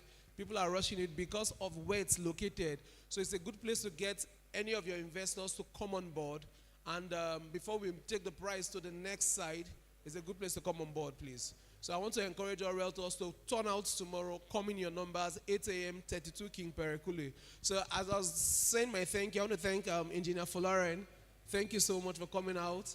I also want to thank all of you that made it here today, and the team, LA team, the HRO, everybody, you guys are the real VVIP. Thank you so much. Oh, wow, my pastor just walked in. Please help me celebrate my pastor, Pastor Paul Chiso. The resident pastor, the Logic Church, Port Harcourt. That's the church I attend, Logic Church. Thank you so much. Oh, wow, this is a surprise, a big surprise. Also want to thank, lastly, I want to thank the Edie, the most beautiful woman in the building, my wife. Thank you so much for making this dream a reality. Thank you so much. Okay, you can take over. As long as that most beautiful woman, you follow affect you, I'm very happy about it. The most beautiful woman in the building. I agree. Yes. Now, they have been using fake color for you here. Everything for your life fake. Hair, fake. Fingernails, fake. KO Baba. At least you wear 1 inch. Fake 1 inch. Where is your shoe? Give you? This is not your real height. Fake. It's not your real height. Then your hair give you 1 more inch. All fake. Your bag, Italian bag. All fake. Nothing about you, they real. You go ask now, you want to cook Cameroon pepper. My voice is real. KO Baba. I better go.